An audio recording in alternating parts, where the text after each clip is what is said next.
This story began when the main character received the immortality system. At that moment, the young guy seemed to be struck by lightning, which could not help but shock him. He immediately assumed that he had been reborn after death, but found it too unlikely, so he quickly changed his guess, believing that he had teleported. The main character began to remember what happened to him before. At first, he saw a fat cat in front of his eyes. By a coincidence, the animal fell right on the guy's head, thereby breaking his neck. It was hard to survive after that. Suddenly, the guy noticed a system window, which presented some of his characteristics. The item that attracted him most was death rating.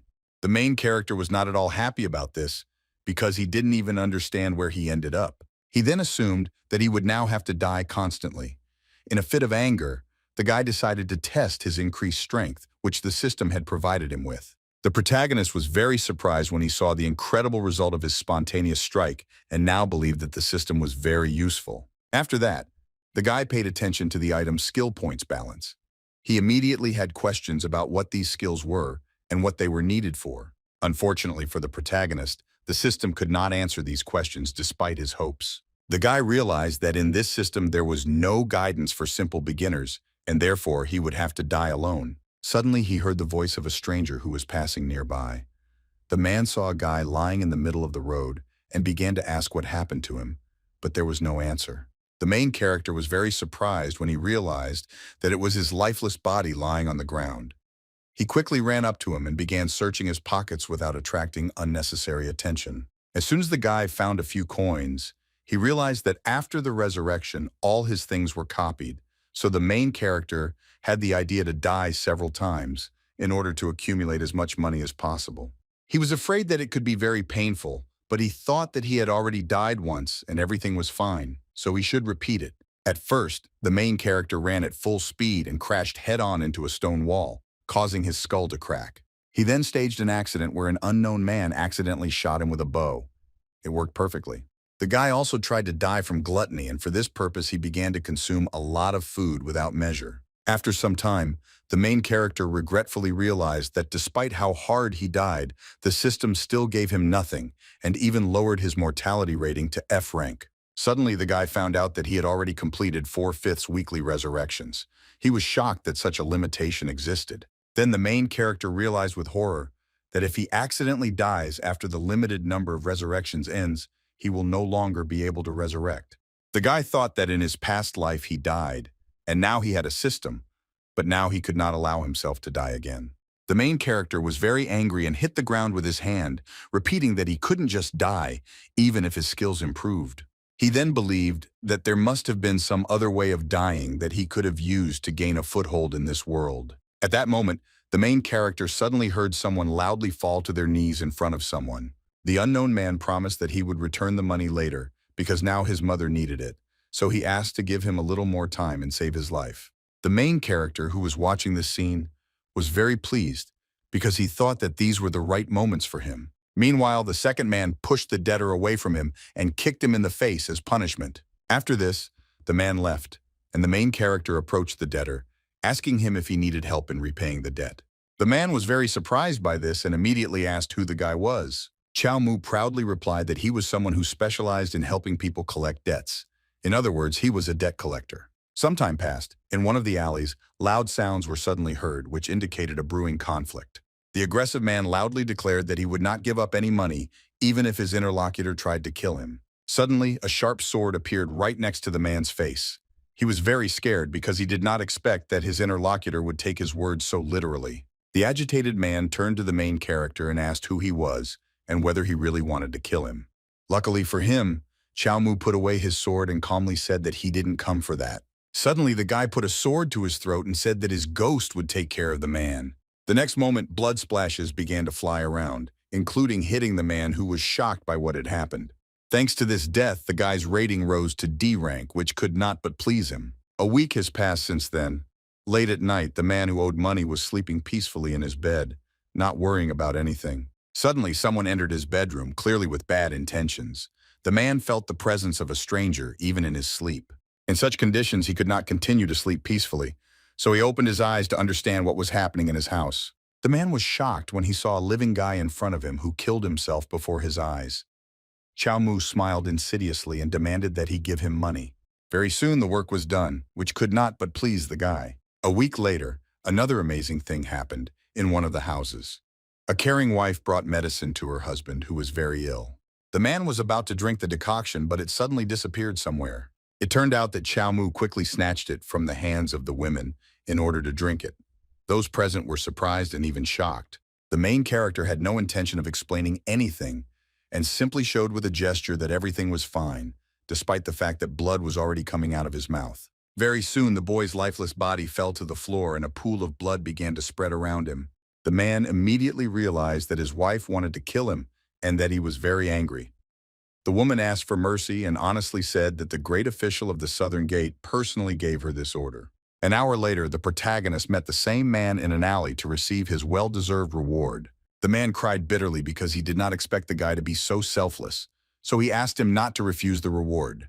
Chiao Mu had no intention of doing his job for free, but he pretended to accept the money only out of deep respect for the man. Thus, 3 months passed, and now the main character could afford to drink a cup of tea without worrying about his future. Chiao Mu enjoyed life and thought that he was dying for others and collecting debts from debtors. Thanks to his abilities, he became famous throughout the city.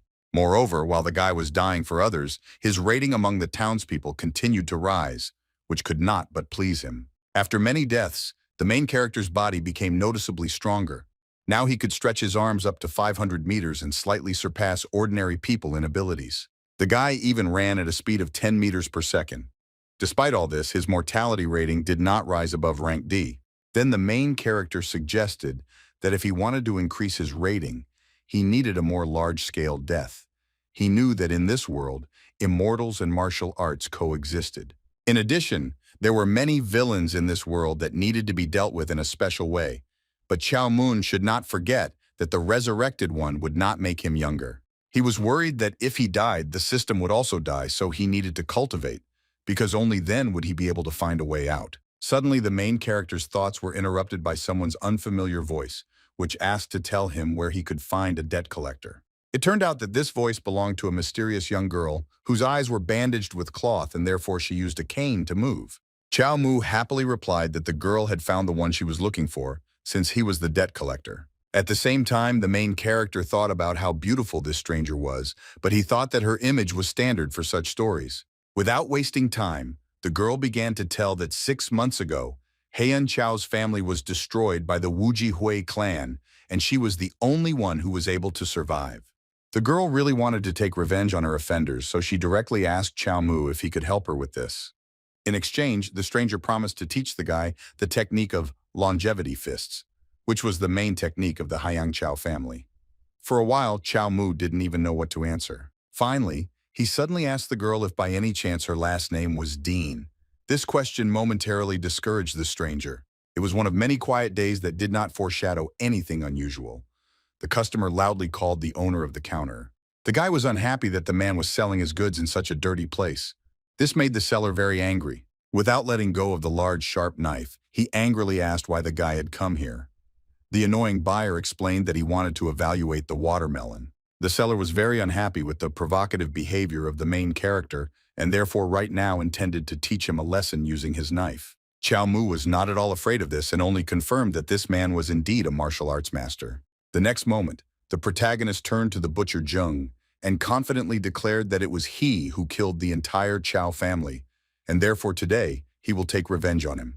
Then a loud blow was heard, which echoed throughout the market square. Along with this, drops of blood splashed on the sides. It turned out that the blood belonged to Chiao Mu. It became clear that the seller had no intention of listening to the accusations of an inadequate client. One stab was enough for the main character to die in the market square right in front of everyone. However, the guy's dying expression indicated that he was not against it. At the same time, the butcher Zheng, realizing what he had just done, tried to quickly hide from the people who accused him of murder and intended to detain him. While all this commotion was happening, no one noticed how a mysterious energy began to emerge from the body of the just-killed guy and rushed into the distance. Not far from the market square, Chiao Mu materialized from this energy, and he was unhappy that his death was so painful. Despite this, everything was fine with the main character now, and so he tried to complete his task again. Before this, the guy, of course, did not forget to take all his things from the pockets of the dead man, while simultaneously saying that he expected more rewards from the system. After that, Chiao Mu decided to look at his stats and saw that he had received 10 points for his death. But what impressed him most was that his mortality rating had risen to C rank. The guy also noticed that he had the opportunity to spend skill points in order to improve his abilities. So he decided to immediately spend 5 points on mastering the Fist of Immortality. Unfortunately, the main character could not do this yet, because the assessment of his deaths did not meet the standard, so the system distributed points randomly. Chiao Mu wasn't too upset about this, because for now, he had the Butcher Jung in mind. The guy decided to let him kill him a few more times in order to earn more points. After this, the main character, without wasting time, went in search of his enemy. At this time, far from the city, a man informed his master that he had lost his temper and killed a child who accused him of exterminating the Chiao family. Butcher Jung wrote down on a piece of paper his worries about how the stranger could know about all this, since the entire family was completely destroyed. The man was very afraid that one of his victims might remain alive, and therefore he now urgently needed to get rid of this person. Suddenly, the butcher heard a loud sound behind him, which made him distracted from his thoughts and tense up greatly. The man saw that the same guy he had killed had come to his home and, unable to contain his emotions, began to loudly ask how he had managed to survive. The uninvited guest confidently stated that his name was Chao Jing. He allegedly was Chiao Mu's brother, and therefore came here to take revenge on his killer. The next moment, the protagonist fulfilled his role and rushed to meet the Butcher Jung, showing with all his appearance that he intended to kill him right then. The frightened man began to quickly wave his large knife in order to keep the enemy away from him. Suddenly, the knife hit the guy's hand and got stuck in it.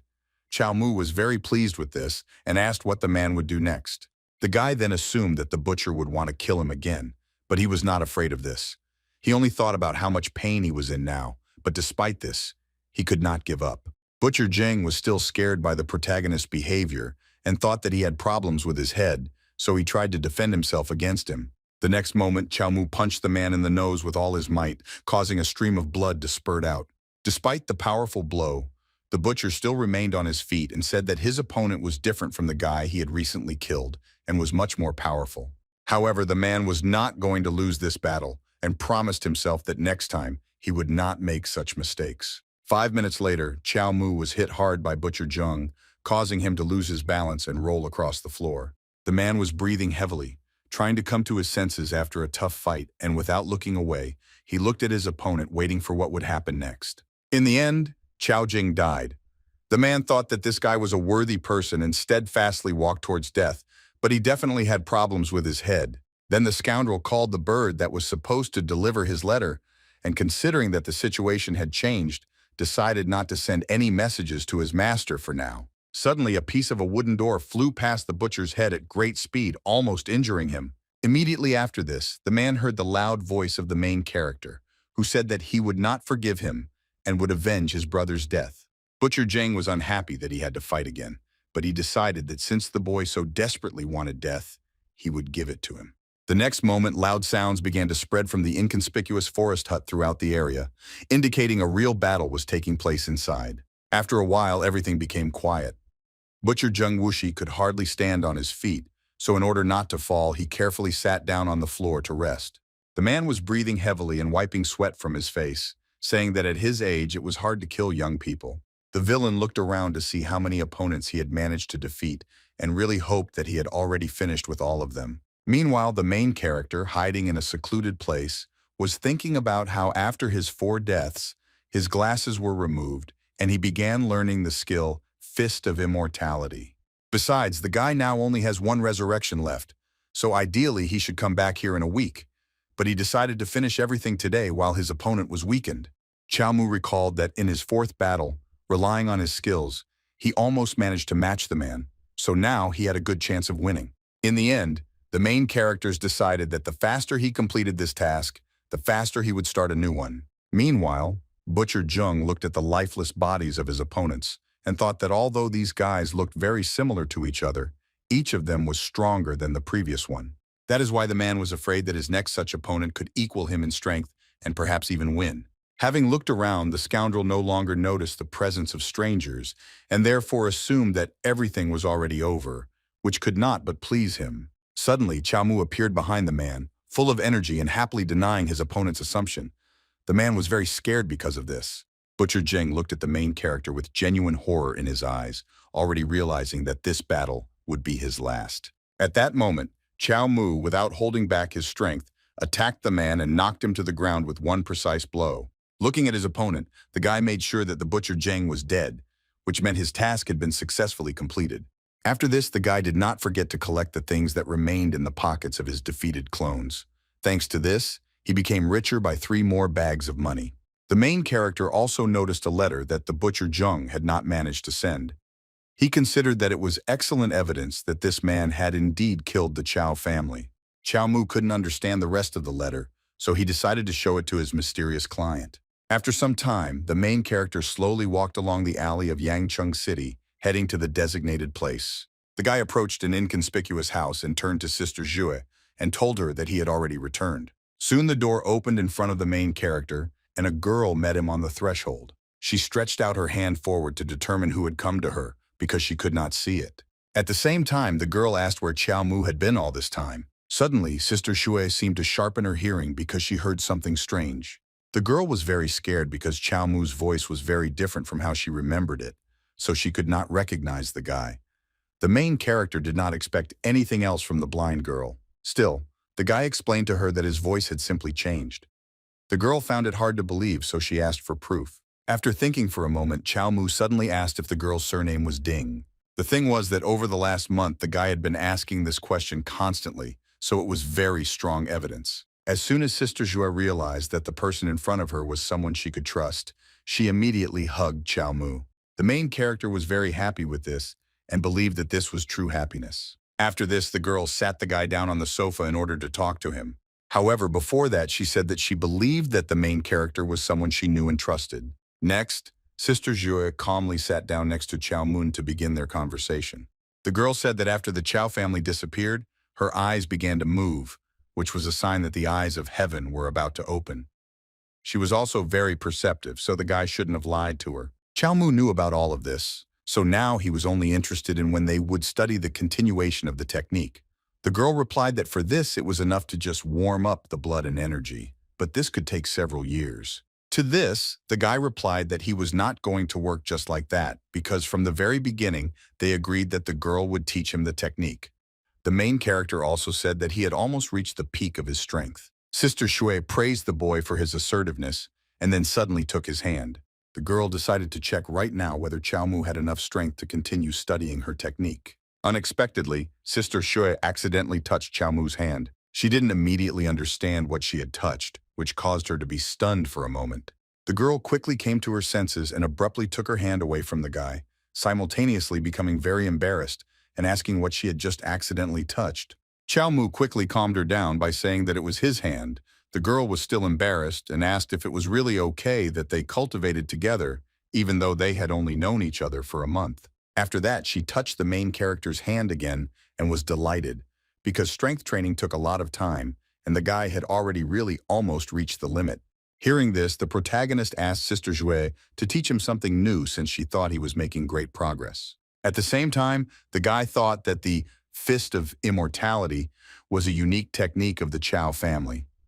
If he brought it to perfection, he would be able to live much longer. He also believed that for him there was only one path to immortality, and therefore he needed to move towards it despite any obstacles. Sister Zhue replied that although the boy had shown significant progress, he first needed to fully master the Fist of Immortality, and only then learn something new. Chiao Mu claimed that he learned very easily, and the death of the Butcher Jung was proof of that. The girl was shocked when she heard this. The main character continued to say with great pleasure that he not only killed the villain but also got hold of a secret letter, but he could not read it completely because he used tadpole writing when writing it. Hearing this, Sister Zhue said that this was a special code that the Wuji Association used.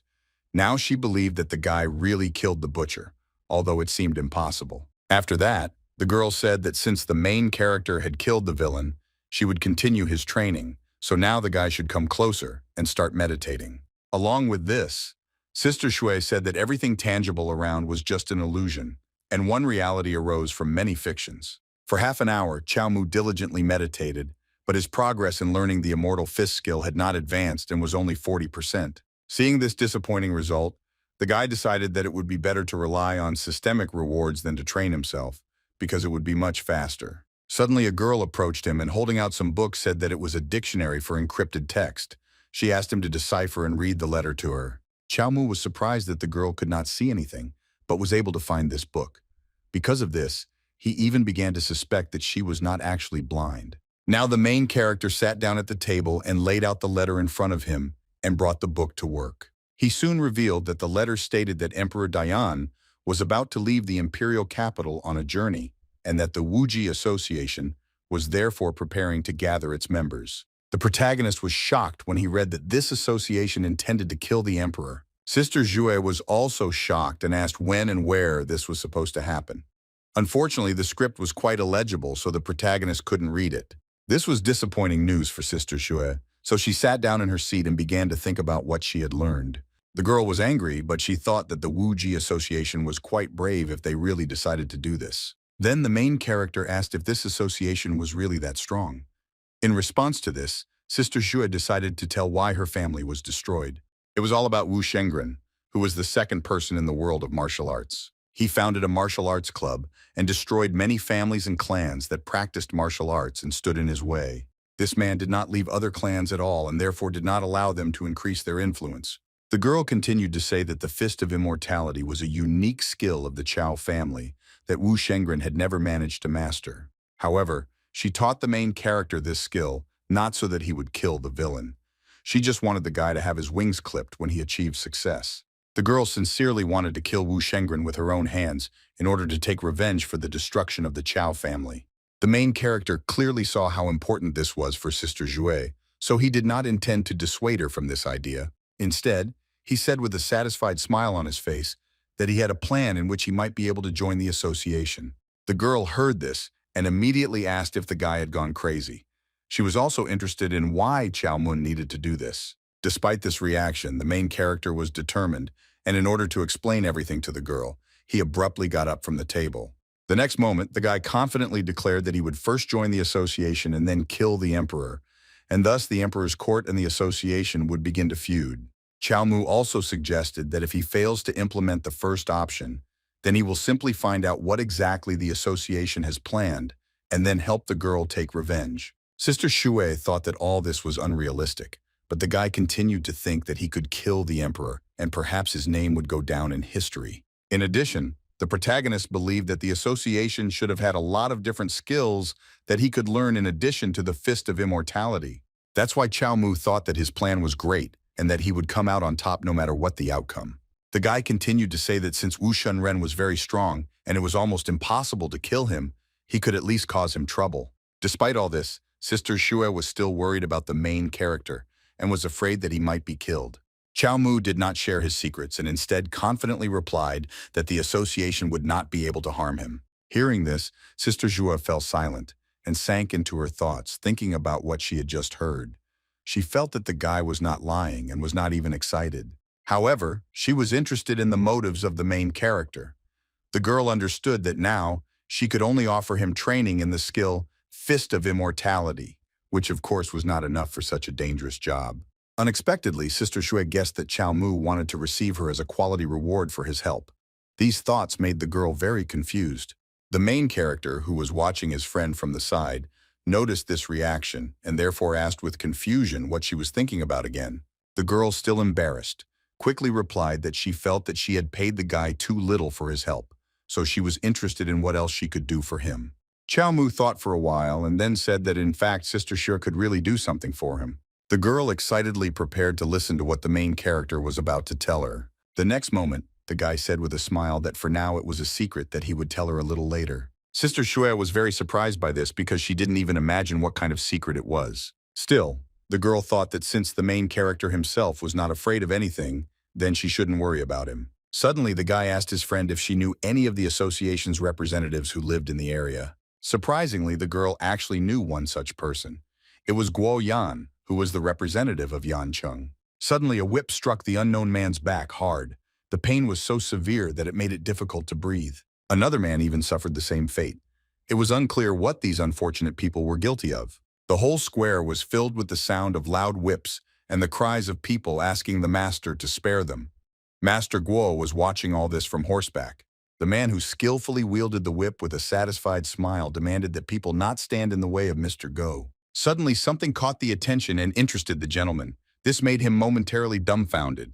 He noticed one of the men in the crowd, whom he considered very cute, and so he demanded that he come over to him. The girl was armed with a sword and was not going to obey, saying that she would not please the scoundrel even when she was on the verge of death. The man standing next to her supported her in this. Suddenly, someone grabbed the rebellious guy tightly by the arm so that he could not use his weapon. The two bald men insisted that the boy approach Mr. Go as he was ordered. The girl was shocked when she realized that the scoundrel only wanted the guy to come up to him. The guy himself was depressed and did not want to discuss it. However, he escaped from the bald men's grip, not intending to obey them. The girl also decided to resist and help Jiang Lang. Mr. Go was very unhappy about this and became very angry with those who were disobedient. Without wasting any time, he pulled out his whip from his bosom, intending to teach the boy and girl a lesson. At that moment, Lord Guo's subordinates rushed to attack in order to capture the people who refused to obey. Unfortunately, the boy and girl could not resist the bald men, and it seemed that now they would definitely be in trouble. Mr. Go watched what was happening with great pleasure, but he did not notice at all that right now someone was also closely watching him. The next moment, there was a loud explosion, which attracted the attention of everyone around and alarmed the guy's subordinates. The cause of this commotion was Chiao Mu, who grabbed the scoundrel tightly by the neck and lifted him high above the ground. It seemed that the guy intended to teach Mr. Guo a lesson for his actions. The villain could not resist this at all, but he demanded that the main character let him go because he was the ruler of the city of Yangcheng.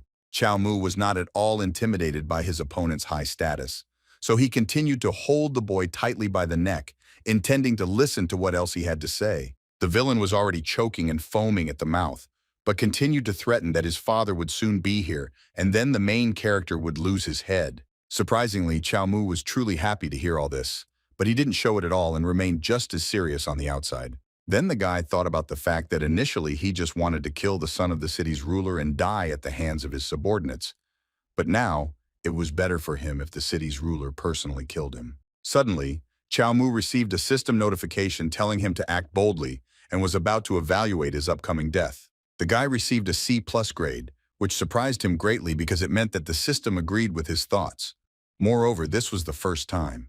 Now the main character had his hands completely untied, which is why he could not hide his sincere smile. Meanwhile, Mr. Guo's subordinates had already fled to Chiao Mu, intending to teach the boy a lesson and free the city ruler's son. Suddenly, the main character began to hit the villain hard on the cheeks with his palms, not worrying at all about the consequences. The bald men were shocked to see this, and the girl who did not obey Mr. Go's orders did not understand what was happening here at all. Chiao Mu, with a smile on his face, loudly demanded that no one come near him, or else he would kill his captive. Lord Guo tried to threaten, but in the end he only begged not to be killed. It seemed that the main character did not like at all that the villain gave up so quickly and began to beg him for mercy. The guy began to hit Mr. Go even harder on the cheeks and demand that he quickly call his father here. Meanwhile, somewhere in the distance, the loud clatter of hooves could already be heard, which indicated the approach of the one whom Chiao Mu so desired to see. Soon, several horsemen arrived at the scene. The protagonist was a little surprised by their quick appearance. It was the father of the scoundrel, and also the ruler of this city. Chiao Mu, seeing Guo Yan, immediately considered that he looked very strong. Suddenly, the man loudly ordered his son, who was about to pour himself on the main character, to shut up. Chiao Mu was taken aback by this, because Guo Yan was so good at martial arts that even just one of his words could cause such a strong tension. At the same time, the man, looking intently at the guy, was surprised that he had not yet fully developed his strength, but could already hold a person with one hand. After this, Guo Yan dismounted from his horse and immediately revealed a powerful aura that indicated his immense strength and incredible skills. His son's subordinates immediately bowed respectfully to him, because they had no doubts about the authority of the city's ruler. Meanwhile, Chiao Mu stared at the man, fearing what might happen soon. The guy couldn't ignore Guo Yan's aura, which was putting a lot of pressure on him, and because of which it was very difficult to control himself and not tremble. However, the protagonist turned to the man and ordered him not to move, hinting that otherwise his son would be hurt. Guo Yan ignored this order and continued to walk forward, but he calmed his aura to show that he was ready to talk. At the same time, the man thought that the guy could use his strength, but he would not be able to do anything against his oppressive aura. Suddenly, Guo Yan began to smile kindly and asked Chiao Mu not to be so impulsive. He also asked to let his son go and discuss everything calmly. The main character was very surprised by this because he hoped that the man would simply kill him and that all this would not take much time. Then the guy noticed that the system's assessment of his actions had not changed. He should continue to follow his intended plan.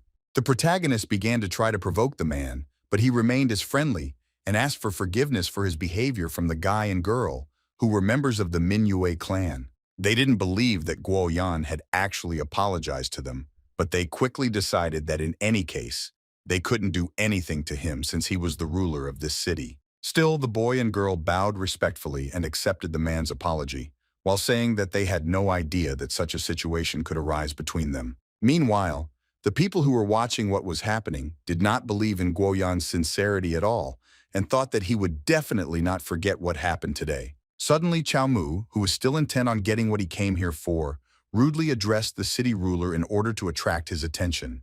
Then the guy asked if the man really thought that if he coughed up a tidy sum, everyone would forget everything. He also suggested that Guo Yan often cleaned up after his spoiled son. Chiao Mu continued to tell that the son of the city ruler ordered his guards to beat up the people who blocked the way. The guy thought that these injured people simply would not have enough money. The protagonist fearlessly looked into Guo Yan's eyes and, without letting go of his son's neck, asserted that, in his opinion, there was simply not enough money here. Without expressing unnecessary emotions, the ruler of the city looked at the guy and thought only about how much he irritated him. However, he stated that he simply wanted his son to be okay and for no one else to get hurt. Chiao Mu was already very tired of trying to provoke the man and so decided to act differently. The next moment, the protagonist directly stated that it would be best for Guo Yan to kill him right now. After Chiao Mu said this, the square became completely silent. Only the sound of a slight wind could be heard. The people who suffered because of the son of the city ruler were surprised by what was happening and did not believe that a simple passerby decided to stand up for them. Meanwhile, Guo Yan sighed heavily, thinking that he and the main character still wouldn't be able to come to an agreement. The next moment, Chiao Mu felt someone's presence behind him and was very surprised at how quickly and quietly this person was able to sneak up on him. The protagonist turned around sharply to look at his opponent, but saw only two fabric ribbons quickly heading towards him. A moment later, the spoiled son of the city's ruler was already lying on the ground and trying to breathe in as much air as possible. Now nothing threatened him. At the same time, Chiao Mu was completely immobilized and defeated by an unknown old man who tied his hands and forced him to his knees. Despite this whole situation, the guy was very happy because he believed that all these actions would inevitably lead to the fulfillment of his plan, which was so highly appreciated by the system. Suddenly, Guo Yan turned to the main character and calmly asked his name. The guy quickly gave his name and said that he never had any patron, so the ruler of the city could just kill him right now. Guo Yan still remained calm and cool. He highly appreciated the protagonist's courage. Suddenly, the man ordered his subordinate to let the guy go, which caused confusion in both Chiao Mu and the old man. Guo Yan then said that the main character was a very brave man, and that's why he liked him.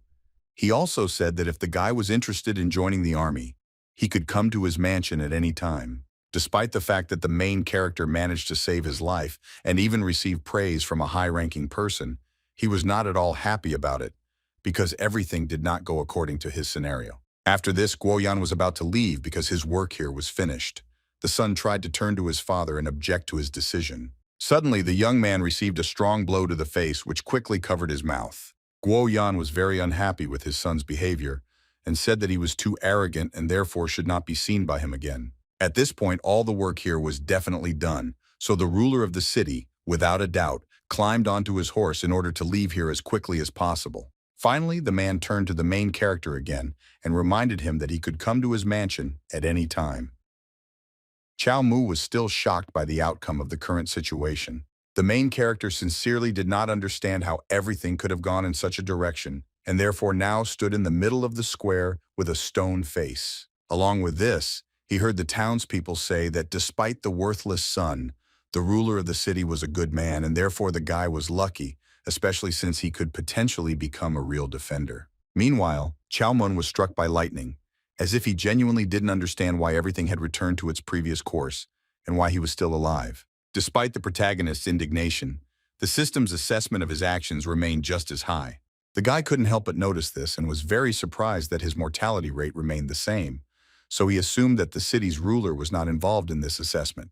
Now he was interested in whether the rating would remain as high if he died right now, and whether the event had changed because of which his death would not be as planned. Chiao Mu was distracted from these thoughts by unexpected applause that could be heard nearby. Looking around, the guy saw that the people around him were very grateful for his help and sincerely wished him all the best. This impressed Chiao Mu.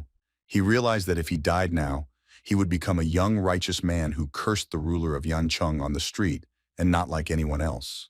The guy believed that this was exactly the way to activate the immortality system, and as long as he remains righteous and brave, his reputation and popularity will continue to grow. If he manages to die now, he will be able to become stronger, but if he doesn't die, he will be able to continue to accumulate rating during his life.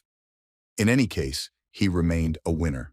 At the same time, when the main character does manage to die, his death will be the most cruel and powerful, which could not but please him. While Chiao Mu was lost in his thoughts, the people around him looked at him in surprise, not understanding what was wrong with this strange guy. Meanwhile, the son of the city's ruler, who had been injured by the main character, was receiving medical assistance. Any touch to his cheeks was very painful for him. Now the guy was sincerely interested in why his father didn't teach Chiao Mu a lesson, who dared to attack him. Guo Yan calmly replied that now they had nowhere to rush and nothing to worry about. The man recalled that when the guy was arrested, it was clear from the surroundings how much resentment the residents had accumulated regarding the current government. So if he had killed him in front of the people, his image would have been instantly destroyed. That was why the city's rulers now believed that it was better for him to recruit Chiao Mu into the army in order to calm the ardor and gain the support of the people. After this, the man sternly told his disobedient son that he should have been punished long ago, otherwise he would soon become the cause of a catastrophe. So from that day on, the boy was not allowed to leave the house for a month. Guo Yan continued to say that during this time, the current saint could visit the Yancheng area, so the guy was punished during this period so that he would no longer be tempted to do mischief. The guy was very surprised and could not believe that Emperor Dian would come to their city, so he immediately asked if this news was true. Guo Yan calmly replied that no one would dare lie to someone like him about such news. He also added that during this period the city would be full of murderers. The guy immediately assumed that his father wanted to invite Chiao Mu as a guard. The man confirmed this, but said that even if the guy did not agree, they could deal with him in another way. However, Guo Yan admitted that if the protagonist did accept his offer, everything would be much easier. Smiling slyly, the man remembered that there were battles going on the eastern mountain now, and therefore it would be possible to send the guy there as a soldier. Chiao Mu arrived home and told his sister Shui what had happened. She was very surprised that the guy had beaten the son of the city ruler, but instead of punishment, he received an invitation to join the army. The girl thought that all this was promising. The main character said that he would still accept this offer and go to Guo Yan's mansion. Sister Zhe exhaled heavily because she thought that the guy's idea of joining the association was not entirely sound. The whole girl thought that since the main character insisted on his own, she should share with him one technique that could help him. She handed the guy a collection of secret martial arts techniques of the Chiao family. The girl warned that because of them, Chiao Mu's muscles could be seriously damaged, but the result was visible very quickly. This small book was a description of the skill Great Law of Heavenly Demon Disintegration.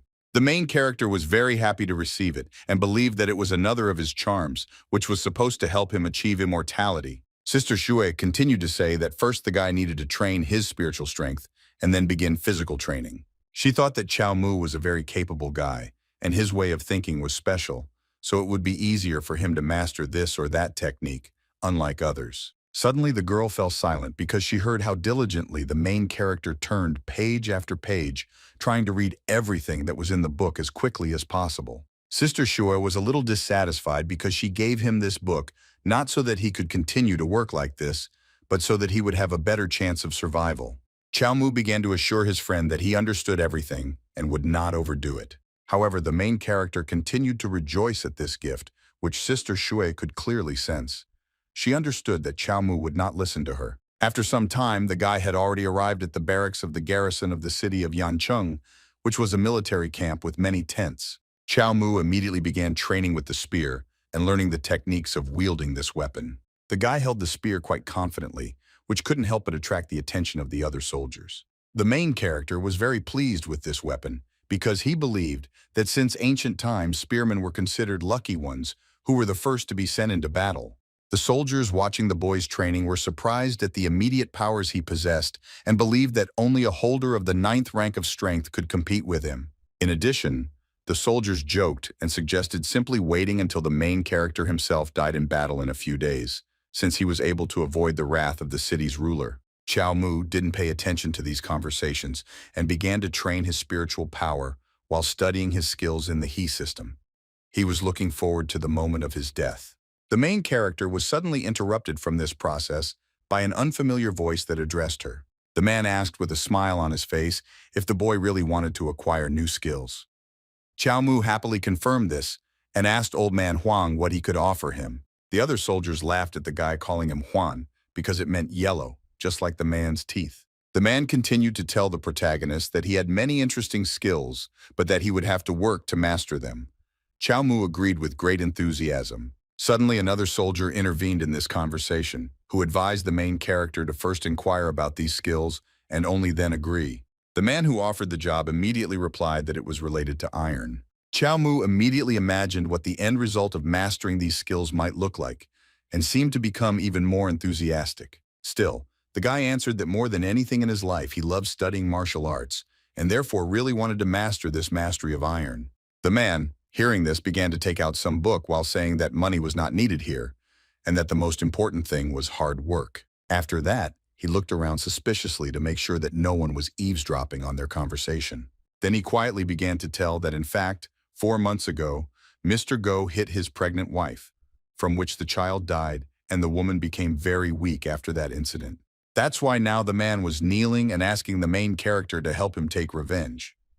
Chiao Mu agreed, because he still needed to somehow thank him for the new techniques. The man, with tears in his eyes, thanked the protagonist for his help. Suddenly, one of the soldiers approached Chiao Mu and said that he needed to go somewhere. Chiao Mu, upon hearing this, immediately realized that something was wrong, but he decided to obey and follow the soldier. After some time, the guy entered a large tent which stood out from the rest of the garrison. The commander told the main character that in the eastern part of the city there lived the head of a bandit gang, whose name was Song Hei. Suddenly, the man broke off a small flag that clearly showed the location of the bandits on the model. The next moment, the commander continued to very emotionally talk about how this bandit proclaimed himself king, which was not funny at all. Chiao Mu remained as serious and calm as ever and continued to listen attentively to the man. The commander continued to tell that at first this bandit was engaged in stealing government property, but then he occupied the eastern lands and began to rage there. Moreover, this thief also took women captive, which greatly outraged the commander.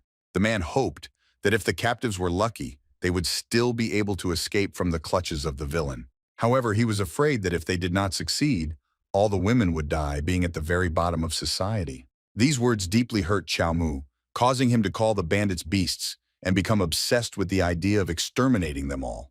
The commander really liked the guy's enthusiasm, so he continued to tell him that he was going to gather an army of 1,000 people and leave the city in 5 days. The man had already heard about how brave the main character was, so he offered him to be a pioneer. Without a moment's hesitation, Chiao Mu folded his hands together and loudly confirmed his intention to participate in this expedition as one of the pioneers. When all the issues were settled, the main character calmly left the tent and went about his business. Along with this, he thought about the fact that in the army of 1,000 people, there were only a few who had the same strength as him, but he was chosen as the pioneer. Chiao Mu was sure that it was not only because he was brave. Now the boy understood what the city ruler had planned. The main character also thought that his time had finally come to die, which could not but please him. While the guy was rejoicing at the upcoming prospect, barely hiding his emotions from others, the commander was watching him closely. The man didn't understand what was wrong with the main character and why he immediately agreed to become a pioneer. That's why the commander decided that he should have been more careful about this guy. 5 days later, as planned, an army of 1,000 men arrived at the mountains in the east to destroy the looming threat. Suddenly, the same man with yellow teeth approached Chiao Mu and offered to show the guy the way, since he knew this area very well. The main character agreed to accept the man's help, but asked him to walk behind him so that nothing bad would happen. The soldier was happy about this and said that the guy was the best person he had ever met, so he promised not to let him down. Chiao Mu insisted that his words were an order that the man had to strictly follow. The soldier was not at all against this. After some time, the partners were already making their way through the thickets of thick grass, waving a sharp sword along the way in order to clear a path for themselves. The man said that his daughter was very strong, and despite the fact that she was only 15 years old, she could already lift weights. The soldier asked what the boy was like at that age. Chiao Mu thought for a while, but still answered that when he was 15 years old, he had already dealt with bad people. The man found it hard to believe. Suddenly, this conversation was interrupted. The main character felt the approach of danger.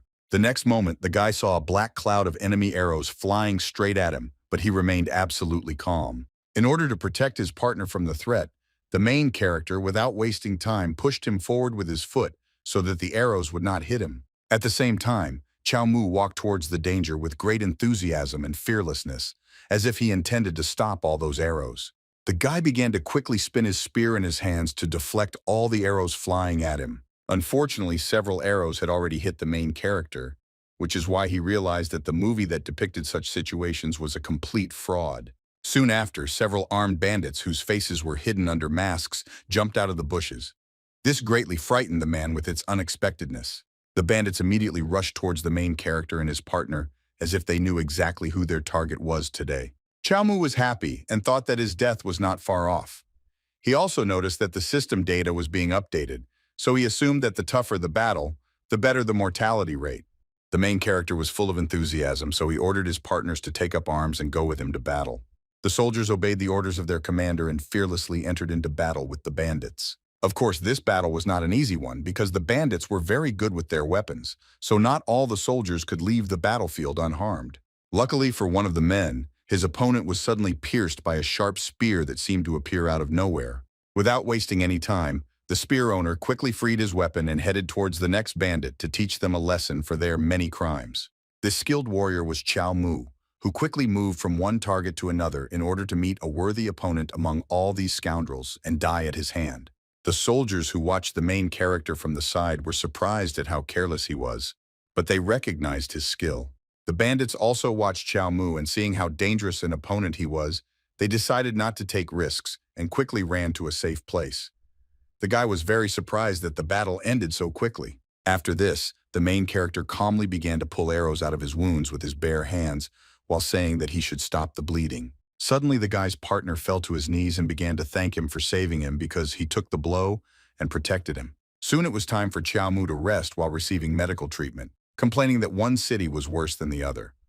Initially, the guy just wanted to kill his opponents and had no idea that they would escape. Suddenly, the man with the beard turned to the commander and said that since he had saved his partner's life, he had certainly repaid him in full for the techniques that he had shared. Chiao Mu didn't want to talk about it and once again dry up gratitude, so he asked the man with the beard if he had anything interesting for him. The man replied that he hadn't taken anything with him, but when they returned to the city, he would be able to offer something to the main character for saving Old Man Huan. Then Chiao Mu surveyed the surrounding area from a high hill and assumed that either a bandit hut was located at the mouth of the valley or an ambush was waiting for them, so the risk of death was increased. Then the boy asked the Old Man Huan what the name of this valley was. According to the man, it had no name. Then the main character decided that since it didn't have any name, it should be called the Lomu Valley. He carved this name on one of the trees. At the same time, the guy was thinking that this was a good name for the place where he would die. Of course, he didn't tell any of his subordinates about this. Suddenly, a rider approached Chiao Mu and asked why he and his group were standing still instead of moving forward. The main character told the commander about what happened. Then the man insisted that if the guy was in trouble again, he would immediately come to the rescue, so there was no need to fear a battle. The man also grabbed his sword and asked if Chiao Mu was going to disobey the order, thinking at the same time that if he disobeyed, he would immediately kill the guy. Much to the commander's surprise, the main character had no intention of stopping and intended to carry out his order. At the same time, Chiao Mu thought that he shouldn't have given the list to the commander so as not to die for disobedience. It was better for him to die at the hands of bandits. The main character also thought that when he completely figured things out, he would be able to pay back the commander for everything. Suddenly, the guy felt a familiar feeling that indicated the approach of danger. Because of this, he concentrated Mikom and forgot about everything unnecessary. As it turned out, Chiao Mu's senses were not deceived. Armed bandits were quickly approaching the group of soldiers, intending to make up for their shameful flight. Old Man Juan was frightened that they had nevertheless fallen into an ambush and believed that there were too few of them to resist the enemy. The protagonist ordered his subordinates not to stand still but to run. The soldiers obeyed the guy's order and quickly ran to a safe place along the way, admiring the fact that their commander risked his life for them. Meanwhile, Chiao Mu fearlessly accepted the fight against several opponents at once in order to fulfill the purpose for which he came to this valley. Along the way, he loudly shouted after his subordinates so that they would quickly leave and not even think about returning, because this was his order. It was very difficult for Old Man Juan and the other soldiers to deliberately leave such a good man to certain death, but they could not help but obey. Suddenly, a horseman addressed the soldiers from a high cliff and loudly ordered them not to retreat but to go into battle. It was the commander who insisted that this was his order, which the soldiers had to carry out despite the words of the protagonist. Chiao Mu heard this clearly and immediately felt that he would not be able to die peacefully if the entire army began to fight the bandits. At the same time, Old Man Juan was very glad that they were given a different order, and along with the rest of the soldiers, he intended to die on the battlefield along with the main character. Suddenly, the man felt a strong pain in his side after someone hit him with a spear. It was Chiao Mu who insisted that his subordinates leave so that they would not die here and hurt their families. Old Man Juan did not agree with this order and said very emotionally that they could not just watch the main character die here instead of them. Hearing this, Chiao Mu loudly replied that his subordinates did not need to look at this, after which the guy quickly ran towards the enemies, who were already shooting at him with a bow.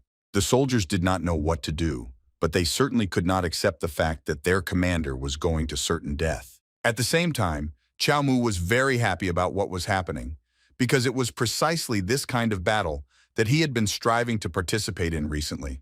However, he did not allow his opponents to kill him without a fight. Suddenly, an enemy arrow hit the main character right in the chest, which significantly dampened his ardor. It was a fairly serious injury. The bandits took advantage of this moment and rushed towards Chiao Mu in order to destroy their strongest opponent. The guy understood perfectly well that this was the end for him and he would finally be able to die, but nevertheless, he perceived what was happening with a smile on his face. Despite the fact that the main character was seriously wounded, he still continued to fight back. The bandits could not finish what they started. Chiao Mu dealt mercilessly with his enemies, so that other bandits would think twice before engaging in combat with him. The guy remained standing on his feet, holding the spear tightly in his hands. He loudly ordered his subordinates not to move and not to engage in battle. At the same time, the main character, addressing his enemies, asked them to attack because he was completely ready to continue the battle. Chiao Mu felt an incredible surge of strength, so he decided to continue the battle in order to destroy as many villains as possible before his death. The guy perceived everything that was happening with a smile on his face, despite the serious wounds that were becoming more and more numerous on his body. Despite futile attempts to overcome the guy, the bandits continued to advance, not realizing that they were heading to certain death. Chiao Mu, using all his skill, was able to single-handedly confront his enemies while thinking that he was about to make a breakthrough. He really liked this feeling, because then his death would be even more memorable for others. Meanwhile, from a safe place, the commander watched what was happening in the valley and was surprised that the main character had awakened an inner strength. The man believed that a martial artist who was able to train his fighting spirit at the age of 20 was either very talented or brave, but he wondered how much longer Chiao Mu could hold out. Unexpectedly, the commander noticed how skillfully the main character wielded the spear and with what force he swung this weapon. The man was shocked by what he saw and did not understand where the guy got such abilities from, because they certainly did not teach such techniques in the army. Continuing to closely watch the battle, he assumed that the main character definitely had some kind of hidden skill, otherwise he would have died long ago. After thinking for a bit, the man realized that the guy had used the technique of the heavenly demon. He was amused by this, but he thought that it was a very rude move. Now the commander was absolutely sure that Chiao Mu would soon meet his end despite all his desperate attempts to survive. Meanwhile, Old Man Juan, with tears in his eyes, loudly called out to the protagonist, intending to rush to help right now, having drained his order. The man and his comrade rushed towards Chiao Mu, but suddenly the boy struck the ground with all his might with the handle of his spear. At that very moment, a powerful wave formed around him, which threw his opponents back. The main character himself again ordered his subordinates not to come closer. The soldiers were amazed by the boy's skill, and they could only watch indifferently from the sidelines while he continued to fight until the very end. Chiao Mu confidently declared that he would not allow anyone to cross the line because this fight was only his. At the same time, the bandits did not seem to be afraid of the guy's persistence. They felt his end was approaching, so they gathered their strength again and prepared to attack him. The enemies all rushed together to meet the main character, who was clearly already exhausted and could barely stand on his feet. Despite this, Chiao Mu smiled widely because that was all he needed right now. He did not just stand and wait for his death and decided to rush to meet his opponents, getting rid of them one by one along the way. The guy continued to fight until the very end. He managed to kill his opponents quite effectively, but he could not defend himself from absolutely all attacks, so he received serious injuries. Old Man Huang and the rest of the soldiers remained on the sidelines as they were ordered, but continued to blame themselves for not fighting alongside Chiao Mu. Unexpectedly, one of the enemy arrows still managed to slip through the main character's impregnable defense. This arrow hit the guy straight in the heart and pierced his body. Only after that did the battle stop. There was absolute silence all around, broken only by the quiet crying of Old Man Huan. He did not hold back his emotions, because he was well aware of how great the loss was. The other subordinates of the protagonist also could not hold back their tears as they looked at the motionless Chiao Mu, who stood unshakably on the mountain of bodies of his defeated opponents. Despite the fact that for everyone the guy's death was a great loss, he himself was very pleased that everything happened exactly this way, as evidenced by the wide smile that froze on his face. The rider on horseback and his subordinates continued to observe everything that was happening from a safe place. The man was pleased that everything was finally over and therefore did not even try to hold back his sly smile. Finally, he drew his sword and loudly ordered all his subordinates to attack and avenge the death of the pioneer Chiao Mu. After some time, everything was over. The captain rode on horseback past the lifeless bodies of the defeated enemies, assessing the results of the battle that had taken place. Of course, the man was heading towards Chiao Mu, who remained standing unmoving in his place. It seemed that the commander wanted to make sure that the guy was really dead. Having made sure that the result had been achieved, the man ordered all his subordinates to return to the city, since their work here was finished. Old Man Huan was very surprised to hear this order because they still had not found the bandits' lair, which meant their final goal had not been achieved.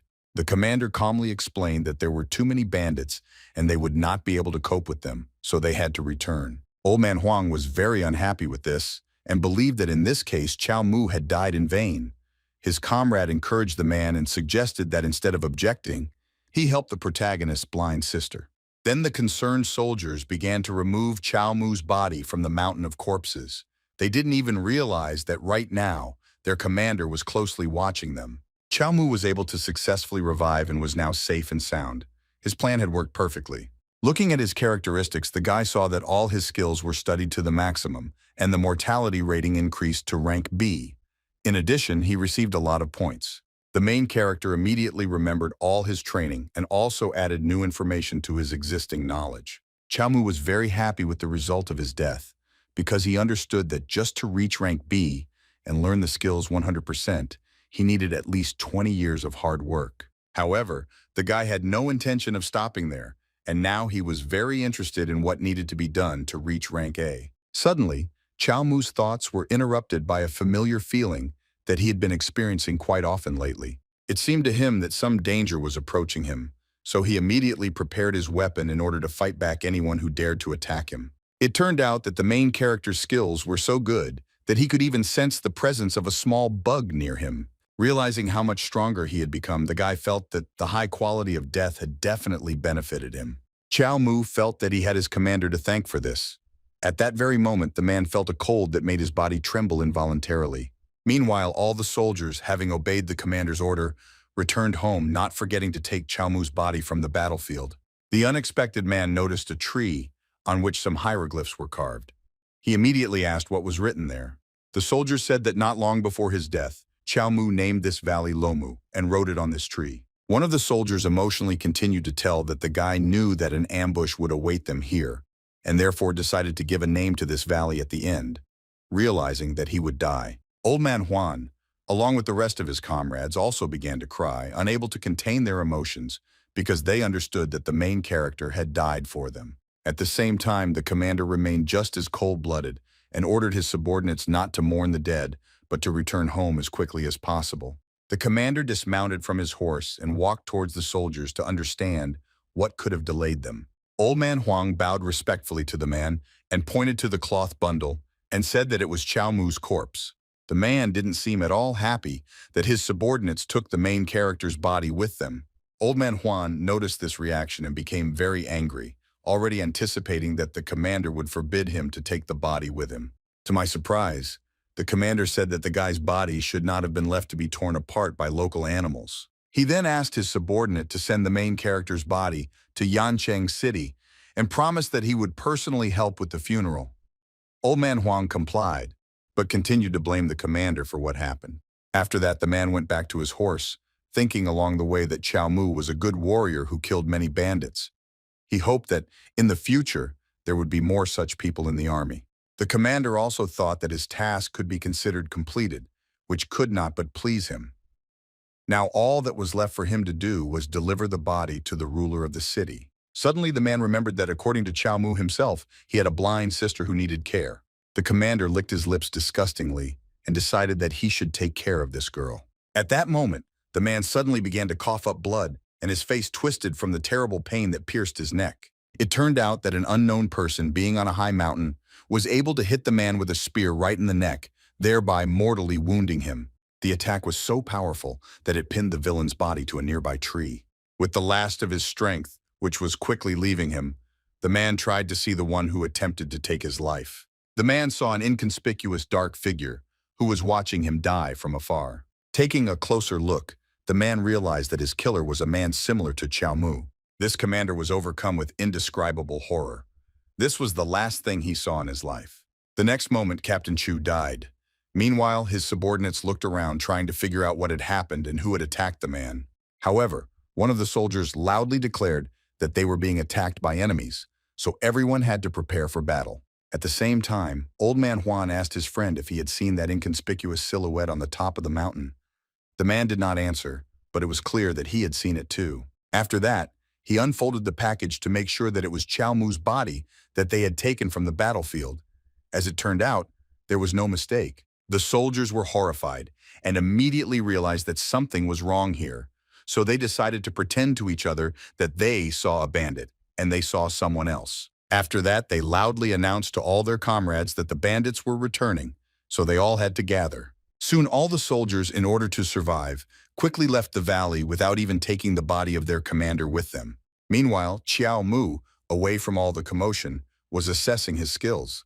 He was killed by the fact that Captain Chu, being a representative of the 8th rank, could not withstand his attack. Thanks to this, the protagonist realized that his mortality assessment instantly threw him back to the 8th rank of strength, which could not but please him. Now he could easily confront strong opponents. In addition, this time the guy managed to take control of his techniques, but unfortunately, he had to sacrifice his right hand for this. The main character believed that he was born for this self-destruction technique. In addition, the guy really hoped that the soldiers would soon find out who exactly killed their captain and avenge him. The protagonist's enthusiasm quickly faded when he heard that the soldiers, afraid of the bandits, were retreating to a safe place. Chiao Mu was very unhappy about this because he planned to die with their help in order to become even stronger. Suddenly, the boy heard the voice of Old Man Huan, who loudly warned his comrades that the bandits were approaching, and therefore they had to run away. Chiao Mu was angry that he saved this man's life, and now he was hindering him like this.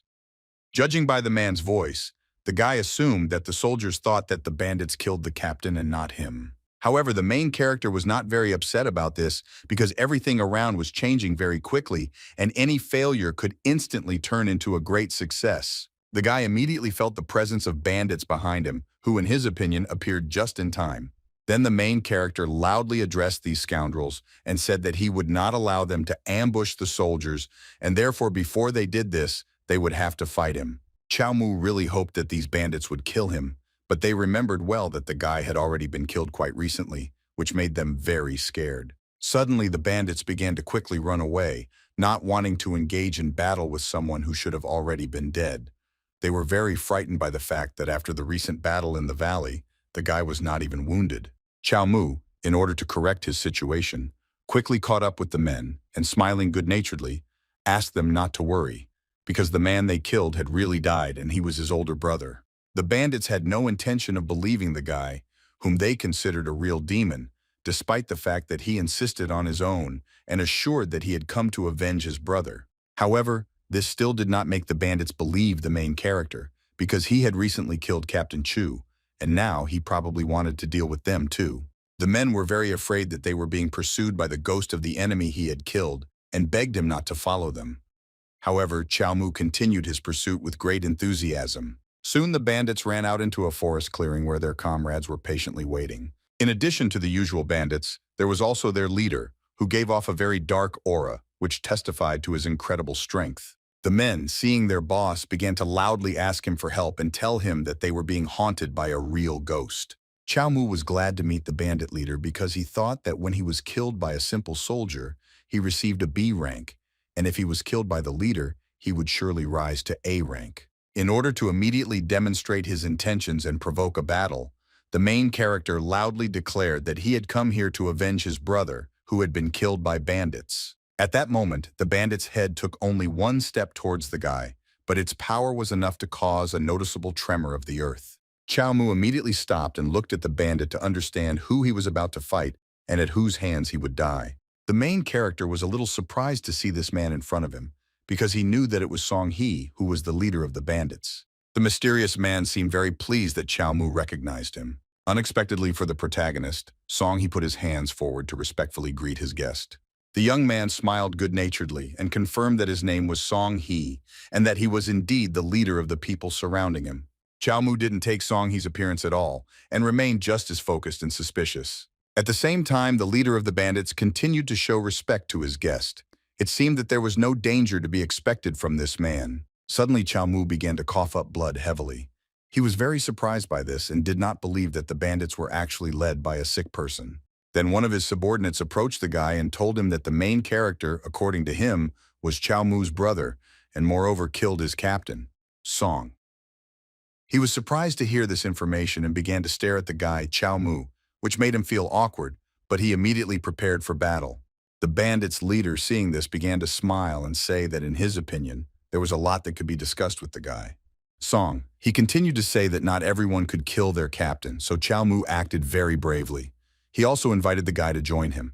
The bandit leader really wanted Chiao Mu to follow him everywhere and tell him about the latest events. The main character was very surprised that the guy wanted to recruit him, and therefore asked if Song He was afraid that he would start to take revenge for his murdered brother. To this, the leader calmly replied that his death made no sense to the main character. At that moment, the guy's peaceful face seemed to emit a bright light. This light almost blinded Chiao Mu, so he agreed that the bandit leader was right. The next moment, the main character quickly cast aside extraneous thoughts because he wanted to clarify some information.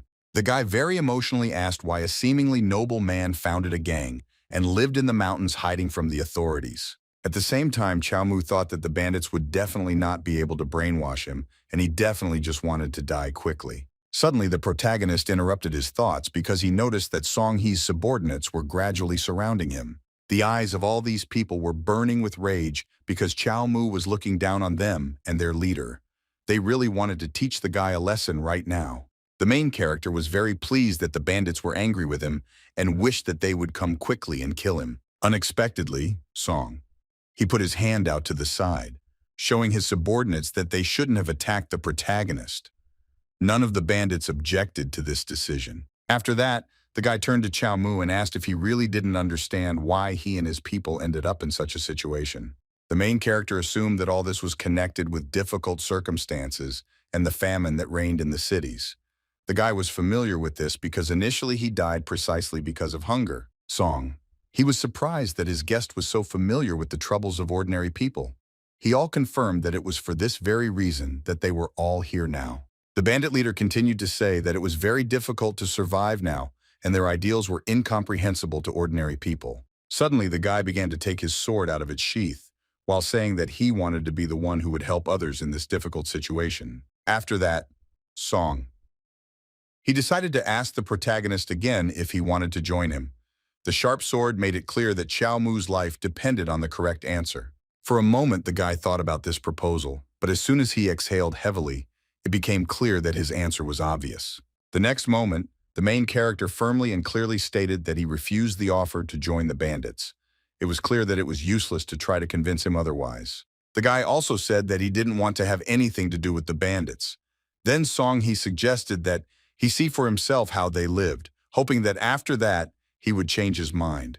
The main character easily agreed with this, thinking at the same time that if he ended up in the bandits' lair, he definitely wouldn't be able to leave there alive. Chiao Mu was very happy that his path would soon lead him to his desired death. 4 hours later, the main character, accompanied by bandits, reached a large settlement that was hidden high in the mountains. Looking around, Chiao Mu felt that this place looked more like a village than a bandit den. The guy was surprised that not only criminals lived in this settlement, but also children and elderly people. Song. He said that these were all poor and disadvantaged people who were once driven out of the city of Yancheng. The guy continued to tell that the ruler of the city cared only about the immortals and tried to please them in every possible way while not paying attention to the ordinary people. Chiao Mu heard about the immortals and was very interested and asked to tell him more about it. Song. He was surprised that the guy was asking about it because it was obvious that he practiced the Fist of Immortality technique. To this, the main character quickly responded that he really had no connection with the immortals, and the technique he practiced could not tell him all the secrets of the world. Song. He laughed at this and then added that the Fist of Immortality technique was a special art that was not given to everyone. After this, the leader of the bandits said that this was not a suitable place for conversation and asked the protagonist to follow him. Soon our heroes came to a small Taoist temple because it was here that what Song He wanted to show his new acquaintance was located. The guy pointed to a small stone statue of a sage that was located near the altar and suddenly declared that it was an immortal.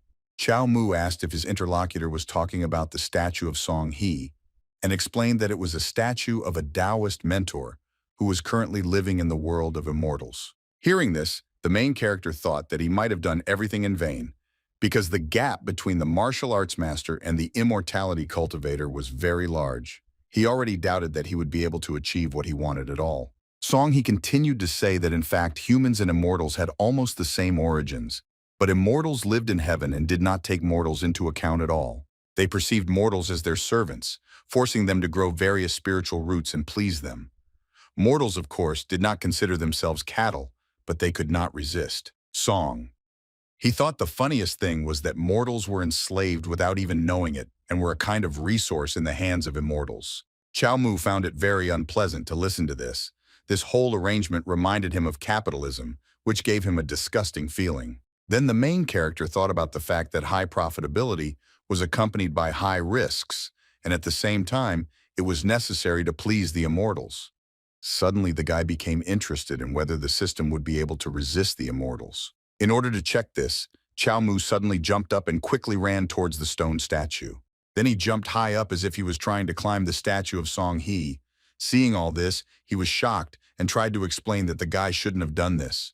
Without giving the bandit leader a chance to finish speaking, Chiao Mu loudly declared that he was born to be free. Right now, the main character with burning eyes was swinging his fist because he wanted to break the statue and then wait for lightning to strike him. Chiao Mu quickly flew towards the statue of the immortal, and with a satisfied smile on his face declared that he had been waiting for this moment for a very long time.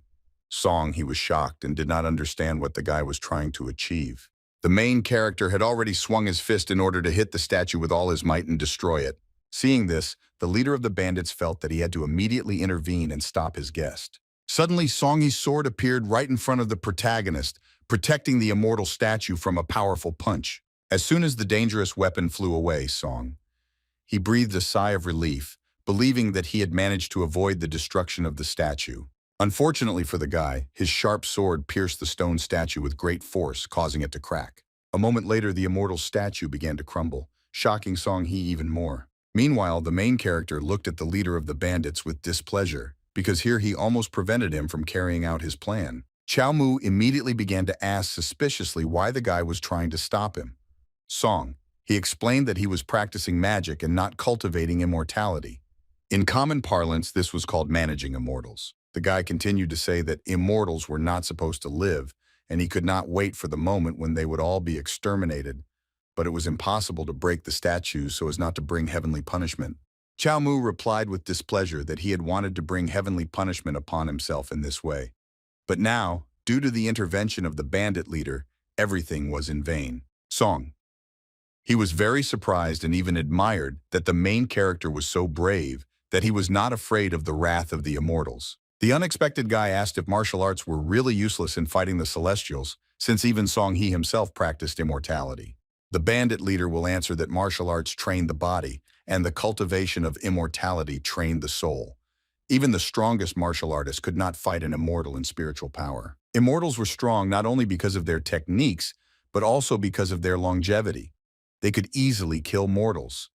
In addition, cultivating immortals was very difficult and progress in cultivation was slow. At the same time, the speed of martial arts practice was much faster than that of immortals. So Song He believed that if a person appeared in the world who could learn techniques and gain longevity, he would be able to fight with immortals. The guy also claimed that they were now very acutely concerned about the issue of overthrowing the immortals. This topic made him angry, which caused him to cough up blood. Chiao Mu concluded that he had the Fists of Immortality, which was the exit from the realm of martial arts cultivation, and the resurrection system, so he could cultivate much faster than ordinary people. Unexpectedly, the main character confidently stated that in order to become immortal, tens of thousands of years were needed. Song He did not understand why this was said and considered his acquaintance strange. After that, the guy asked the bandit leader if he thought he had the qualifications to cultivate immortality. He was already thinking about finding a suitable cultivation method. Song. He didn't keep him waiting for long and directly stated that if the main character didn't have spiritual roots, then nothing would work out for him. Hearing this, the main character, for some reason, looked around suspiciously to make sure that no one was eavesdropping on this conversation. After that, he quietly asked the leader of the bandits whether his staff could be considered a spiritual root. The guy did not understand at all what his interlocutors meant. The next moment, the main character pulled his pants down a little and demonstrated what he was talking about. Song He was embarrassed and tried to politely say that he couldn't help his friend in any way. After that, the leader of the bandits said that if the guy had no more questions, then he should leave. Chiao Mu was surprised by this because just recently, Song He wanted to recruit him.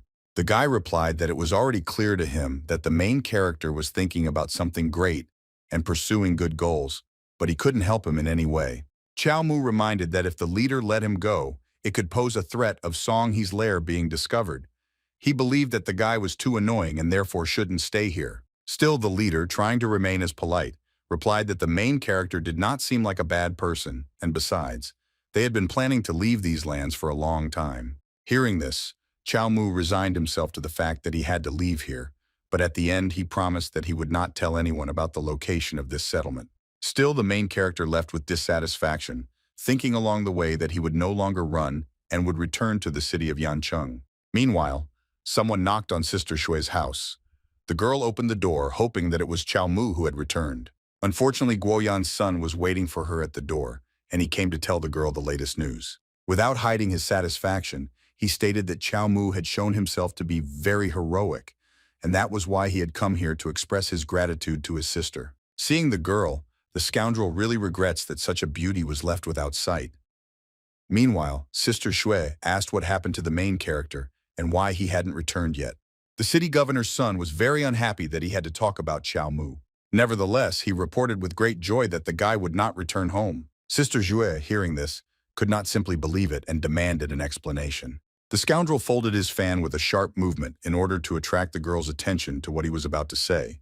The next moment, placing his hand on the coffin, the guy loudly declared that Chiao Mu had died. He didn't even try to hide his joy about this. The girl was shocked when she heard this, but until the very end she believed that it was a lie. Sister Shui claimed that the protagonist could not believe so easily, and was about to close the door so as not to listen to the stranger anymore.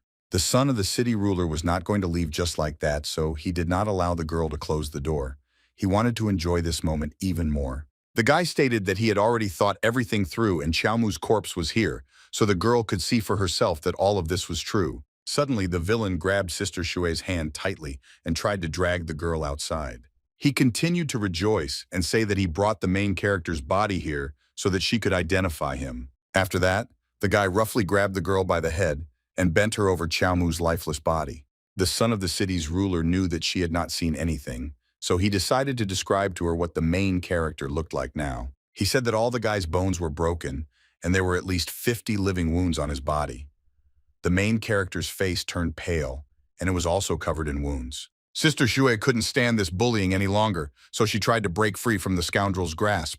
The girl still could not believe the terrible words of the stranger who suddenly came to her house and wanted only for him to leave as soon as possible. At this, the son of the city's ruler began to grimace, as if he was parodying how the girl denied everything and called it a lie. He felt his complete impunity. So with a sly smile on his face, he asked whether the girl would feel better if all this really was not true. Sister Shua was very scared and couldn't say anything because she had already begun to believe that Chiao Mu had really died. One of the soldiers watched all this from the side and was very angry about what the son of the city ruler had opened.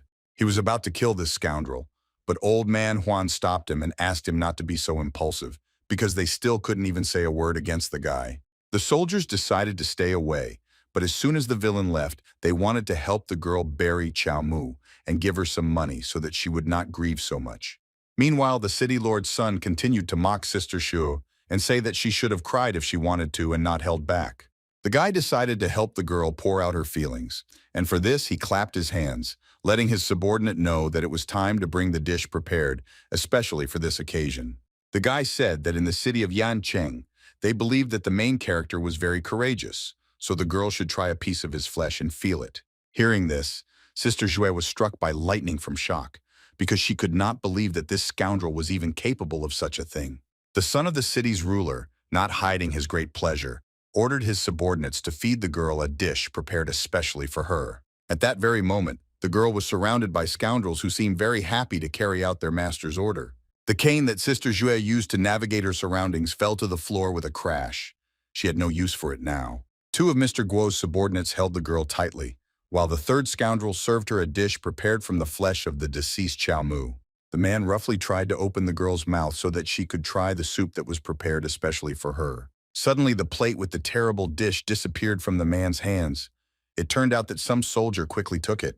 These soldiers were accompanied by old man Huan, who ate the soup with pleasure and said that it was very tasty. The son of the city's ruler was very unhappy that the man dared to contradict him, and because of this, he kicked him hard. After this, the plate fell to the ground and the soup discharged, making it impossible for anyone else to eat it.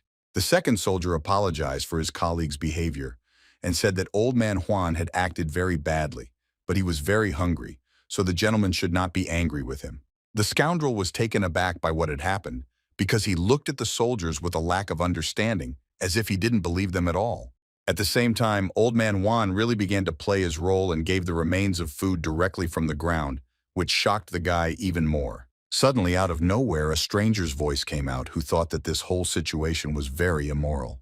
This voice attracted the attention of the city's ruler's son, so he turned to the side to see who it belonged to. It turned out that this acquaintance was Chiao Mu. He praised the soup prepared from his flesh and asked to treat him too, while looking at the scoundrels with a crazy look. Old man Huan saw the main character and was very happy, and could not hold back his tears because he believed that his commander had somehow managed to survive. Sister Shui heard a familiar voice and was also glad that her friend was alive, although she didn't fully understand how this was possible. The old man who served as Mr. Guo's guard was shocked to see Chiao Mu, as he did not believe that he could survive. The son of the city ruler also did not believe what was happening and was trembling with fear, because he already understood what this unexpected meeting promised him. The guy couldn't believe that Chiao Mu was actually standing in front of him, so he quickly looked at the body that was lying in the coffin. There really was a corpse of a man lying there who looked very similar to the main character, but this did not provide any explanation. The villain did not understand how Chiao Mu managed to survive. The protagonist saw this reaction, and it amused him greatly. Suddenly, the guy approached Mr. Go at great speed, which scared him greatly. The next moment, the main character swung his spear in order to kill this scoundrel right then and there. It seemed that he would be able to do this without any difficulty.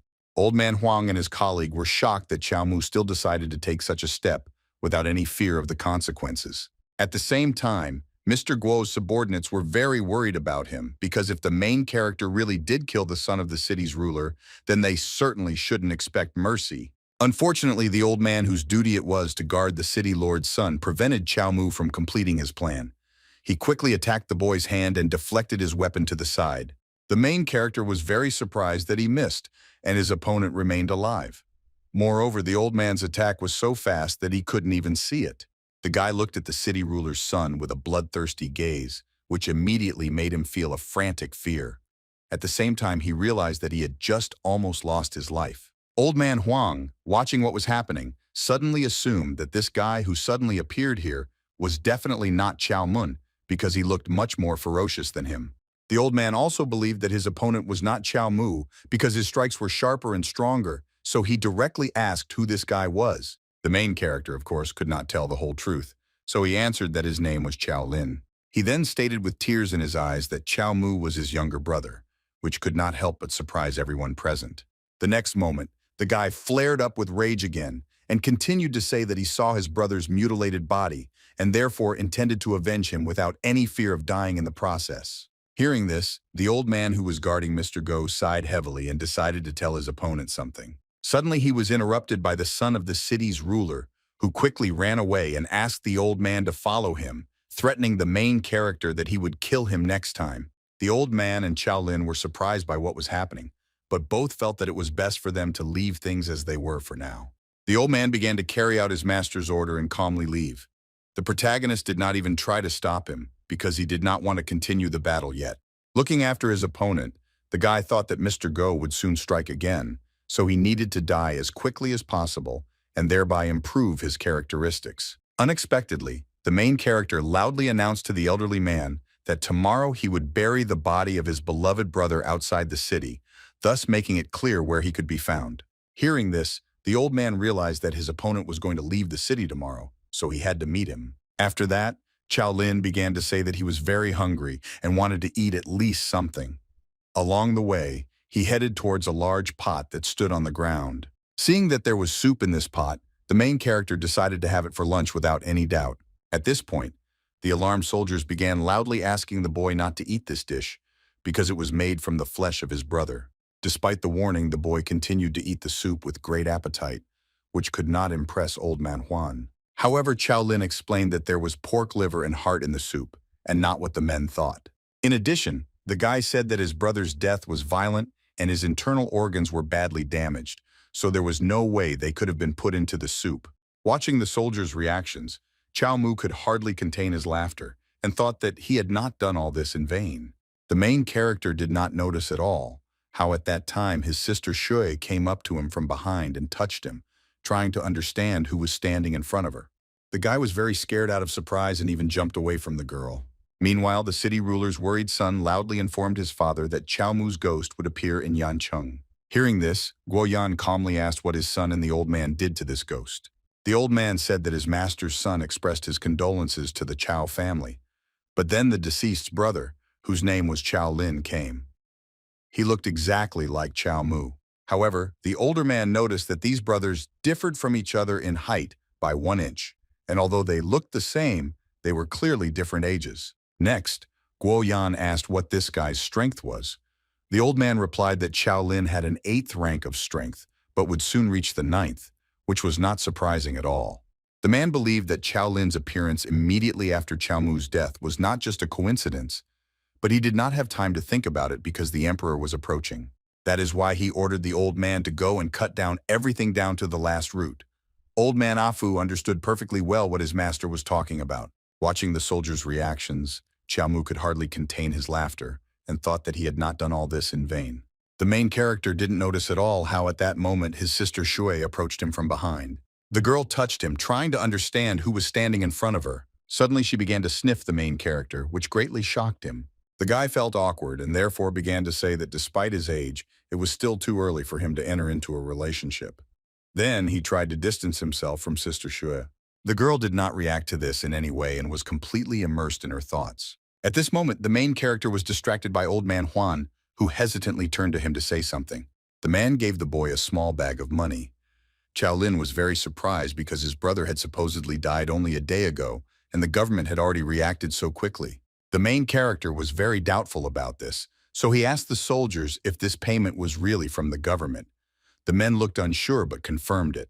The guy, seeing their faces, immediately realized that most of the money in this bag belonged to the soldiers who wanted to take care of their commander's sister. Still, Chiao Lin gave the men the money, saying that he didn't need money from such a terrible government.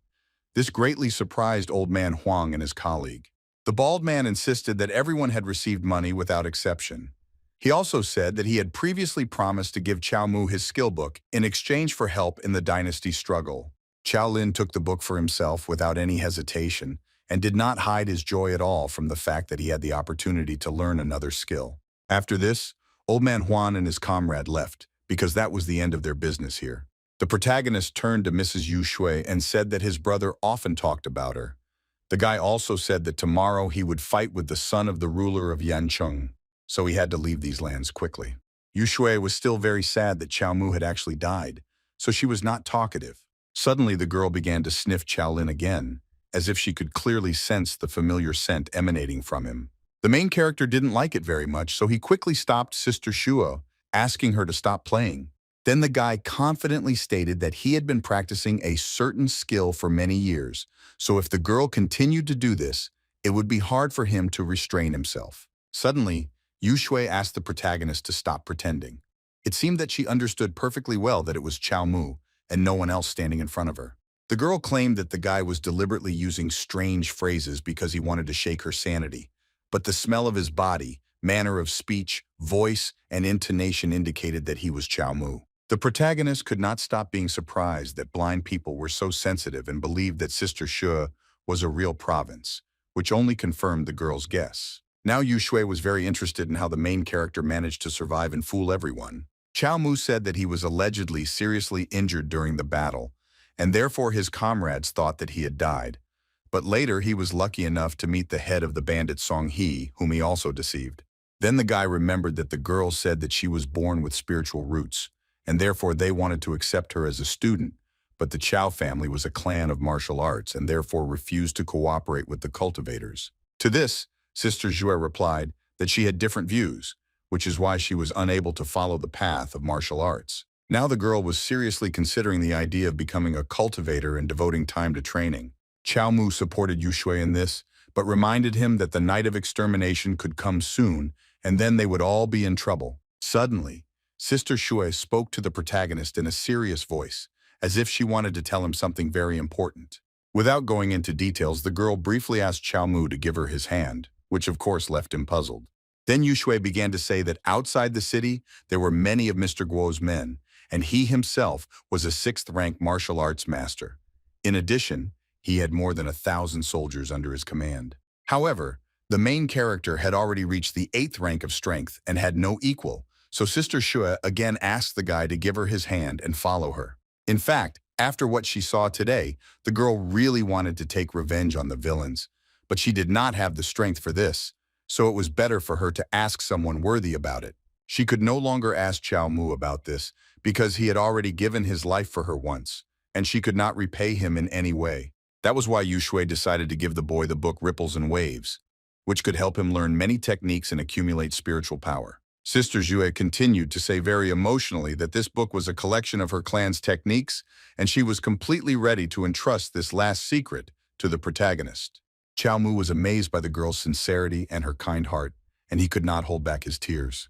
However, the main character accepted this gift without hesitation, not listening to the girl at all, who claimed that this knowledge was a great responsibility. Hearing this, Chiao Mu became silent for a while and began to think seriously about something. Soon he turned to the girl again and reminded her that he still had one matter in which he needed her help. Chiao Mu directly asked if Sister Shui had already finished reading that very book. It seemed that the girl immediately understood what the main character was asking her about. The next day came. Before parting, the boy told Yu Shui that the two of them had a path they had to take to achieve what they wanted. The main character was sure that if they just stood still, then nothing would change. It turned out that Sister Zhue had a very hard time saying goodbye, so she didn't even know what to say. Still, she calmly replied that you would wait for the guy outside the city for a week, as they had agreed. She already wanted to say what she would do if the guy didn't come, but still decided not to disturb herself and her interlocutor with such thoughts. Instead, the girl said with a smile that when they meet again, she will continue their path together. Very soon, a satisfied Chiao Mu went out of the city in order to supposedly bury his dead brother.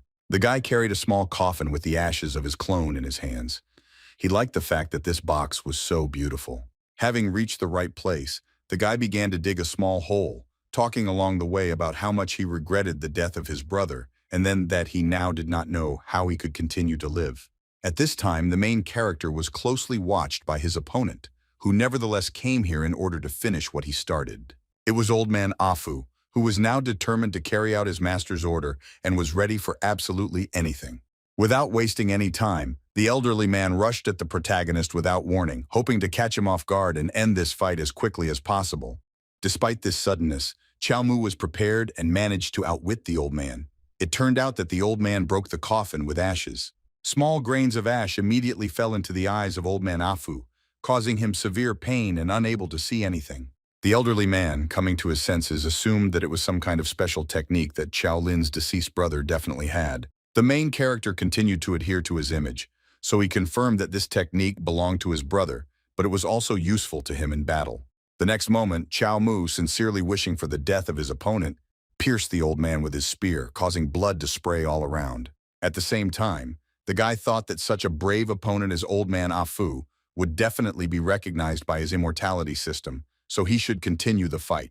Despite being seriously injured, the old man was not going to give up and said that even without his sight, he would get rid of Xiao Lin. After that, he kicked the guy in the chest with all his might. This blow was so powerful that it literally shattered several of the main character's ribs into pieces, making his entire body feel as if it had been pierced by lightning. In addition, this attack allowed the old man to throw Xiao Lin away from himself in order to buy some time to recover. It seemed that Chiao Mu could no longer avoid the end, since he had nothing more to hope for. Of course, this did not upset the main character at all. He was very pleased that he would now die at the hands of old man Afu and sincerely thanked him for this. Old man Afu watched silently as his mortally wounded opponent fell from the high cliff. At the same time, he thought about the fact that two brothers had rushed to desecrate the ruler of the city, for which they were awaiting punishment in the form of death. The elderly man thought that his work here was finished, so he began to leave because it was time for him to return to other duties. The old man did not immediately see that a mysterious man was standing right in front of him, which meant that the battle was not yet over. The next moment, the martial artist saw the man's face and could not hide his surprise. In front of him stood a guy who looked exactly like Chiao Mu. He proudly declared that the Chiao family members were not so weak that a battle with them would end so quickly. The old man immediately thought that fortunately he had already dealt with one of the brothers, because it would have been difficult for him to stand up to two such strong opponents at once. Suddenly, the main character, blazing with rage, ran towards the elderly man without removing the crazy smile from his face. Soon the guy pushed off the ground with force and jumped forward to attack his opponent. Old man Afu managed to dodge this lightning attack, but was surprised that this guy used the same technique as his previous opponent. In order to deal with his opponent, the elderly man first quickly wrapped the protagonist's leg with cloth to immobilize him. After this, the old man swung his hand to attack the guy, while they were saying that he would become another fan who would die from his hand. The master's powerful blow hit the target straight on, and it was enough for Chiao Mu's third clone to die and follow in the footsteps of the previous one. After this, the elderly man breathed a sigh of relief, believing that this guy was definitely finished. At that very moment, the old man heard a familiar voice behind him and was stunned by the silk, because he could not believe that another representative of the Chiao family was standing behind him. To make sure of this, the martial artist turned around sharply and to his great surprise saw another guy who looked like Chiao Mu. The protagonist happily greeted the old man, pretending to be another member of the Chiao family. The old man couldn't believe it and began to assume that his opponent was a real monster or a demon. He also believed that he had somehow fallen into an illusion. The master even began to doubt himself and whether he clearly saw what was happening before his eyes, believing that he could have fallen into some kind of trap. Suddenly, the elderly man's body was pierced by a sharp pain from a recently received wound. This pain quickly brought him to his senses. Meanwhile, the main character immediately decided to attack her opponent. The old man was ready to defend himself and confidently said that it was impossible to deceive him with a pathetic fake. Chiao Mu attacked the master with all his might with his spear, but the master managed to easily stop the blow with his bare hands. Old man Afu looked at the maddened boy with horror and thought about where the Chiao family members got such enormous strength from and why they were not afraid of death at all. However, the elderly man quickly pulled himself together and attacked the main character in response, thanks to which he was able to throw him away from you. Chiao Mu tried to resist this, but his opponent was very strong and, in addition, the techniques that the guy used brought him painful wounds and injuries. Thanks to this, the elderly man was able to choose the right moment and attack his opponent again without even using any weapons. This was the end for another clone of the main character, but he did not despair and finally warned the old man that they would meet again soon. The elderly man, although he had won, was in no hurry to rejoice, because he was already certain that he had fought a real demon. Chiao Mu, who once again suddenly appeared behind the old man, clarified that he was not a demon, but only had a demonic body. It seemed that such sudden appearances no longer surprised the martial arts master, who was ready to defeat another copy. The old man burst into tears and loudly declared that he would not fall into this trap again. The next moment, the two opponents quickly approached each other, wanting to mercilessly kill their opponent. The protagonist admitted that the old man was an excellent warrior and thought that last time he received good rewards for the death of a C rank, but unfortunately the last death was only a D rank. Then the guy, despite the fact that he had taken a strong blow from the elderly man, decided that he no longer needed him, so it was time to kill old man Afu. To do this, Chiao Mu decided to use the broken piece of his spear, the tip of which was still intact and perfect for killing. The protagonist managed to deftly bypass the martial arts master's defense and plunge a sharp spear into his chest. The sharp pain that followed this seemed to sharpen the senses and give incredible strength to old man Afu. That's why he was able to quickly grab his opponent by the arm and swing it to throw him away from you. The old man did not limit himself and threw the guy off the cliff, thus definitely ending this battle and at least resting a little. The old man was breathing heavily and shouting loudly that no matter whether his opponent was a demon or a human, he would not give up so easily and would continue the fight. At this moment, Chiao Mu's clone once again appeared behind the martial artist, and this time he didn't hesitate and immediately rushed towards him. The main character grabbed the old man tightly, with a grin on his face, saying that the old man could tell about all this in the next world. Also, Chiao Mu no longer hid the fact that after what he was about to do, he would simply be reborn again. The next moment, the protagonist and the old man jumped off the high cliff. Now he wanted to take advantage of his last resurrection this week. Chiao Mu held his opponent tightly so that he could not break free from his grip and try to escape. The martial artist desperately tried to push the guy's hands away from himself, but he was unable to do so. In response to any resistance, Chiao Mu would apply even more of her efforts to subdue the old man and suppress his will to live. However, the old man managed to weaken one of his opponent's arms, injuring it badly, so the guy quickly grabbed the old man Afu with his legs. Chiao Mu was determined to do everything he could to ensure that his opponent did not escape and die with him now. The martial artist was already losing consciousness due to strangulation, but he tried to remember at what point everything went wrong. Falling quickly down, the old man saw the lifeless bodies of his opponents, whom he had recently managed to overcome and throw off the cliff. He saw 4 corpses that were exactly alike and did not understand what was going on. Unfortunately, old man Afu was not destined to unravel Chiao Mu's secret, because very soon he collided with the ground at great speed. Both the elderly man and the main character's clone died from falling from such a great height. Very soon the guy was revived again and announced with great joy that his task had been completed, but he was very upset when he saw that the mortality rating was only D rank. However, he began to think that he currently didn't have many skills and the chi wave hadn't opened yet, but he needed high grades in order to make a breakthrough faster. Unexpectedly, the boy received a reward in the form of the ability to set the resurrection point. Chiao Mu believed that with this, he would be able to mislead his opponents with his unexpected appearance. Smiling slyly, the main character decided that he should try out this reward as soon as possible, and to do this, he should go to the mansion of the city's ruler. However, the guy was in no hurry to do this, because he decided that first he needed to return to the city and change clothes. After some time, the protagonist made his way into the kitchen of Guo Yan's mansion and prepared to carry out his plan. The guy suddenly burst into the room and quickly attacked everyone present with a slingshot. The shots of small stones were enough to defeat all the men who were in the kitchen. Chiao Mu himself was very pleased with his skill. However, the guy was in no hurry to go further, because he believed that he had already been resurrected many times, but had never celebrated this event, so he wished himself a pleasant appetite. The main character began to eat the delicious noodles that remained in the kitchen, but very soon he heard strange sounds behind the door, which attracted his attention. Carefully looking out onto the street, Chiao Mu saw his old friend, who was laughing loudly and saying that first it was necessary for his pet to smell the smell and only then give him meat. It was the son of the city's ruler who was training his dog. The main character immediately thought that if someone entered the kitchen, he would be exposed. The guy was afraid that if he was discovered, he had no other choice but to die. Suddenly, someone kicked the door hard, but even after that, it did not open. Mr. Go loudly asked who was inside and ordered that the door be opened for him immediately. The scoundrel came here to feed his dog. He didn't notice that as soon as the door opened a little, someone's hand stuck out of it. Very soon the door slammed loudly again. The servants looked around in confusion but could not find Mr. Guo anywhere. Meanwhile, the protagonist mercilessly threw the villain to the floor without worrying about his well-being. Soon the city lord's son saw Chiao Mu, who looked very dangerous. Even the rascally dog was frightened by this sight. However, the guy still ordered his dog, whose name was Dahi, to attack the main character and eat him. The scoundrel was very surprised when he saw that Chiao Mu was petting his dog without any fear, and apparently Dahi really liked it.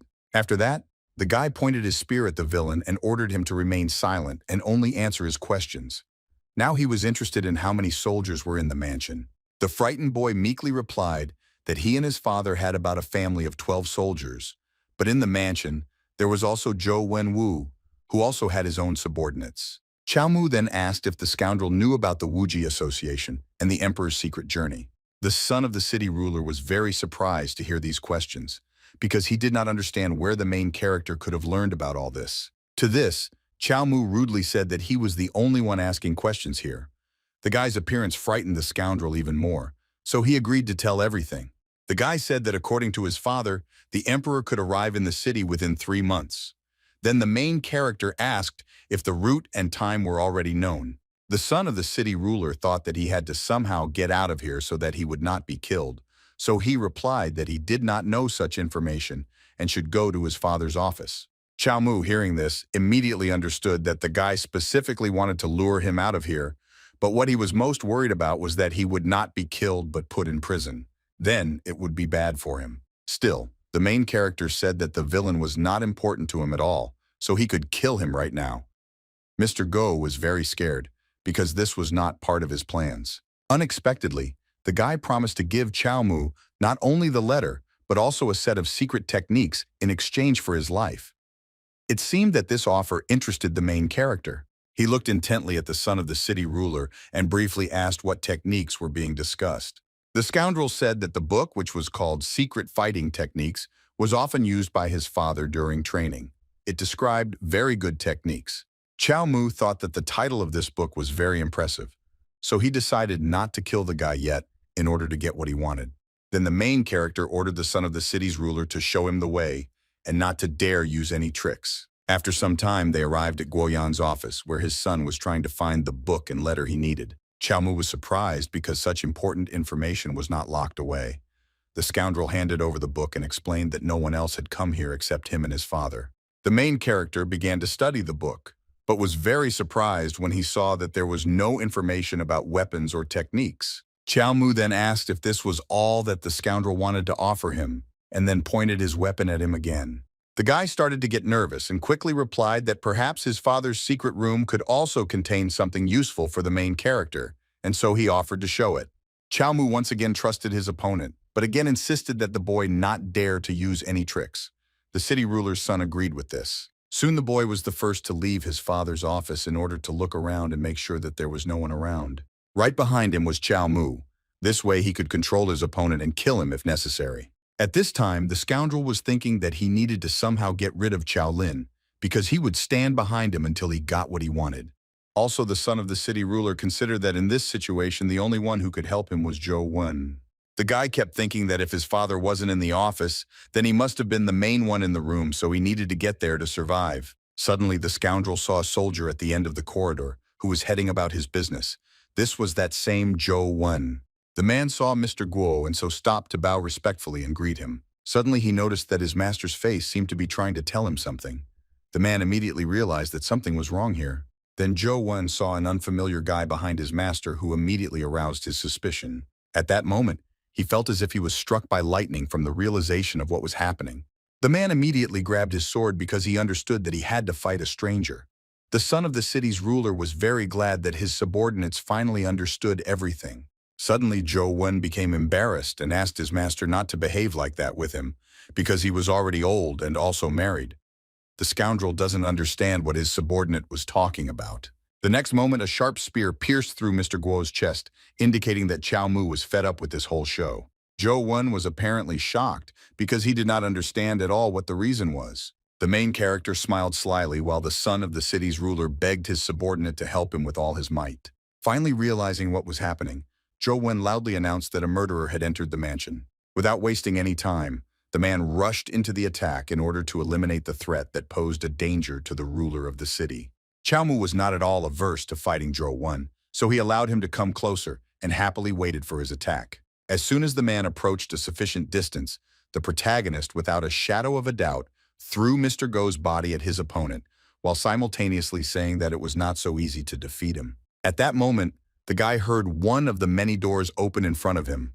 An ominous aura immediately wafted out of the room, which was difficult to ignore. Chiao Mu immediately turned to the side to confirm that it was exactly what he thought. The guy really wasn't mistaken. Guo Yan came out of the room, and judging by his appearance, he was already ready to mercilessly kill the uninvited guest. Guo Yan came out of the room. Judging by his appearance, he was already ready to mercilessly kill the uninvited guest. Chiao Mu was ready for this. The ruler of the city was incredibly angry when he saw the main character and what he had done. At the same time, the guy was very happy that the man would finally attack him. Chiao Mu was very surprised when he saw what happened next. In just a few seconds, Guo Yan approached the main character and began to attack him mercilessly. Fortunately, the guy managed to block the man's blow in time. However, the attack was so powerful that it caused a large explosion that threw the intruder far back. Chiao Mu remained unharmed, but he now understood that this battle would not be easy. Despite his minor wounds, the protagonist loudly addressed Guo Yan and asked him not to miss the opportunity to kill him. The city's ruler, without saying a word, approached his enemy again in order to continue attacking him. At this moment, Chiao Mu saw that a man's foot was already approaching his head. The guy couldn't avoid this blow, so he flew to the side at great speed. Guo Yan's skill greatly surpassed his. Despite this, the main character was still alive and could even get back on his feet. The guy with a big gap asked his opponent not to stop because it was impossible to defeat him with such force. This behavior made Guo Yan even more angry, so he again approached the protagonist with great speed in order to use all his skills on him. At the same time, the man, not holding back his anger, loudly asked why Chiao Mu killed his son. To this, the guy, who continued to smile, briefly replied that good should always triumph over evil. The guy confidently continued to say that since the universe did nothing, he himself would decide everything. The next moment, Chiao Mu managed to use a successful move and knock the city ruler down. Guo Yan was very unhappy that the protagonist was resisting, but now he needed to think about something else. The guy tried to attack the man with his drops, but he managed to get to his feet in time and dodge. This whole fight only fueled Chiao Mu's interest, so now he was very happy about what was happening. Meanwhile, Guo Yan had already approached his opponent and swung his fist to attack him. The main character was not going to just stand there and wait for death, so without wasting any time, he decided to use his spear against the man. Unfortunately, the city's ruler foresaw this and was therefore able to move the guy's hand, which was holding the weapon, away from you in time. Along the way, the man said that after the death of the main character, he would hang his body on the city gates and leave it in the sun for 10 days so that even his son could see everything from heaven. After this, the city ruler hit Chiao Mu in the stomach with all his might, causing him to fly far back and crash into the wall. Guo Yan's subordinates immediately understood what their master wanted from them as soon as they saw him extend his right hand to the side. The seriously wounded protagonist also understood what would happen next, so he only asked the man not to delay. With the same smile on his face, Chiao Mu asked the city ruler to hit him just as hard again. The subordinate quickly dropped the sharp sword to his master. Guo Yan took the weapon out of its sheath and headed towards his wounded opponent. Without saying a word, the man made several sharp swings, but not in order to quickly kill the main character. Now the guy's hands were badly damaged, causing him to experience incredible pain and could no longer hold his spear. Guo Yan, watching what was happening, was sure that his master would not leave his son's killer alone and would make him suffer for a long time before his death. Meanwhile, Guo Yan continued to torture the protagonist and decided that now was the time to strike the guy's leg so that he could not even walk. Surprisingly, as soon as the man tried to attack his opponent, he suddenly jumped up and quickly ran forward in order to save himself. Chiao Mu couldn't run for long and fell to the ground, thinking along the way that Guo Yan wasn't going to kill him, but wanted to torture him for a long time, so he had to save himself. Despite his situation, the main character was not discouraged and joked that all this physical exertion had left him with a dry throat. Guo Yan was still very angry, but he admitted that the guy was an interesting opponent. He was very surprised that after everything that had happened to him, Chiao Mu could still continue to speak, so the man decided to correct this misunderstanding. The main character only smiled at this, already understanding that he would have to take a desperate step right now. Unexpectedly, he used a heavenly demon skill that gave him the strength to quickly stand up, which couldn't help but surprise Guo Yan. The man did not believe what was happening. He was completely sure that his opponent should have died long ago after everything that had happened to him. Surprisingly, Chiao Mu didn't even try to fight the man and instead quickly ran forward. Guo Yan immediately assumed that the protagonist was running towards the exit of the mansion. The man was overcome with a new wave of anger when he realized that the guy was just going to run away from him. In fact, the city rulers were wrong. Chiao Mu slammed his head into the stone slab with all his might, only to die and then be reborn. Unfortunately, the main character was unable to do everything as he planned, and by accident he fell into a well, which surprised everyone who saw it. Guo Yan, as soon as he realized that his son's killer had fled in anger, threw down his sword and plunged it into the ground. The man looked at the well and couldn't believe that Chiao Mu was able to escape in front of so many people. Without wasting any time, Guo Yan calmly ordered his subordinates to go to the Chiao family and exterminate everyone they could find. The man also turned to Zhou Wen and ordered him to find Qiao Lin alive or dead. The man humbly obeyed this order because he himself wanted to avenge the death of his master. Meanwhile, a group of people led by Song He was passing by the river outside the city of Yancheng. Suddenly, something caught the attention of the bandit leader, so he looked towards the river without hesitation. To his great surprise, the boy saw a bloody human body slowly floating downstream. Song He immediately recognized this man as Qiao Lin, and so quickly ordered his subordinates to pull the boy to the shore. 3 days had passed since the incident. Rumors quickly spread throughout the city that Mr. Guo had died heroically in a fight with Qiao Lin. Wanted posters for the main character were posted all over the city, promising a cash reward for any information about the guy. However, almost all the townspeople were favorably disposed towards Qiao Lin, whose location remained unknown. Sister Shui, who also knew about what had happened, thought that Chiao Mu had already managed to secure support once and hoped that this time everything would go just as smoothly.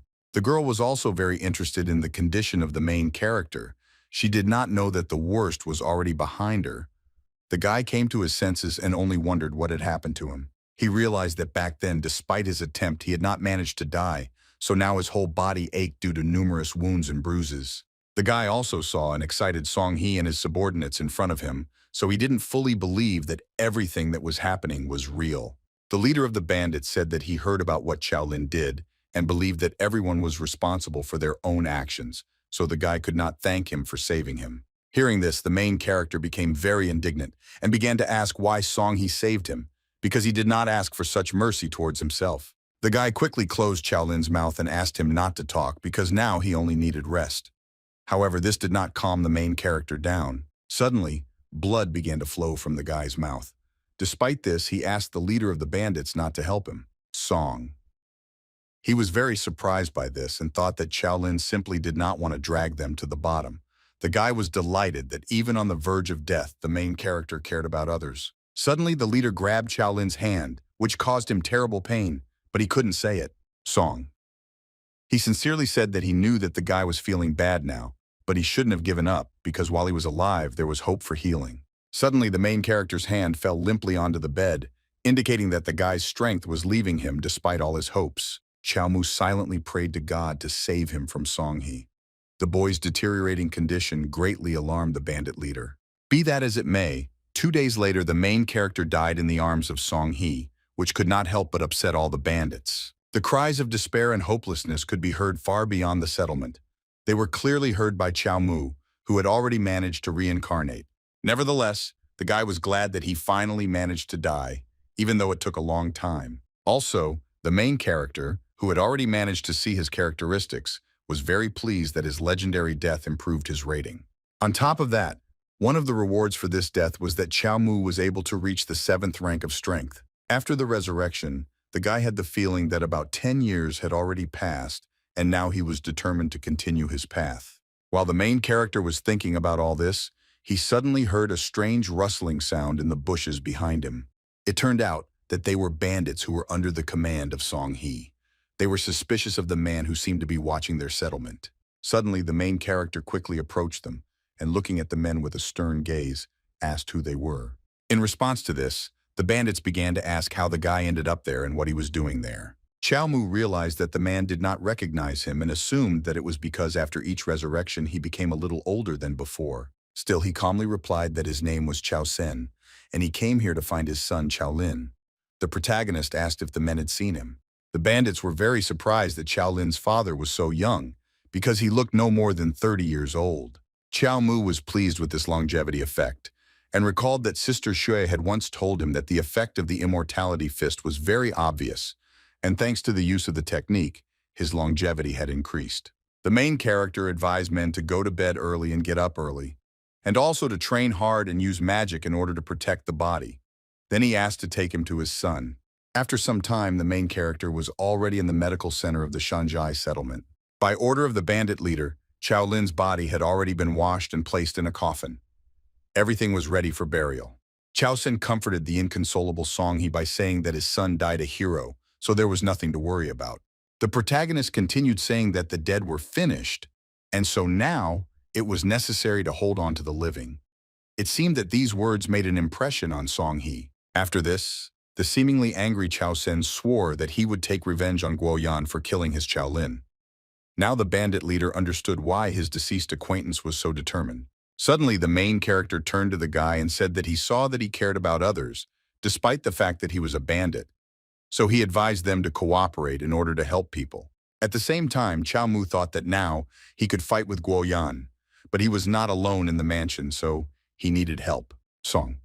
He was thinking at this time that it would be great if Chao Sen could help get rid of the city ruler, so he agreed to cooperate with him. The leader then said that he was glad that the man knew at first glance that he was an unusual bandit, but he was unable to penetrate Guo Yan's mansion. Suddenly, Chao Sen reached out to Chao Lin's body, saying that the bandits could find him as soon as they made the right decision. Song He saw this and asked what the man was going to do. Chao Sen briefly replied that he wanted to protect this settlement because his son's body was being searched for by Guo Yan's people, so the man decided to take it from here so as not to interfere with the bandits' further plans. Song. He was shocked to hear this as he couldn't believe that Chao Sen was going to send his own son's body to the city's ruler. The bandit leader tried to dissuade the man and warned him that as soon as Chao Lin's body reached Guo Yan, he would hang it on the city gates, which would prevent the guy's soul from resting in another world. Hearing this, Chao Sen seemed to change his mind about it. He had another idea. He believed that his son's body would be an excellent bait that would force the city's ruler to leave his mansion. Song He was shocked by this idea and said that Chao Sen should not have taken his dead son as bait. To this, the man calmly replied that he wanted to kill Guo Yan so much that he was ready to go to any lengths to do so. These words impressed Song He so much that he didn't know what to say anymore. Still, the guy exhaled heavily while saying that he was proud of the man and his determination. After that, he promised to take care of Chao Lin's body, so for now it was better for the man to just wait for good news and not attract attention to himself. The protagonist agreed with this, while thinking that now his plan had become clearer. He only had to figure out how exactly to kill Guo Yan and how to further increase his assessment. Soon, a carrier pigeon flew into Mr. Guo's office and brought him the long-awaited message. The man looked at the bird with a piercing gaze as if he already understood what news awaited him. The letter stated that even the martial arts clan representatives were unable to find Chao Lin's body. The man had already begun to suspect that Chiao Mu and Chao Lin were pretending when they said that there was a great family behind them. This guess turned out to be very plausible to him. At this moment, a subordinate approached Mr. Guo and reported that Chao Lin's body had been found. A doctor from Panishan City found the boy's body floating in the river and immediately reported it. Guo Yan, upon hearing this, immediately ordered his subordinate to immediately show him the body he had found. Soon the ruler of the city was brought a large coffin by his servants. The man, without wasting time, looked inside. He saw Chao Lin's corpse and confirmed that it was the guy he was looking for. Suddenly, one of the servants said that according to rumors, Chao Lin lived with the doctor for several days before dying in agony. Guo Yan was not happy with this and ordered that this doctor be checked. After that, the man said with an angry voice that tomorrow he would personally hang Chao Lin's body on the city gate. The very next day, by order of Goyana's city was blocked and entry to outsiders was strictly prohibited. Chiao Mu, watching all this, was surprised at how aggressive the man was, since he closed the city in order to hang out a corpse. The guy assumed that the scoundrel was afraid that someone else from the Chao family would take revenge on him, but this did not interfere in any way, because he already had a plan. Not long before this, the protagonist said to Sun, "Heh, Even though they work together, they will have to act separately. The guy needed the bandits to get into the city, and when Guo Yan will leave his estate, and they will have to start a diversion and distract the guards. At the same time, Chiao Sen planned to go straight to Guo Yan and cut his throat. The bandit leader did not expect that Chiao Sen was going to attack the villains alone, but the guy had already made up his mind and there was no point in trying to convince him otherwise. Son. He was delighted with his new acquaintance because the murder of Guo Yan was the most dangerous aspect of this plan. But despite this, the man still took it upon himself. Chiao Sen quickly interrupted his interlocutor and explained that he simply did not want him to shine brighter than he did. Son. He didn't fully understand what that meant. Chiao Sen explained that he always loved to show off in front of the crowd and also wanted the leader of the bandits to bring him several scrolls from the villain's estate. Next, Chiao Sen reminded the boy that he found his son's body in the river, which meant that he must have fallen into the well in the middle of the Go estate, Yana. The main character continued to say that there should have been a passage that led to the mountains. He suggested that tomorrow's son he and his subordinates took advantage of this passage. The next day, the leader of the bandits reached the right place, where there really was a secret passage. Inspired by Sun, he turned to his comrades and announced that they would now infiltrate the Go estate. Yana and Chao will help Sen kill this thief. Meanwhile, the main character remained outside the city and waited for the right time to come for him. The guy was sure that Sun's team. He must have already found the secret passage, which meant it was time for him to move out. The guy looked down from a high cliff and assumed that if he threw himself from here, he would definitely be deader than dead. Without thinking twice, Chiao Mu pushed off from the edge of the cliff and flew down fearlessly. During his free fall, the protagonist asked the system to return him to the point he had set earlier. After some time, some suspicious noise was heard in the outer area of the city. Chiao Mu was very glad that he had the system, because with the help of its functionality, he was able to reincarnate right in the city, so the closed gates were not an obstacle for him. Having opened his weapons cache, the main character mentally addressed his enemy and warned him that he was already on his way to him. A few hours later, Guo Yan, accompanied by his subordinates, left his estate and headed towards the city gates. People who found themselves in the villain's path were very surprised and did not fully understand what was happening. They assumed that it was the funeral procession of young Master Guo, but they did not raise the question of why the servants were not in mourning clothes. Unexpectedly, Guo Yan stopped and loudly addressed his subordinates, ordering them to open the coffin and take out the body. At that very moment, one of the servants unceremoniously began to carry out this order. Without any respect, the man grabbed Chao's corpse. Mu grabbed him by the hair and began to pull him out of the coffin. Then the servant, without hiding his treacherous smile, showed the townspeople the corpse of the main character. People immediately realized that it was the corpse of the same guy who had hit young Master Go in the square and who had recently invaded Go's estate, Yana. Representatives of noble clans are dissatisfied, suggested that it was a demonstration and not a funeral ceremony. Many of them took it as a threat so that no one would even think of speaking out against Go Yana. However, some nobles supported the scoundrel and believed that Chiao Mu deserved to die for invading the estate and killing Lord Guo's beloved son. Ordinary people began to be indignant and talk about the fact that Guo Yan was a lawbreaker who caused famine in the city, but no one did anything about it. Go's subordinates. The Yan immediately reacted to this and pounced on the dissatisfied in order to make them regret what they said. Very soon a brawl began in the streets. Some accused others of being traitors, while others protested against the current order. Notable people who supported Guo Yan watched everything that was happening with great pleasure and claimed that the poor were to blame for the fact that they were starving.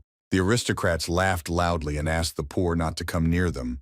They also suggested that these people should die quickly. Suddenly, the air was literally cut by a sharp swing of a sharp weapon that literally left one of the aristocrats without hair. It turned out that Chao was the reason for this. Sen, who had already reached the city square, stood up for the poor. Thanks to this, people were able to pounce on the aristocrat and teach this scoundrel a lesson for everything said above. The subordinate immediately reported to Go Yan, told him that some kind of commotion was going on. The man did not attach any importance to this and only ordered that several rioters be caught and hung on the walls as a deterrent. The main character's spear flew over the people's heads with lightning speed and a whistle, carefully searching for its target. Guo Yan sensed the approaching danger, but it was too late to do anything. The next moment, a sharp weapon struck the villain, causing blood to splash in all directions. Unable to stay in the saddle, the wounded Guo Yan fell to the ground with a thud. The villain's servants immediately reacted and surrounded their master in order to protect him from the attacker, whom they had not yet even seen.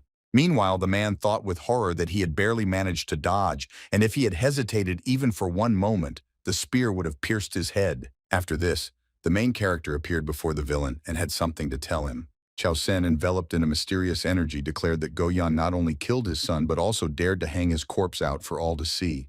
Then, pointing his weapon, the guy threatened that for this bloodthirsty act, the Chiao family would repay the scoundrel 1,000-fold. Guo Yan. He thought that Chao Lin was standing in front of him, so he was shocked and did not believe that this was actually happening. The main character, without wasting time, rushed at the man, simultaneously claiming that he was wrong because he was the father of the murdered guy. These words made the man very nervous. He did not expect to meet another representative of the Chiao family, which, according to his subordinate, simply did not exist. Guo Yan immediately ordered his guards to kill Chao Senya, after which they all rushed at the main character at once. Chao Sen was not at all worried about the superior numbers of his opponents and fearlessly continued to run forward. The guy with a smile on his face loudly demanded that the guards attack him and not even think about giving in. Soon, two sharp blades hit each other, causing the ringing sound of metal to echo throughout the area. The main character easily dealt with one enemy after another, not wanting to spare them at all. Some of the villains managed to get close to the guy from behind, but they could not cope with Chao's reaction. Senya. That is why very soon everyone who dared to confront the main character died from terrible bleeding wounds. The soldiers quickly realized that cold weapons could not stop Chao. Senya therefore decided to use bows. However, even dozens of flying arrows could not stop the main character, who wanted to achieve his goal. After this, the guards decided to resort to a battle formation in order to somehow restrain their enemy. To counter this threat, Chao Senyu had to gather all his strength and concentrate it in his weapon. The next moment, with one sharp blow, the main character managed to send a stream of energy into the soldiers that completely destroyed their battle formation. Some guards were shocked by what was happening and called the guy a monster, but others argued that there was no need to panic because they hadn't even sent their strongest warriors into battle yet. Hearing this, Zhou Wen loudly ordered the soldiers not to retreat and continue the battle. Meanwhile, Guo Yan thought about why the main characters didn't even think about giving up and couldn't believe that no one from the Chiao family was afraid of death. In addition, the man noticed that this Chao Sen was incredibly similar to Chao Lin, but he believed that even between father and son, there could not be such a resemblance. The main character continued to fight and said with a broad smile that Guo Yan won't be able to leave here alive. Zhou Wen immediately decided to intervene in this battle, having previously asked his master to quickly leave here while he detained the main character. The man then attacked Chao with lightning speed. Senya, however, continued to smile and was able to easily block this attack. Looking at his opponent with a crazy look, the main character said that he came here to avenge his son, but what the man was doing here was unclear. An angry Zhou Wen demanded that Chao Sen remain silent because his son had killed the younger Master Guo and therefore deserved to die. To this, the main character, continuing to maintain his image, said that his son only rendered a service to the residents of this city, who were being mocked by the scoundrel. Zhou Wen continued to demand that Chao Sen fell silent and did not insult the young master anymore. Meanwhile, the man continued to swing his sword. The protagonist easily dodged all these attacks and soon noticed that Zhou Wen was already exhausted. That's why Chao Senyu had no trouble hitting his opponent, plunging his spear deep into the man's shoulder. In order to stop the main character, Zhou Wen grabbed the spear tightly with both hands, while enduring incredible pain. The embittered man gritted his teeth and declared that the main character would never take another step forward, and for this, he was ready to give his life. Chao Sen praised the man for his loyalty, calling him a dog, but expressed regret that his master was a scoundrel. The soldiers watching this were shocked and couldn't believe that Zhou Wen, who was a 7th-class warrior, couldn't hold out against Chao Senya even 10 seconds. Suddenly, Guo appeared behind Zhou Wen. Yan armed himself with a sword and praised his subordinate for trying hard. The next moment, the villain, lightning fast, directed his sword forward, without thinking at all about the consequences. It turned out that Guo Yan deliberately attacked his loyal subordinate in order to pierce his body with his sword and hit the protagonist. Chao Sen was shocked by what happened and silently looked at his blood as if he didn't believe that he was wounded. In the end, the guy admitted that the villain had managed to outwit him, and this time the victory was his. Slowly closing his eyes, the protagonist promised that next time Guo Yan will be dead. After that, Chao's lifeless body, Senya, fell to the ground with a bang along with Zhou Wen's corpse. There was absolute silence all around. Guo Yan was very happy about his victory and claimed that his opponent was a dud, and even if there were 1 million people in the Chiao family, he would kill every single one of them. The scoundrel, who had lost his teeth due to impunity, laughed loudly for some time and declared that no one could stop him. Meanwhile, Chiao Mu had already managed to reincarnate, and the first thing he did was look at the rating of this death. It turned out that he had reached rating A and was able to freely distribute his points. In addition, the system informed the main character that his life expectancy had been shortened by 30 years, which he did not expect at all. Chiao Mu knew that if he achieved mastery in the ability of the Fist of Immortality, he would be able to increase the quality and duration of life, so he decided to invest all his points in it. The guy believed that this way his problem would be solved and he would be halfway to immortality. Chiao Mu was grateful to the system for his high mortality rate, but he no longer had time to sit around here because he was waiting for him. Taking his weapon, the protagonist decided that he would deal with the reduction in his lifespan after getting rid of Guo Yan. Meanwhile, one of the subordinates was telling his master in an alarmed voice the bad news that something was wrong in his estate. The man said that an unknown group of people appeared in the middle of the yard, as if out of thin air, and taking advantage of the lack of guards, killed everyone and took control of the entire estate. Guo Yan was shocked by this news. All the events that had happened in his life recently had only caused him to become furiously angry. Guo Yan, upon hearing the bad news, immediately ordered his subordinate to immediately call everyone together and go to the estate. At that moment, the scoundrel noticed that armed men began to surround him and his soldiers. The rioters had no intention of letting the man go so easily and wanted to take revenge on him for the hero Chiao. Sen, go even more angry, Yana, from which he could no longer contain his emotions. The villain, without a doubt, loudly ordered his soldiers to kill the people, leaving no one alive. The soldiers had to obey this order. They quickly put arrows into their bows and took aim. A moment later, dozens of sharp arrows flew at the boastful townspeople who only wanted justice. At the very last moment, something quickly rushed past the people from behind and they began to wonder. It turned out that the hero Chiao was alive and came here to save the townspeople from the tyranny of Guo Yan. The villain was shocked when he saw the main character and did not understand how this was possible because he had just recently killed a man with his own hands. Chiao Sen, without explaining anything, rushed towards Guo Yan, wanting to kill him. People supported him in this, so they ran after him to help. One of the soldiers was frightened by what was happening and therefore asked his comrade what they should do now, since the forces were clearly not on their side. No one answered. The soldiers saw that everyone had disappeared somewhere. They didn't know how they were supposed to fight the main character and generally doubted whether he was a human being. Go's subordinates Yana threw down their weapons because they were not ready to risk their lives. Besides, they did not want to kill innocent people on the orders of a scoundrel. Guo Yan, seeing all this, demanded that the soldiers return and carry out his order. He threatened that anyone who disobeyed would be executed, but the soldiers continued to run away. Just at that moment, the scoundrel noticed that mortal danger was already approaching him, so he no longer had the opportunity to scold his subordinates. Still, the man managed to react in time and block the main character's powerful attack. Chiao Sen looked straight into the eyes of his opponent and confidently said that all this was the result of his actions. The man also threatened that the scoundrel would die now. Guo Yan was very angry when he heard this and asked if the main character really thought he could defeat him.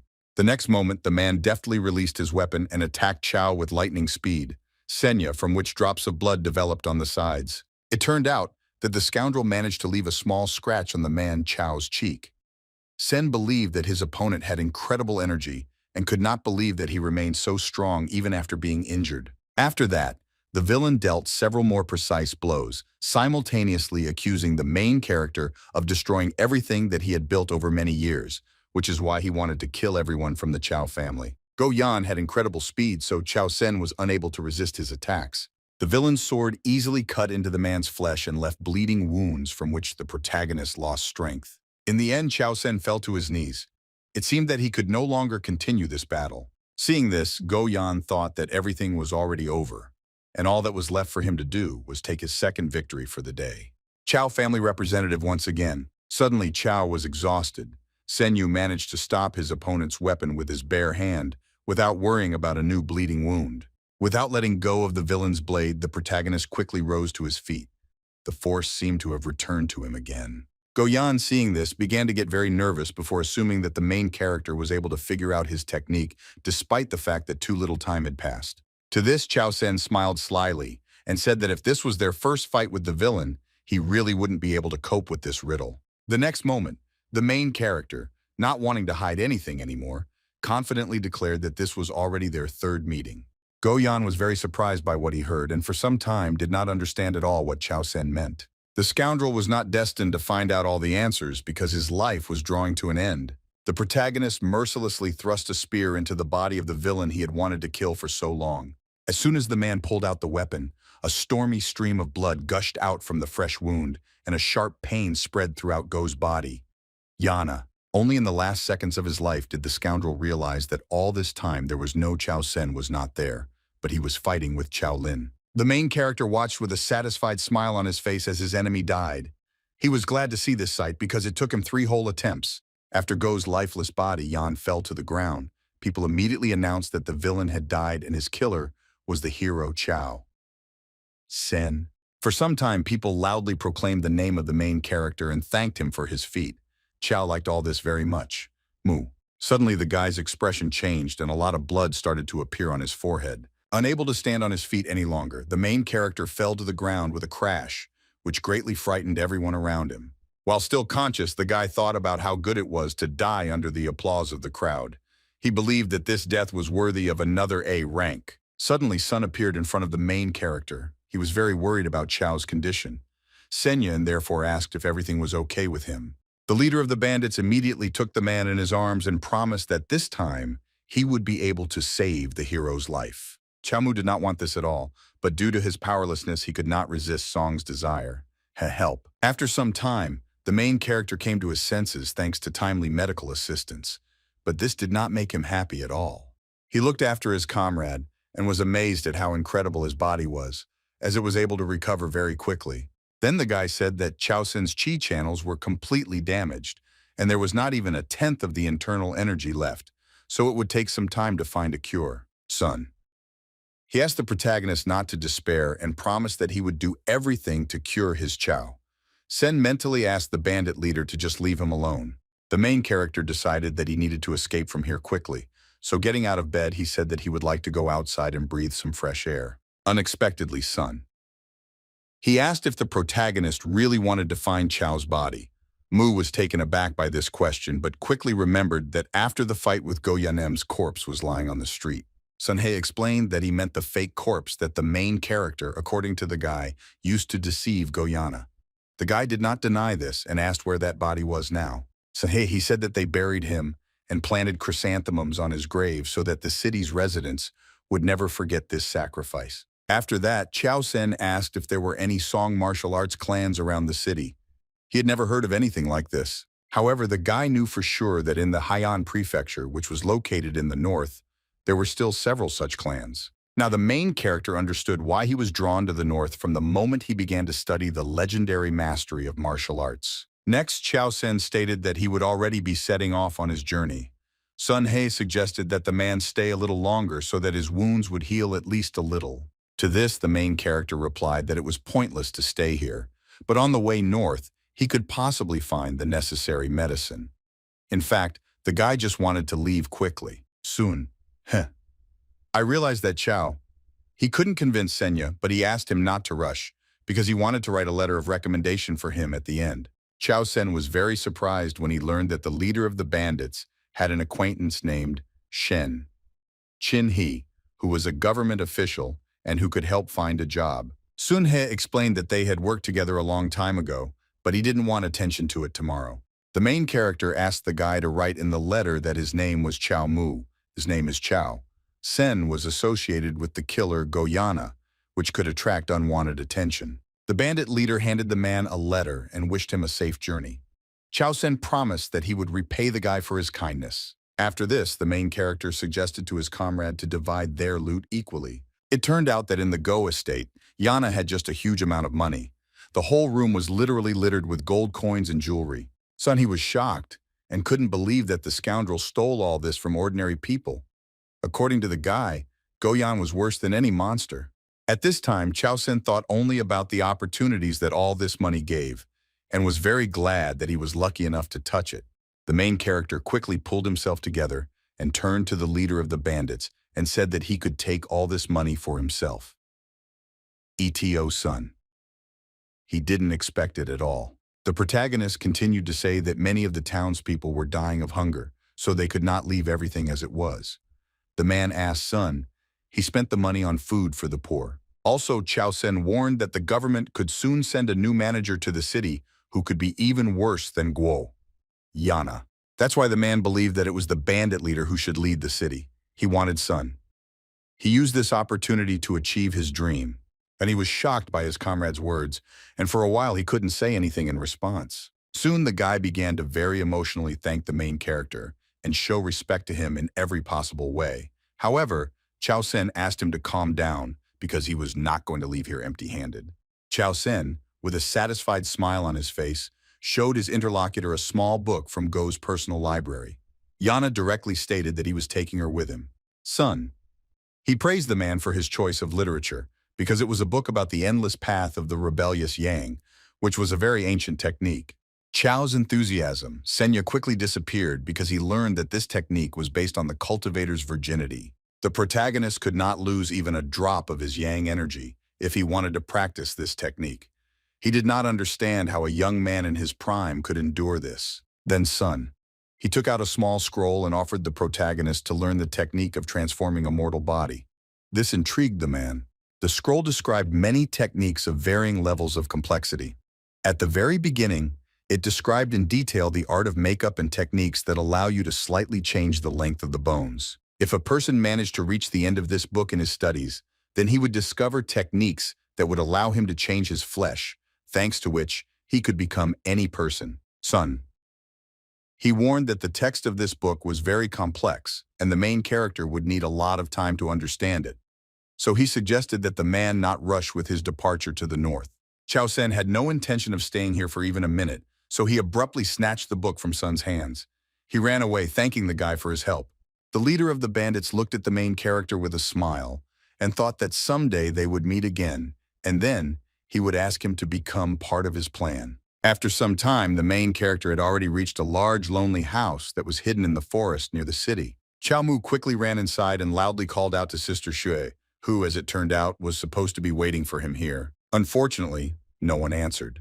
The guy looked around carefully and assumed that the girl had already left this place. A man appeared behind the main character and slowly extended his hand towards him, as if trying to grab him. It turned out that it was Sister Shui. She closed the guy's eyes and said that it hadn't even been 7 days yet, so she couldn't go anywhere. Chiao Mu, with a smile on his face, replied that today was the 7th day, and that it was today that he defeated Guo Yan. The main character suddenly noticed that something was wrong with the girl. She seemed to be worried about something. Sister Shui seemed to be about to explain what made her feel awkward, but she quickly fell silent. Then the guy said that he was going to Haiyan Prefecture to find the missing part of the immortal fist technique, so he and the girl would have to break up again. Sister Zhue was very surprised by what she heard and could not believe such a coincidence because she was also going there. Chiao Mu immediately assumed that the girl simply missed him and wanted to go with him, but she explained that in Haiyan Prefecture there were many families of immortals with whom it would be very useful for her to get to know. Chiao Mu thought that it was just an excuse, because of which the girl was offended and without thinking twice set off on her way. The main character had to quickly follow her. After some time, the guy arrived at Shen's house. He introduced himself and said that he came to see the man on Song's instructions. Haiyan prefectural official asked with displeasure if Song He actually recommended Chiao Mu. The letter stated that the main character was seriously injured, but he looked quite healthy. It turned out that the guy died on the way here and was able to reach the initial level of the immortal path of the immaculate Yang and the transformation of the mortal body, but of course he couldn't talk about it. Next, Shen Qin. He asked where Sun was now. The main character said that he lived in the mountains and it was incredibly difficult to find him, but he himself came across the guy by accident. This whole story only raised more questions for the official, but he didn't want to ask Chiao any more questions, much more so because he himself did not want to tell more. The man looked thoughtfully at Sun's letter. He remembered that if it weren't for the healing recipe the guy wrote down for him, he would have died many years ago. Since Sun. He vouched for the main character Shen Qin. He believed that he was a reliable person, so he offered him the choice of becoming either a clerk or a constable. Without thinking twice, the main character decided to become a constable because he believed that then he would be able to move freely around the city, thanks to which he would be able to find out more about the fighting clans and families. After some time, the main character changed his clothes and met his new colleagues. The constables were very surprised by the appearance of Chiao in their ranks. They didn't understand how he, who appeared out of nowhere, was able to achieve this position so quickly. Suddenly, someone turned to the constables and loudly demanded that they remain silent. Chief Constable Yin. She said that now they were all on the same team, so her subordinates should be more polite with their new colleague. Then, without wasting time, the girl suggested moving on to the matter that concerned the infamous monster Wu Chang. All the constables were struck by lightning when they heard about this monster. It was clear that this topic was very serious for them. At the same time, the main character was perplexed and did not understand at all what was being discussed. He said that this monster was raging in the city and had already managed to take many lives. According to rumors, Wu Chang was a type of monster that fed on the energy of death. The girl continued saying that many warriors tried to deal with this monster, but it turned out to be much stronger, and even the 5th and 6th class fighters did not survive after meeting it. The head constable also informed his subordinates that they would have to work with the Xiantian clan, which attracted Chao's attention. Mu. The protagonist immediately remembered that after the Chiao family was destroyed, the Xiantian temple was built on their land. The guy thought that this clan was definitely somehow connected with the association. Chiao Mu. He assumed that perhaps it was from this clan that he would be able to find out about the second part of the immortal fist, and if he was lucky, he would be able to find other cultivation techniques. At the same time, the other constables were not at all thrilled with the case, and did not understand why it was entrusted to them. The main character asked what the reason for such a reaction was. And then one of his colleagues said that they were simple guards and would definitely not be able to cope with the monster. The man continued to say that even their leader, although she was the strongest of them, was only a 7th grade warrior, and the protagonist realized that they were being forced to do work for which they were incompetent. Suddenly, as if from nowhere, someone's voice was heard asking everyone not to worry. Raising his head, the main character saw a girl flying across the sky on a huge bird made of paper. Everyone present was shocked, because it was the Moon Fairy from the Xiantian clan. Having landed carefully on the ground, the girl immediately declared that the constables would not have to fight the monster. According to the fairy, they just needed to track down the monster and tell her, but without their help, she definitely couldn't cope. The constables were delighted with the girl and thanked her for worrying about them. The men, who were now filled with enthusiasm, promised that they would definitely find the monster. The chief constable was surprised that her subordinates agreed to these terms so quickly. Her colleague thought that the role of being the fairy's errand boy suited them perfectly. At the same time, the protagonist was thinking about why the Moon Fairy couldn't do everything herself, because such a task was very simple for an immortal. The guy even assumed that the Xiantian clan was trying to deceive the state chamber. The fairy continued to say that this monster fed on the energy of death, so it would most likely be found near hospitals or prisons. It was also possible to use a group of dying people as bait. The constables felt uneasy about the girl suggesting that they lure out the monster using living people and thought that it was too much. The Moon Fairy didn't see any problem with this because these people would soon die anyway, so before they died, they could serve for the good of society. Suddenly, the chief constable asked what the fairy was going to do after catching the monster. The girl answered that she would take him to the clan where, for his sins, he would remain to serve them until the end of his days. He was very outraged by what he heard, because this monster killed many innocent people. The girl was determined that the one who committed the murder should pay for it with his own life. The Moon Fairy calmly replied that such measures only concerned commoners and not immortals. Monsters and demons were just under their jurisdiction. Chiao intervened in this conversation. Mu, who attracted the attention of the fairy in order to ask her something. The main character, with a smile on his face, asked what would happen if they accidentally killed the monster when they discovered it. The chief constable was very surprised by this question, but now she too was interested in what the fairy's answer would be. The Moon Fairy repeated once again that it was very dangerous to fight this monster, so the constables only had to tell her when they found it. Then everything would be fine. Then the guy asked what they should do if the monster chased them and they couldn't pass the message to Chiao Mu. Assumed there was a possibility that they would kill him. Now, the main character was very interested in whether there was any reward from the immortals for this work. For example, an entertaining tour of their clan. The Moon Fairy, hearing all this, only smiled but was not going to leave the main character without an answer. The next moment, The girl categorically declared that the lands of the immortals would not tolerate the feat of plebeians. Chiao Mu immediately thought about how arrogant these immortals were, and suggested that he would have to find another way to investigate the Xiantian clan. The fairy then suggested that they end their conversation and finally gave the constables 3 days to search for the monster. After this, the girl jumped on her bird and quickly flew away into the distance, disappearing behind the clouds. The constables immediately turned to the commander and asked what they were supposed to do, since they wanted to use the dying people. Yin He replied that they were not obliged to obey the orders of the immortals. The girl ordered her subordinates to explore the city, looking under every stone, and immediately inform her if they still managed to find something. Chiao Mu was about to leave to carry out the order with his new colleagues, but the chief constable suddenly asked him to stay for a while. Yin. He already understood that the protagonist definitely had good skills, so she was interested in whether he was just teasing the fairy or whether he was really ready to kill this monster. Chiao Mu replied with a smile that the commander had overestimated him because he had simply asked the fairy an obvious question. The chief constable, of course, didn't believe the guy, so she asked him absolutely calmly if he was serious. Chiao Mu gave a short positive answer to this. Then the girl asked the guy to go after the other constables. As he left, the main character smiled slyly and thought that he himself could become bait for a monster that fed on the energy of death. Some time passed. It was deep night, but the lights were still on in the Tavern of Drunken Immortals, which was located in the eastern part of the city. The mysterious man stood silently at the window and watched the passers-by as if he was waiting for someone. Suddenly, there was a knock on the door. The man immediately allowed his guest to enter. The winged fish guard named Chu Xin respectfully addressed his master and reported that he had news about Song.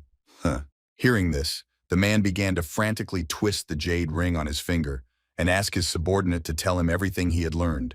The guy said that there was someone named Chiao Mu reported to the State House and was appointed constable. This guy provided a letter of recommendation from Song. Chu Xin continued to say that the letter did not reveal the details, but there were rumors that Song he could have taken the path of immortality. What he heard did not impress the man at all. He considered that these rumors were just empty talk. Knew well that Sun. He hated immortals with every fiber of his being, so there was definitely no point in the guy becoming one of them.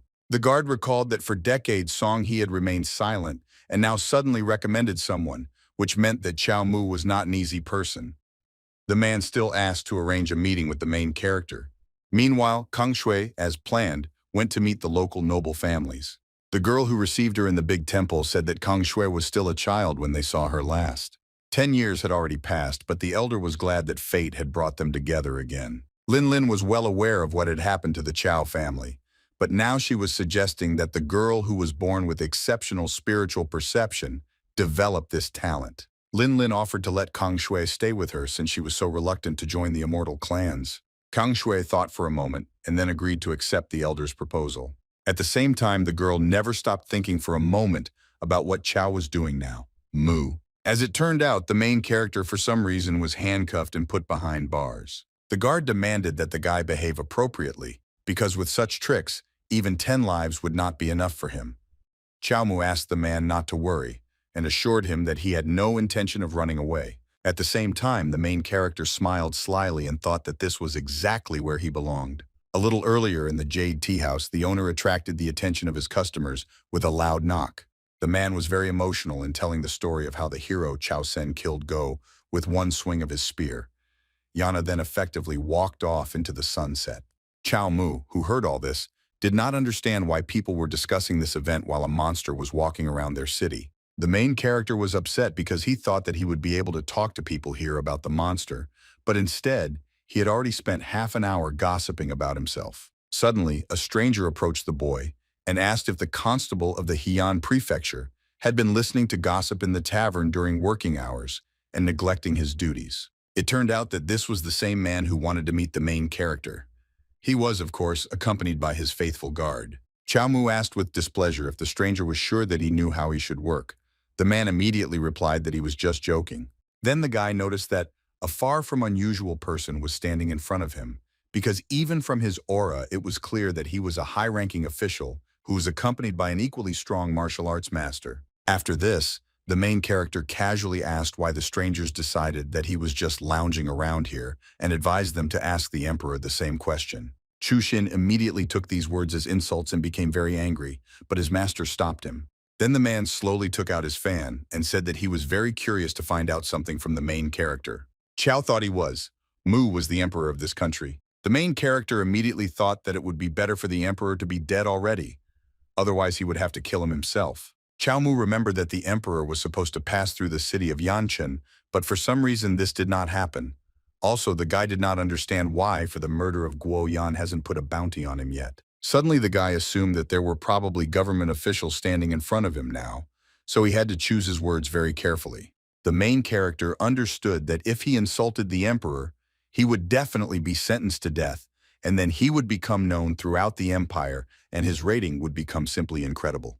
That's why Chiao Mu began by loudly declaring that the current emperor of this country was the ruler of the millennium. These words immediately attracted the attention of everyone present, who instantly forgot about their business and began to closely watch what was happening. The stranger, who seemed to like this answer, asked if the boy had overestimated their ruler.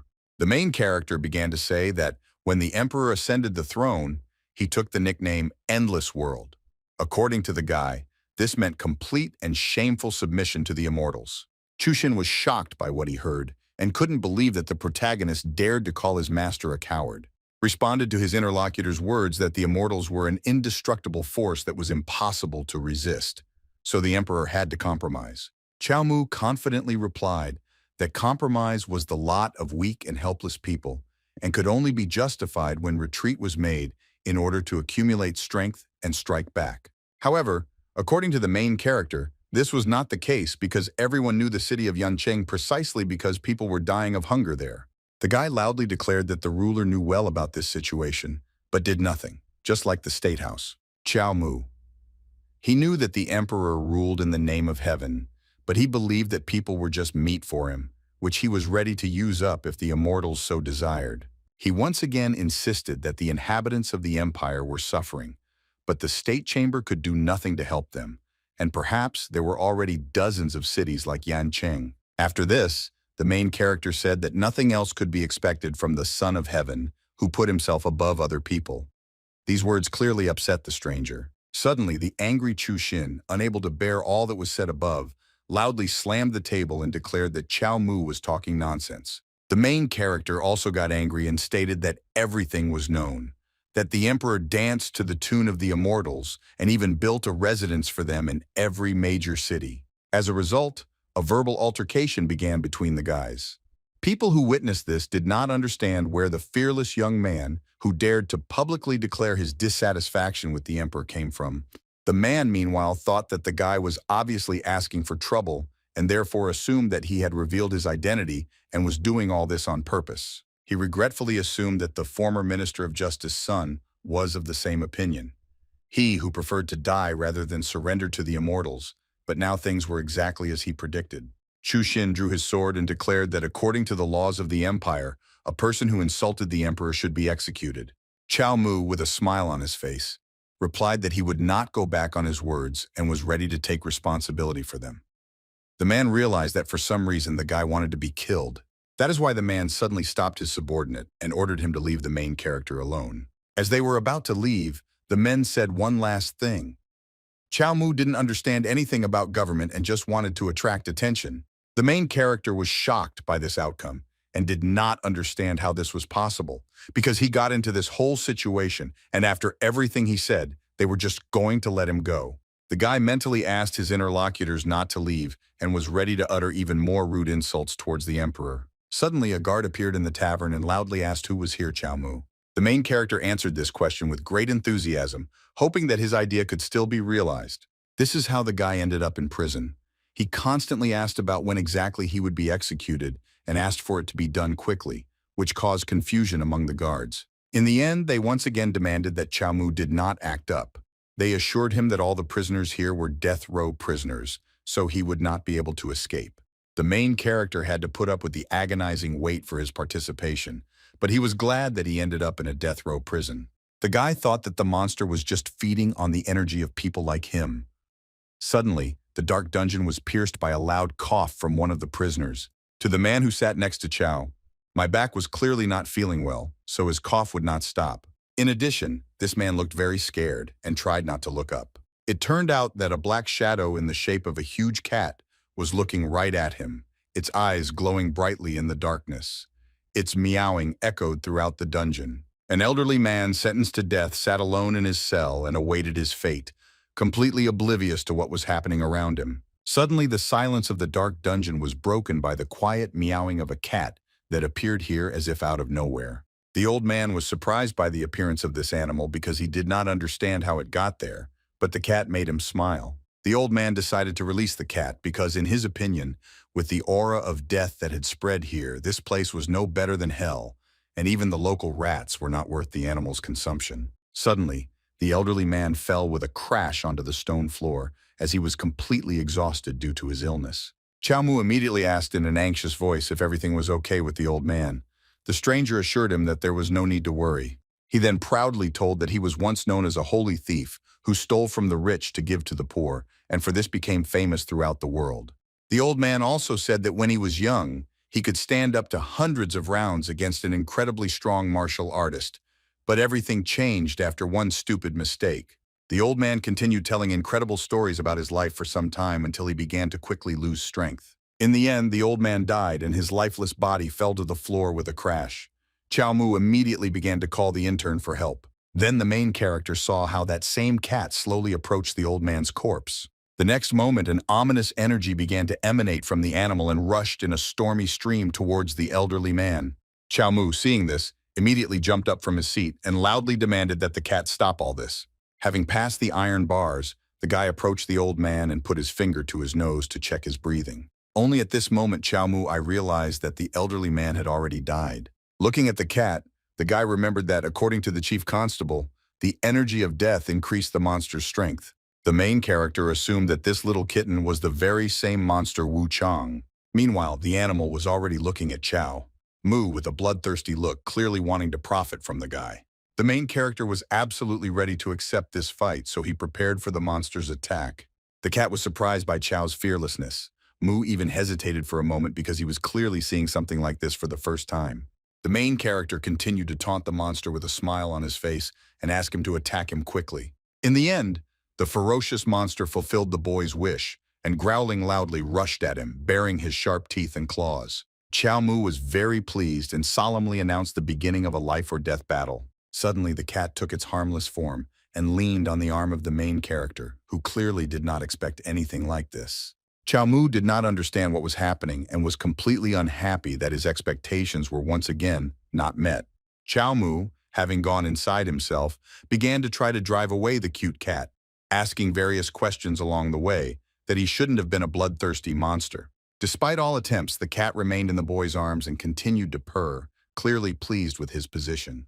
Unexpectedly, the main character suggested that this cat was so attached to him because he would soon die. At this moment, Chiao Mu heard a stranger's voice in the distance of the dark corridor, asking the guard to take him to a prisoner named Chiao. While the guy was quickly returning to his cell, the guard informed his master that this man had ended up here because he had publicly insulted His Majesty. The man also claimed that no criminal had ever managed to escape from this prison.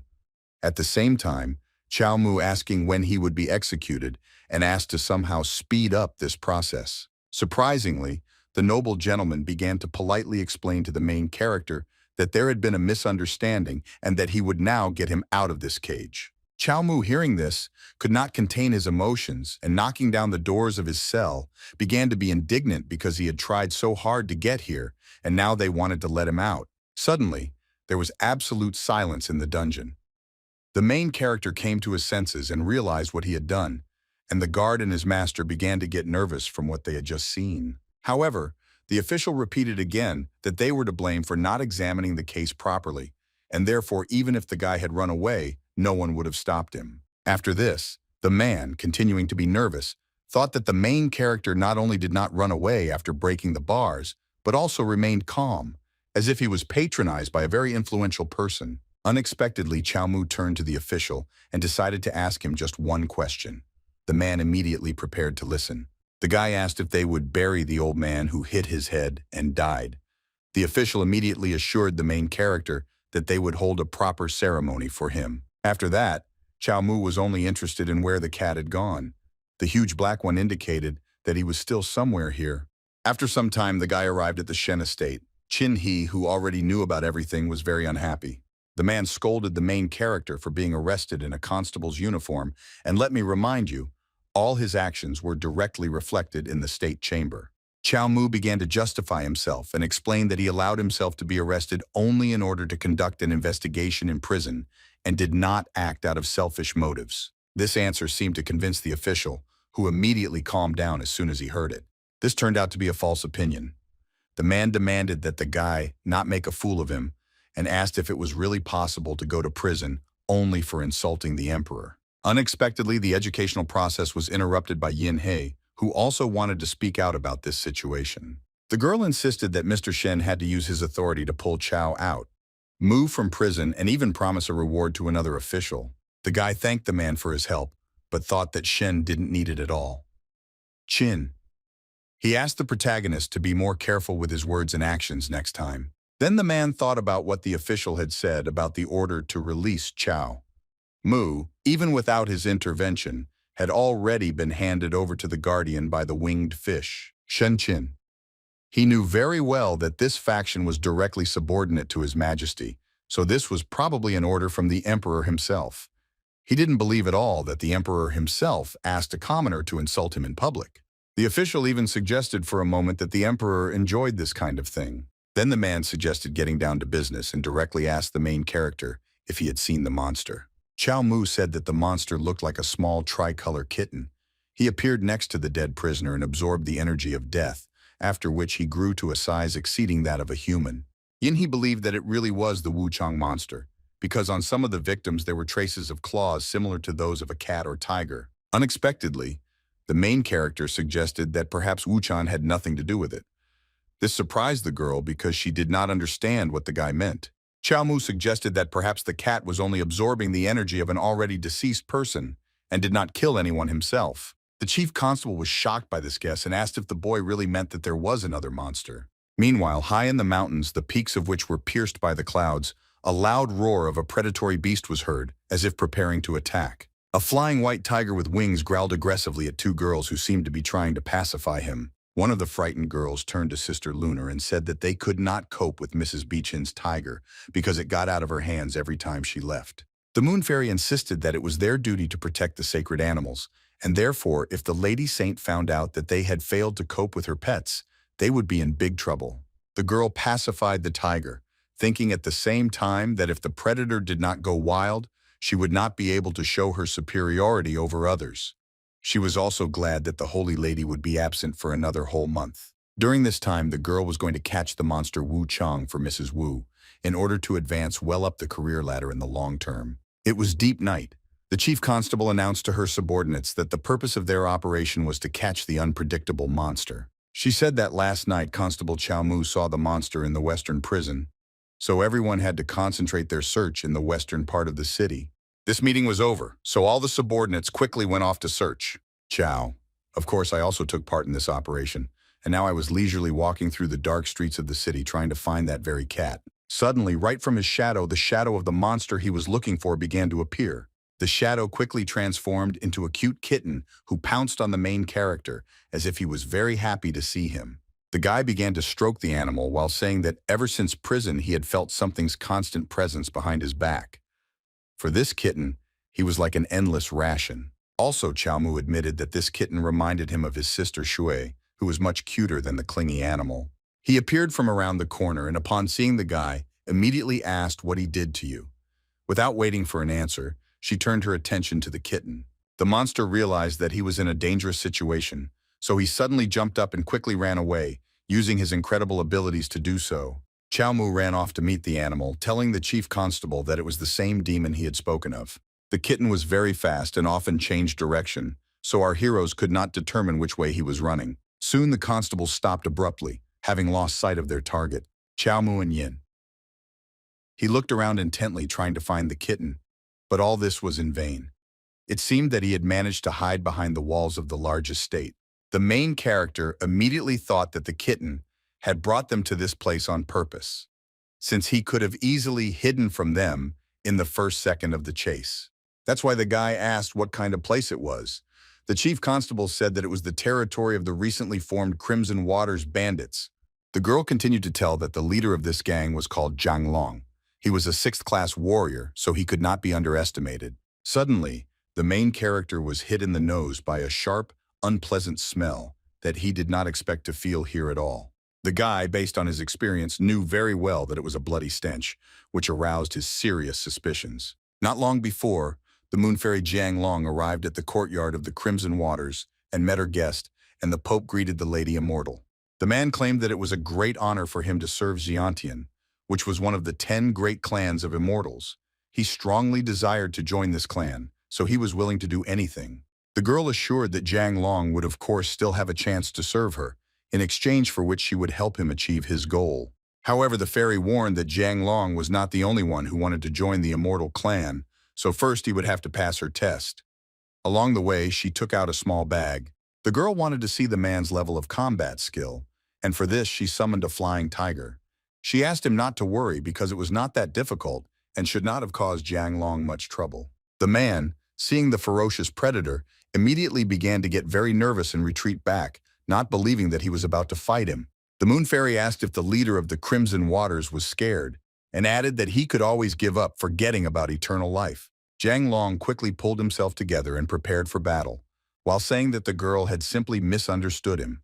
In fact, he was supposedly only afraid that he would accidentally kill the tiger. Very soon, the wounded man lay in his own blood and begged the immortal lady for help, while the ferocious tiger prepared to deliver the final blow. The moon fairy, watching what was happening, calmly thought that the monster Wu Chang would definitely sense the energy of death and appear next to the dying sixth-class warrior. Still, the girl decided to leave Zhang Long alive for now, because if he died, the energy of death would quickly dissipate. The flying tiger did not agree with this at all, and he looked at the fairy with a fierce gaze as soon as he heard that she intended to stop him. The girl was very surprised, because usually after a bloody sacrifice the predator immediately calmed down. She assumed that Zhang Long's energy, on the contrary, heated up the tiger. At that very moment, behind her, the moon fairy heard the meowing of the very kitten that she so wanted to find. The girl was very happy about this and so quickly held out the bag and asked the kitten to climb into it. At that very moment, the flying tiger took off and headed towards the Wu Chang monster, which the fairy did not expect at all. The ferocious predator tried to attack the kitten, but he managed to dodge. After that, the chase began. What she saw made the moon fairy very nervous because the tiger went into berserker mode. She was afraid to even think about what would happen to her if they found out about it. The enraged tiger did not give up his attempts to catch the kitten, which attracted the attention of our heroes. Chiao Mu and Yin He were shocked and couldn't believe that another demon had appeared in the city. Having quickly come to her senses, the chief constable quickly headed to the territory of the estate of the Crimson Waters gang, along the way asking the main character not to lag behind.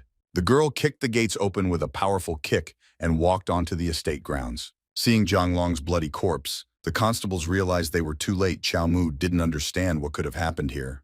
Yin He said that this tiger was raised by the Xiantian treasure. Sacred animals were usually controlled by people, so its owner had to be somewhere nearby. Chiao Mu clarified whether the Xiantian clan was really behind all these murders. The main character never received an answer, because our hero's conversation was interrupted by the loud growl of a tiger that could be heard nearby. The ferocious predator is still chasing the kitten and was even able to knock him down. Luckily, the main character managed to react in time and quickly caught the kitten before it could crash to the ground. Chiao Mu felt like he had proven himself to be a true hero by saving this kitten, which was great. However, the guy should not forget about the flying tiger, who now wanted to get not only the kitten, but also the person who intervened in this chase. He was already rushing to help the main character with lightning speed, using her incredible abilities for this purpose. The girl quickly grabbed Chiao Mu, took him by the hand, and tried to lead him as far as possible from the attack of the bloodthirsty tiger. The chief constable claimed that the demon tiger was too strong, so they definitely couldn't fix it. She intended to distract the predator for a while the protagonist found reinforcements. Yin He, without asking for his opinion, threw the guy far to the side and asked him to hurry up. At that very moment, a flying tiger appeared behind the girl, who was not yet tired of this whole chase and was intent on profiting from another victim. The constable clearly saw that the sharp claws of the predator were quickly approaching her, but he did not have time to do anything about it. Yin He was momentarily overcome with a wild terror because she understood that her end had come. Unexpectedly, Chiao Mu, shrouded in a mysterious aura, rushed past the girl and attacked the ferocious monster with all his might, throwing it far back. Turning back, the chief constable was surprised to find her subordinate asking her for forgiveness. The main character said with a smile on his face that he could not let the girl die instead of him. Yin.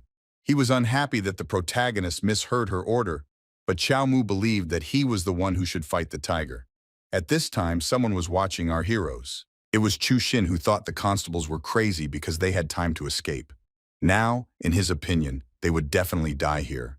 The boy remembered that his master asked him to follow Chiao Mu and Yin He and let him know if anything strange happens. The guard thought that it would be very bad if our heroes died here, but now he was worried about something even more important. The guy knew very well that the real criminal who was behind all the murders in the city was still here and watching what was happening. The Moon Fairy was very unhappy that the constables dared to stand in her way, but she was amazed by their thirst for death. The girl was sure that for the Flying Tiger, the 6th-class warriors were just a snack, and after eating he would definitely calm down. Chu Xin watched the fairies and thought that it was not in his majesty's interest to start a conflict with the immortals now, so he had no right to act impulsively.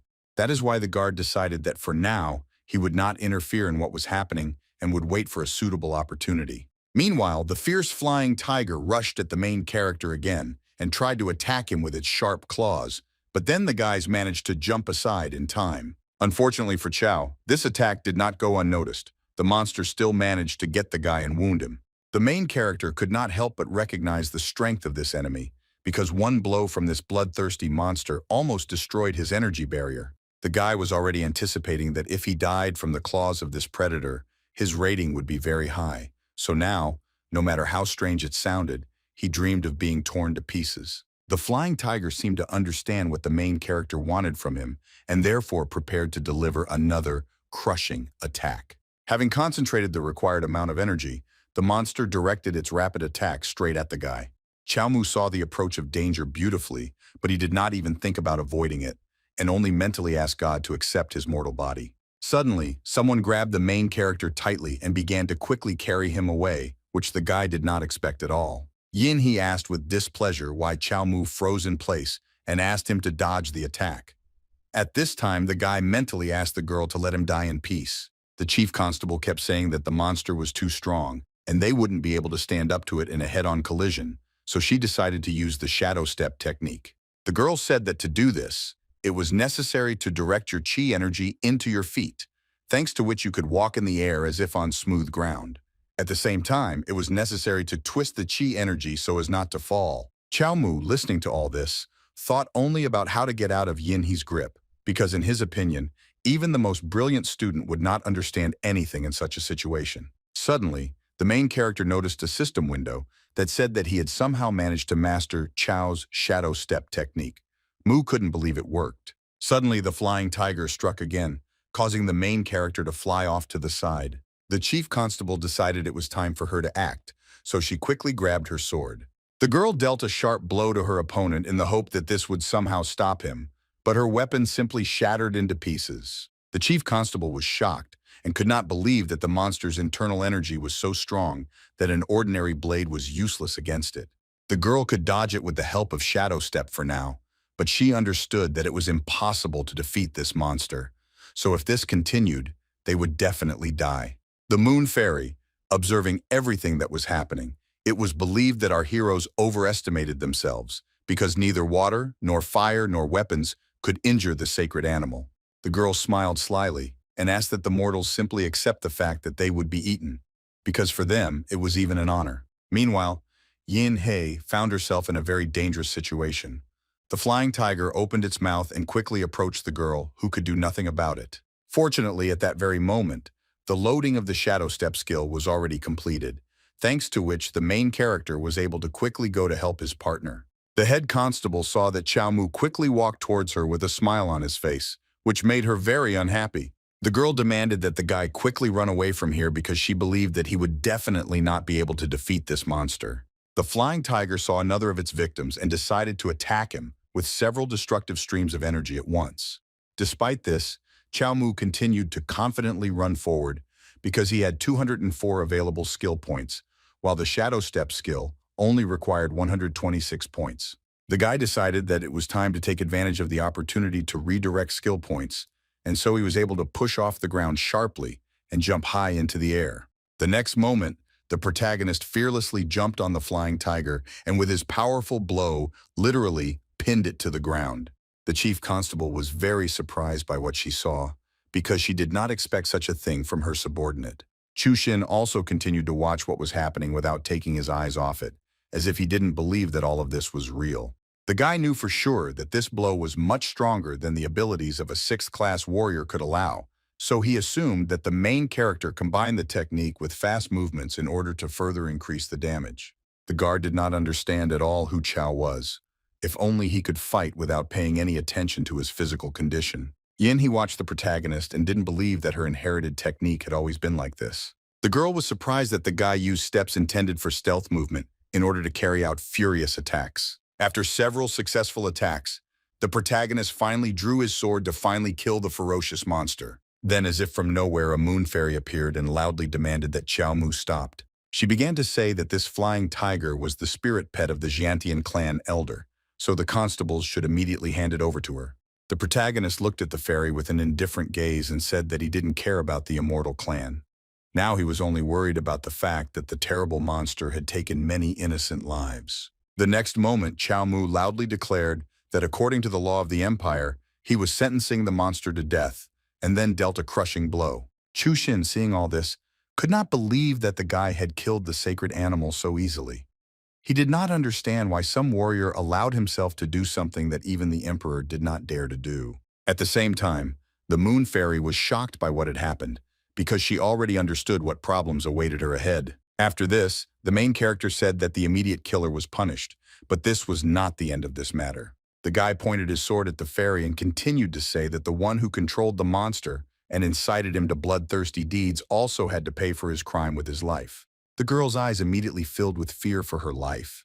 She already understood that she would not be able to leave here so easily. The moon fairy, having heard the threats of the protagonist, immediately declared that the pathetic man had no right to interfere in the affairs of immortals and added that his words were slander. The chief constable intervened in this conversation and asked what the moon fairy was doing here if everything said above was slander.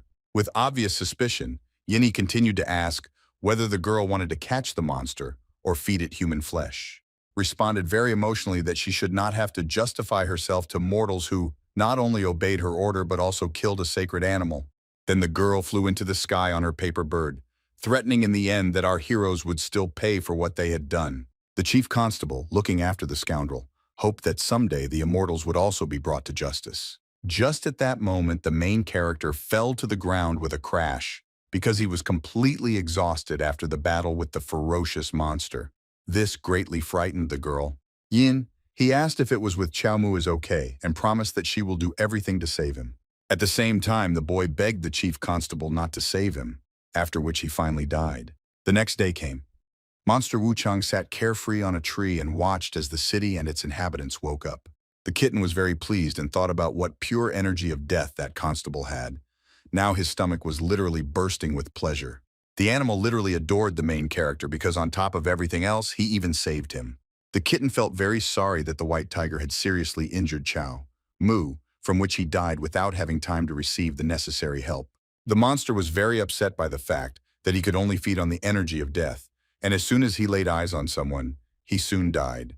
It seemed that the kitten was destined to be a loner all his life. Suddenly, something quickly flew past the monster and fell to the ground with a crash which really scared the kitten. It turned out that Chiao Mu had already been reborn, but this time not in a very good place. The kitten was very surprised that the guy was still alive. Without wasting any time, the joyful monster rushed towards the main character to hug him. Chiao Mu was surprised to see this kitten next to him again, and so he asked if it was not going to leave him. Still, the guy decided that from now on, this monster would be his pet. After that, Chiao Mu checked his mortality rating and found that he only received a B+ rating.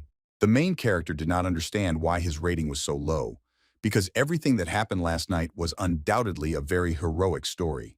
Unexpectedly, the guy guessed that someone deliberately did not allow the information to spread, probably because the state chamber did not want to go against the Xiantian clan. Also, now the guy was interested in why every time he perfected the immortal fist, his lifespan increased, but his appearance had not changed for a long time. Chiao Mu. He assumed that he had already reached balance, and now he was wondering how much longer he had left to live. After that, the protagonist decided to set out on a journey. He was no longer a constable, so he wanted to change his clothes and try to punish the criminal from the Xiantian clan. Soon the main character, as planned, arrived at the Xiantian clan's estate, which was also a temple of immortals. Now Chiao Mu knew where the Chiao family used to live and was surprised that there were many pilgrims there. Suddenly the guy heard someone asking for help very emotionally. The elderly woman said that a few days ago her son and daughter-in-law were killed by a monster. That day her granddaughter hid in the closet, but the experience drove her crazy, so her grandmother begged her to cure her, promising to burn incense every day for this. One of the temple ministers asked the old woman not to make so much noise, because a fifth-rank official was praying now. He also said that the grandmother should go to the end of the line and not disturb him. An official praying in the temple, asking God to grant a son to his 9th concubine. Despite the refusal, the elderly woman fell to her knees and continued to beg for help because they could not wait any longer. This made the man very angry. The moon fairy intervened in this conversation and asked the temple listener not to rush to drive away this old woman and her granddaughter. The girl turned to the elderly woman and asked if her granddaughter had really seen her son killed by a monster. The old woman confirmed this and added that the girl lost consciousness from shock and woke up only in the morning, but since then she has not reacted to anything. The elderly woman even suggested that her granddaughter's soul was eaten by a monster because she looked completely emotionless. The insidious moon fairy looked closely at the girl and did not deny it at all. Still, the girl asked the old woman to follow her with the child and promised that she would take care of the treatment. The elderly woman was very grateful to the immortal lady. Suddenly, someone blocked the old woman's path and asked her not to listen to the moon fairy. Next, Chiao Mu superbly stated that it was this girl who allowed all these murders to happen. These words shocked the moon fairy with their suddenness. Turning back, the girl found the main character in front of her with horror.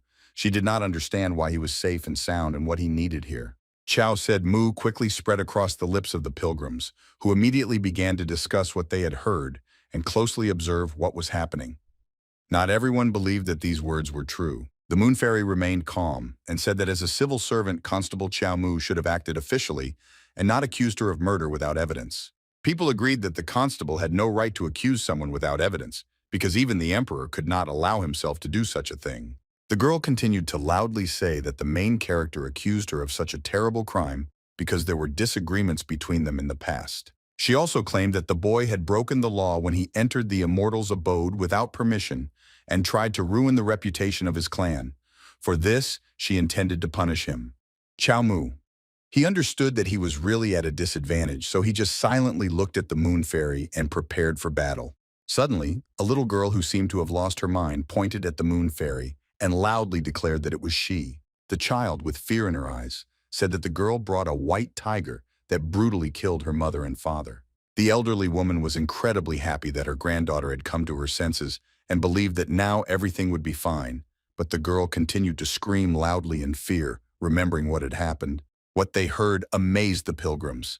Everyone knew that the Xiantian clan had sacred animals, so they did not deny that the moon fairy could release a monster to hunt people. Because of all this, the girl began to get very nervous, and in order to calm the crowd, she even used her abilities, demanding silence from people. Asked with displeasure how mortals dared to accuse an immortal and assumed that they wanted to say goodbye to their lives. Also, the moon fairy said that Chiao, the man who caused all this commotion, had to pay with his life, so he won't leave here peacefully. The main character calmly responded to these words and replied that he was not a civil servant because he was Chao's brother, Mu, and not to them themselves. Chiao Pifu bared his spear while saying that human laws could not cope with the immortal. That's why the guy intended to do everything himself with his weapon. The protagonist fearlessly rushed into the attack, which momentarily discouraged the moon fairy. At that very moment, one of the temple servants appeared between the girl and the sharp spear and very skillfully blocked Chao's attack. Pifu. The man looked the boy straight in the eye menacingly and, calling him a scoundrel, asked how he dared to attack his older sister. The man threatened to chop the main character into pieces and then began to inflict numerous blows on Chiao. Pifu was ready to accept this challenge and intended to see what the Xiantian clan was capable of. Suddenly, the guy realized that his opponent used fencing, which meant he was a master of martial arts. It was unclear why he became a lackey of the immortals. The man immediately stated that martial arts masters were mortals, but in the Xiantian clan, he could achieve immortality. The temple servant gathered all his strength and was ready to kill Chiao. Pifu right now thought that this would increase his reputation, and then the elder would allow him into the inner part of the clan. Unfortunately for the man, he never had time to use his technique, Great Law of Retribution of the Demons of Heaven, because a powerful attack performed by the main character suddenly overtook him. This one blow alone made the villain fly far back without even having time to realize what had happened to him. As a result, the temple listener crashed into the wall with a bang and now no longer posed any danger to the main character. After that, Chiao Pifu confidently replied that he already knew perfectly well about the technique, the great law of dispersing the demons of heaven, without the help of the scoundrel. Suddenly, the main character's attention was drawn to a small piece of paper on which mysterious symbols were depicted. He quickly approached him from behind. It turned out that this seal was sent by the Moon Fairy, who was now asking Chiao with madness in her eyes, "Pifo die." After that, the villain quickly activated the seal, causing a raging flame to appear around her. The scorching fire instantly headed towards the main character, who had never seen anything like it before. A few seconds, Chiao Pifu simply watched what was happening, not understanding what he should do in this situation. Finally, the guy came to his senses and began to quickly run away, but the fire was already breathing down his neck. In all this turmoil, the main character even forgot about her spear, which quickly melted under the influence of an unusual flame. Chiao Pifu couldn't believe that his weapon melted in a matter of seconds and assumed that this was the power of the immortal techniques. Suddenly, the guy felt pain in his left hand. Looking at it, he saw that his hand was burning, which discouraged him. The guy realized that the attack of the Moon Fairy had finally caught up with him, which meant that now he was in trouble. The next moment, a raging flame completely engulfed Chiao's hand. Pifu and began to live mercilessly, bringing incredible pain to the main character. Watching this, the Moon Fairy laughed loudly and said that it was a bone-corroding talisman given to her by the elder. Its flame destroyed the soul and burned the bones, condemning a person to hellish torment. Also, the girl with admiration, which limited with madness, said that this fire will not stop burning until it turns the main character into ashes. This was his punishment for standing in the way of the immortal. Taking a confident step forward, Chiao Pifu asked the girl if this flame was really unquenchable. The guy, filled with rage, was not at all against what this fire was saying, and believed that the Moon Fairy would die today anyway. Seeing this, the girl began to get nervous and call the main character a madman, while asking why he couldn't calm down. Chiao Pifu. He replied that the reason was that the immortal had committed so many atrocities that she had become even worse than a real demon. Clenching his fist tightly, the boy swore that even if he died, he would still prove that there was still justice in this world. The next moment, enveloped in an unquenchable flame, the protagonist fearlessly rushed at the Moon Fairy in order to grab her. The raging flame quickly spread to the girl and began to severely burn her body, causing incredible pain. The Moon Fairy believed that this was simply impossible because she was immortal and could not die at the hands of a pathetic mortal. The wretch looked at the top of the high mountain and mentally asked her older brothers and sisters if they would come down to help her. In the end, the Moon Fairy fell to the ground, exhausted, and showed no signs of life as Chiao watched closely. Pifu. After that, the main character thought that he had made the right decision when he spent all his skill points on the immortal fist. Otherwise, he would definitely not have survived this flame. However, the main character's body was still badly damaged, but despite this, it was worth it to stop the villain. Chiao Pifu was glad that the Moon Fairy could no longer harm this granny and her granddaughter. Besides, the guy believed that people serve legends about today because he killed an immortal. Also, the main character thought that death by fire was incredibly beautiful, so the rating of his death had to be very high. Suddenly, something quickly flew past Chiao Pifu, simultaneously chopping off his burning hand. Having encountered a low stone fence on his way, the sharp sword stuck into it with a ringing sound. At the same time, the square in front of the temple was filled with the frantic screams of the main character, who could hardly bear the pain after his hand was cut off. People were shocked by what they saw, and were already afraid that the Xiantian clan had come to take revenge on their hero. Suddenly, someone from the crowd noticed that the flames around the guy had disappeared, and they thought that this was a real blessing from heaven. All the pilgrims noticed that the flames around the guy disappeared, and thought that this was a real blessing from heaven. Chiao Mu, he understood that the fire was stopped not by his pious act, but by the sword, which instantly cut off his burning hand.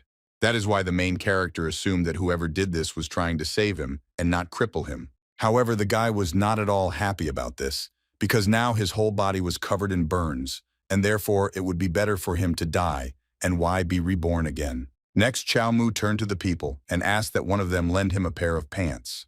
Many people showed their respect for the hero and wanted to fulfill his request. After this, the main character asked the pilgrims to quickly run away from here, because he believed that the Xiantian clan would not simply leave what happened here. Soon Chiao Mu was left completely alone, so he loudly addressed someone and asked that this person show himself to him. The guy, hiding his displeasure, turned to the one to whom he owed his life with a feigned smile, because he knew for sure that this person was somewhere nearby. Chu Xin, seeing this, told his master that his order did not make the main character very happy. The man was surprised by this and believed that Chiao Pifu was as unpredictable as his brother Chiao Mu. The emperor still couldn't believe that the boy was risking his own life to fight the immortal. Meanwhile, Chiao Mu continued to ask for his savior to come out to him. Chu Xin bowed before his master and reminded him that he had said that he was unworthy of calling himself the Son of Heaven, since a common man could administer justice and he could not. The guy always understood the man's situation and believed in his farsightedness. The guard believed that the emperor did the right thing when he did not allow himself to act impulsively. The man will answer that in fact, he would like to act freely just like the main character. Then he asked that the subordinate take Chiao Mu and took him away from here without attracting attention. At that moment, the emperor, who was hiding his identity and his guard, heard a loud gust of wind that was completely unnatural. They did not immediately understand what it was, but very soon they realized the situation they found themselves in. The discouraged Chu Xin said that it was already too late, because the fact that the moon fairy died at the hands of a mortal could not be hidden for long. At this time, one of the men who was carefreely playing a board game said that Fairy herself was to blame for what happened, but she brought shame on the entire Xiantian clan. He was also not at all happy that Qi Yan, who was responsible for the temple this year, is now wandering somewhere, so they will have to deal with everything. The second guy agreed with his interlocutor and believed that if they didn't deal with Chiao, then the offerings from pilgrims could have significantly decreased. Suddenly, the same guy suggested that they wouldn't have to fuss after all. He was prompted to this thought by a familiar bright light that lit up on the top of a high mountain. The interlocutors believed that someone had already found out about everything because the bone-eating talisman had been used. Meanwhile, the main character watched as a girl was approaching him in the sky. She easily balanced on a large sword that served as her means of transportation.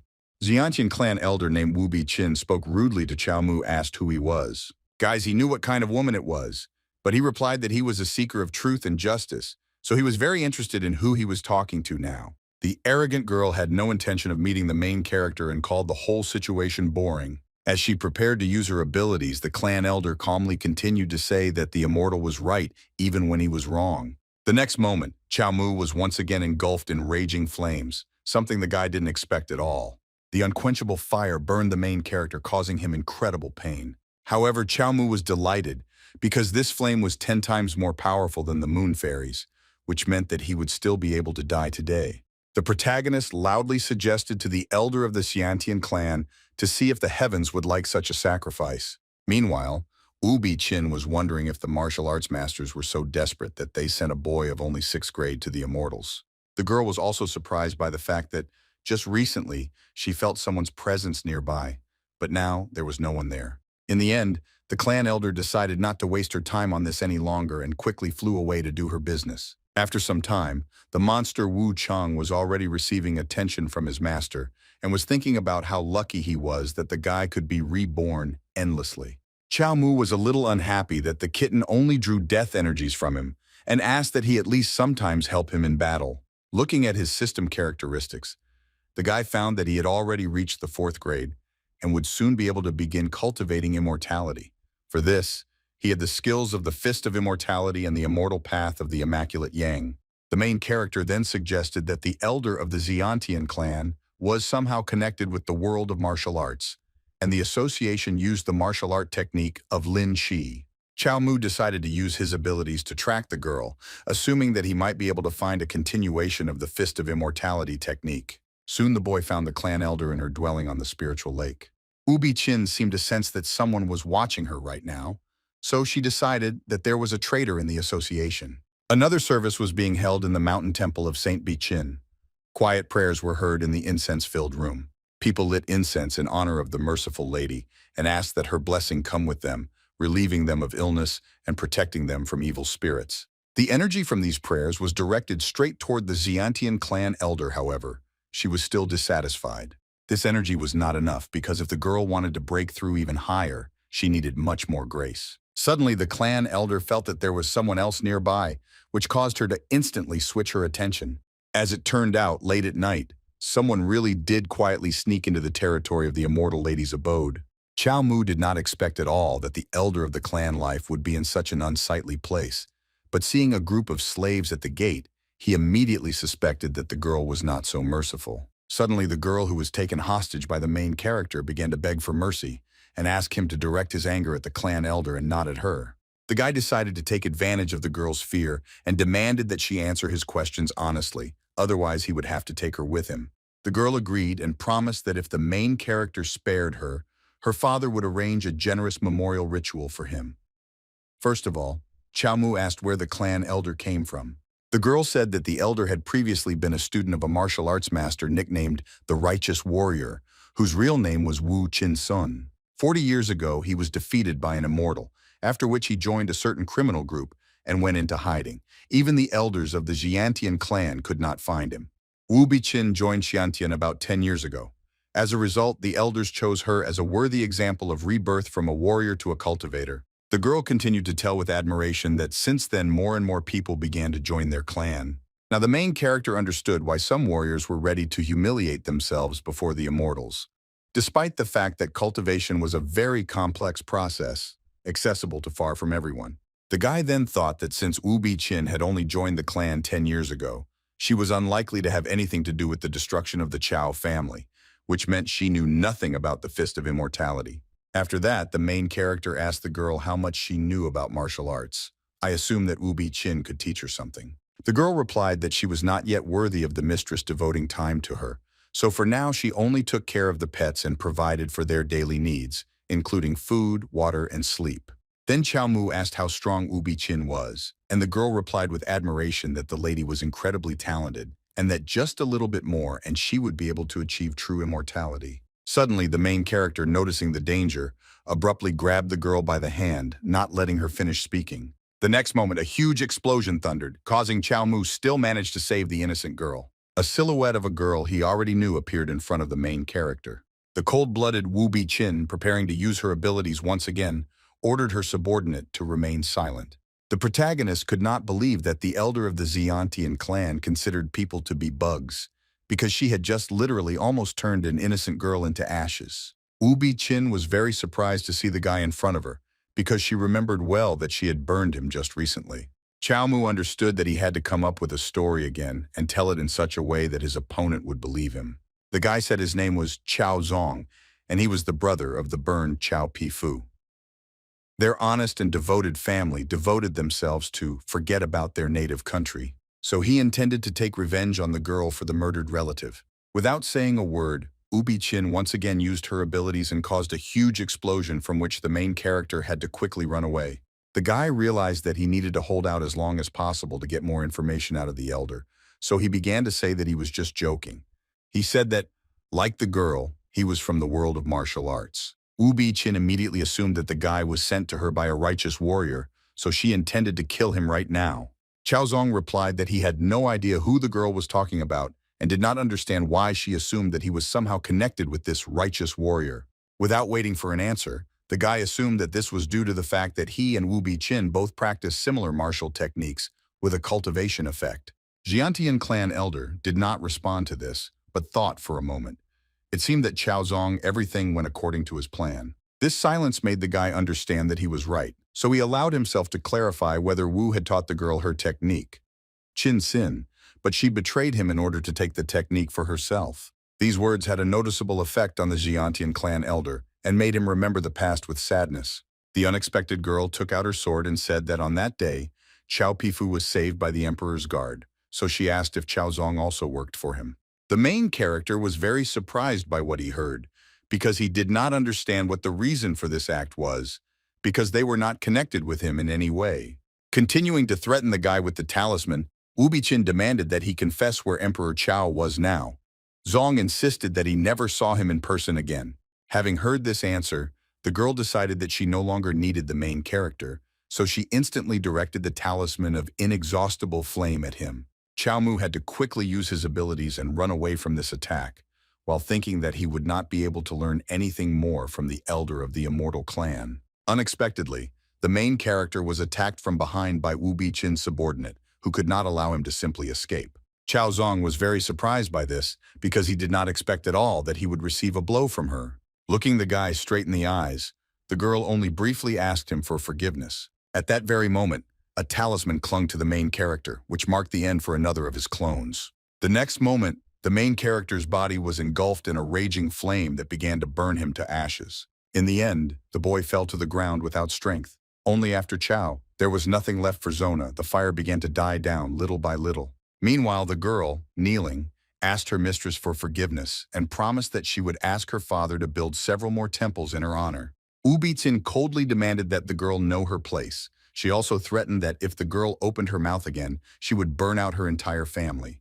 The unfortunate girl had no choice but to submit to her evil mistress. After some time, Wu Bichin used her abilities to contact Elder Song and told him that she had been attacked by someone connected to the emperor. The voice on the other side accepted this information but asked that the girl not be distracted from her cultivation. Jiantian had been looking for the emperor for a long time, so the girl believed that her information would be very useful for the clan, and perhaps she would even be able to get hold of potions that helped in cultivation. Wu Bichin did all this because she wanted to become stronger. She already anticipated that one day she would be able to achieve true immortality. It was late evening. At this time, some establishments were just starting their work. Someone was loudly telling the story of how Chao Pif was consumed by the fires of hell, but heaven blessed him to come out of it alive. Everyone was delighted with this story. Chiao Mu was also in this establishment and considered it a real blessing to drink tea while listening to stories about his own coolness. However, he was not at all pleased that for such a horrible death as being burned alive, he received a very low mortality rating. The guy then thought about the fact that despite the fact that Wu Bichin had joined the Immortal clan, she was clearly still afraid of her former teacher. The protagonist even assumed that the righteous warrior himself sent the girl to the Xiantian clan as a spy, but she tried to escape from his control. Suddenly, the main character began to experience strange sensations that he had not felt before. Somehow, he knew very well that the city was full of martial arts masters. Among the Nanju mountain ranges, the main building of the Xiantian clan was located, and despite the late hour, work was still in full swing. Several elders of the clan gathered together to discuss the latest news. Elder Song told everyone present that, according to Wu Bichin, the emperor had appeared in Heian Prefecture. Elder Tianxin, hearing this, was very happy because he thought that now their plan would finally come into action. Master Qi Yan reminded everyone that according to the agreement, in half a month the emperor would have to climb Qinmen Peak under the guise of a wanderer and bow before the immortals, but recently nothing had been heard about him. Elder Song was unhappy that the emperor, despite the help of their leader, dared to send his man to save a mortal who invaded their temple. Elder Tianxing was also unhappy that the emperor was plotting against the immortals, who had reigned in the heavens for centuries and who had managed to destroy the last elite warriors of the empire 40 years ago. Master Qin Yang, who had been silent until now, suddenly said that the cultivators probably shouldn't have interfered with the emperor's fate since his blessing was bestowed by the highest heavens. Elder Song then insisted that they were not trying to take the throne from the emperor, but only wanted to seize all the world's resources and increase the flow of grace and offerings. That is why the wily old man believed that they should control the emperor of mortals and not become him. Elder Tianxin was confident that in half a month the emperor would bow before them, and then their clan would become the first clan of immortals that would lead the rest. Elder Song agreed with this, but he believed that it was also not worth conflicting with the emperor, and instead, it was necessary to throw him a treat in the form of Wu Bichin. Master Qiyan was very surprised by what he heard and seriously worried. He asked what the old man meant. The older man explained that before this, they had only used the girl as bait for Wu Qinshina. However, the righteous warrior had not shown himself after so many years, so the Xiantian clan no longer had any reason to keep her around. The next day came and Chushin reported to the emperor that he had conducted an investigation and found out that Chao Pifu had no connection with the once exterminated Chao family of Heian province. In addition, the guy learned that not long ago in the city of Yancheng, a father and sons with the surname Chao were proclaimed heroes.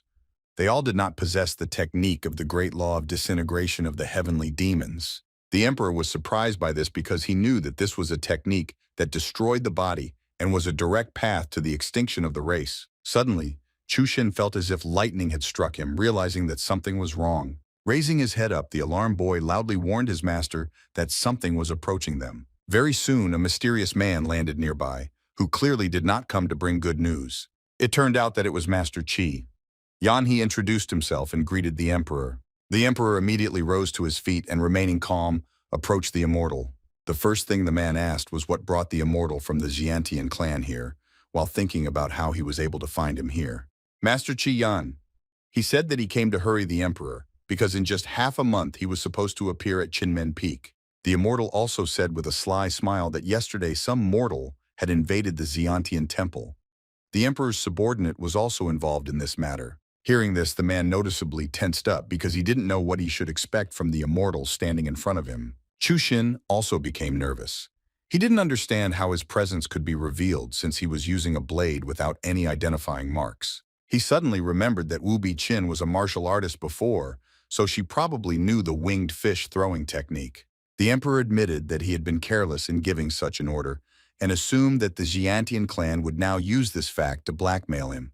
The man did not understand how he could now avoid worshipping the immortals, but he still began to try to justify himself. Unexpectedly, Master Chi Yan interrupted the emperor and stated that the blame for yesterday's incident lay entirely with Saintess Wu Bi-chin and her subordinate Moon Fairy. The immortal continued to say that this was precisely why the Xiantian clan decided to strip Wu Bi-chin of her title and expel her from Heian province. The emperor was very surprised by what he heard, because he had never expected such an outcome.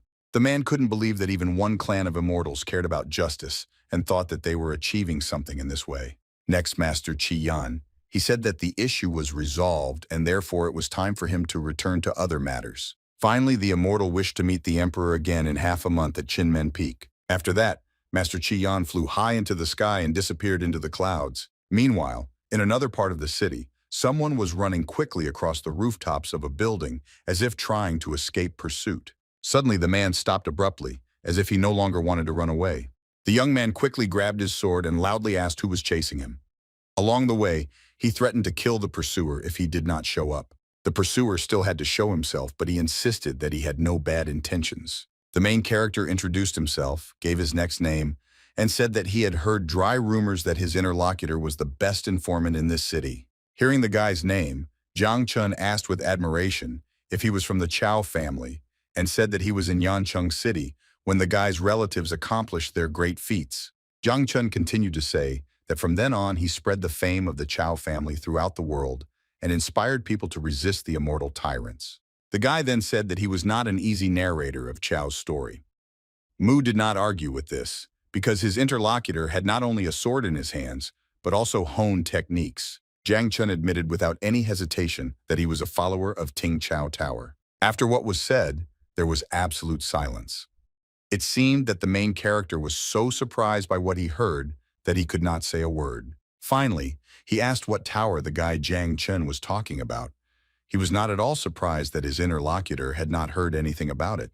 Then he said that it was a fighting clan that had survived the massacre of the immortals, and their leader was a great sage who had collected knowledge from all corners of the martial arts world. Chiao Mu was not at all impressed by this story and assumed that these representatives of this clan were some kind of scouts. Jiang Chun did not deny this. The guy then regretfully said that recently their clan had slipped downhill due to the compilation of absurd ratings like the main beauties of the empire or the worst scandals of the year, which ruined their reputation. To Chao's surprise, Mu was very eager to know more about these rankings, which momentarily discouraged Jiang Chun. The guy also said that recently the Wuji Association announced the recruitment of warriors who were ready to kill on command. For successfully completed tasks, the warriors were promised techniques from the warrior guide himself, which Chao simply could not ignore. Mu, the first target of the association, was the leader who joined the Xiantian clan.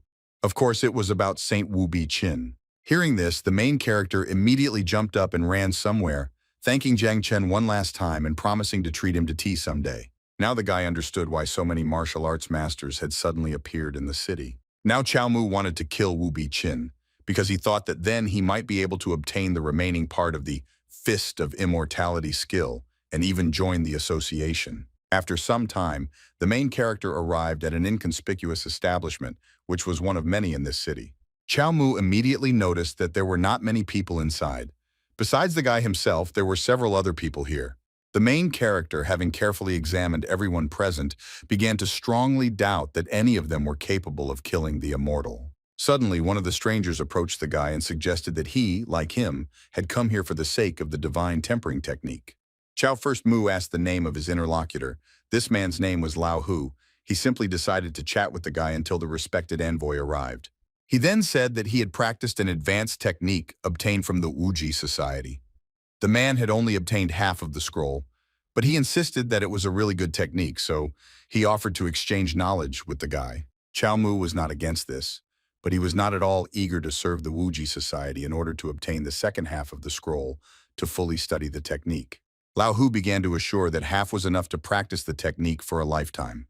In addition, it gave the opportunity for not very talented warriors to gain access to knowledge. Next, Chiao Mu asked where that same envoy Xing Xuan was, because they had been waiting for him for half an hour. The guy even suggested that he was simply afraid to start hunting Wu Bi-chin. At this moment, someone present laughed and called the main character an impudent brat who did not dare to speak like that about the messenger. The guy sitting at the next table insisted that the envoy had probably already taken care of everything to deal with Wu Bi-chin, so there was no point in doubting him. Suddenly, another man intervened in the conversation and began to say that Wu Bi-chin was not only the saint of the Xianmen clan, but also the disciple of the most holy martial artist, so she should not be underestimated. The mysterious man in the strange headdress responded that the man could leave if he was scared. In the end, the holy warrior had to pass on his techniques only to the one who showed the best performance, so reducing the number of competitors played into everyone's hands and increased the chance of receiving a reward. As soon as these words came from the stranger's lips, everyone present immediately fell silent and looked intently at each other. Chiao Mu seemed to understand what would happen next, but he was not at all delighted about it. In order to free his hands, the main character quickly finished his drink and carefully placed the cup on the table. The next moment, everyone present jumped up and rushed to attack each other. Only Chiao Mu remained sitting motionless at the table. This didn't play into the guy's hands at all, because a second later a powerful blow from one of the men hit him in the chest. The striker was very surprised when he realized that his powerful blow did not harm his opponent at all. The man immediately realized that the reason for this was the iron shirt technique, which Chiao was an excellent master of. Mu. Without wasting any time, the stranger decided to demonstrate all his skills and therefore asked the main character to test his iron fist technique on himself. The man laughed loudly again and began to attack the guy, intending to check whose fighting style was stronger. Chiao Mu's stand withstood all the blows, but admitted that this fist fighter was really strong. Nevertheless, the guy was confident that he could easily deal with him. That is why the main character was now more concerned about that mysterious man who was sitting aloofly to the side. He simply radiated power, and that is probably why no one bothered him. Chiao Mu decided to act recklessly, and so quickly grabbed his weapon that was hidden under the cloth. His opponent immediately noticed this. Surprisingly, the main character completely ignored the man who attacked him and, armed with a spear, ran towards a completely different opponent. The fist fighter did not expect this at all. He was unable to stop in time and crashed into the wall with a bang. Meanwhile, Chiao Mu had already approached that mysterious man and pointed his weapon at him, intending to test his abilities. At that very moment, the stranger, who was hiding his face, suddenly pulled his sword out of its sheath in order to confront the attacker. The swordsman rushed through the main character with lightning speed, which was accompanied by a real pogrom, but in the process his weapon was broken. Chiao Mu, who after this had a small cut wound on his cheek, suddenly began to smile and say that his opponent could easily kill him with one blow, but he deliberately held back. The guy thought that the stranger had deliberately provoked this entire fight in order to evaluate everyone present, which meant that he was none other than Xing Xuan's messenger. The stranger was clearly very surprised when he heard this.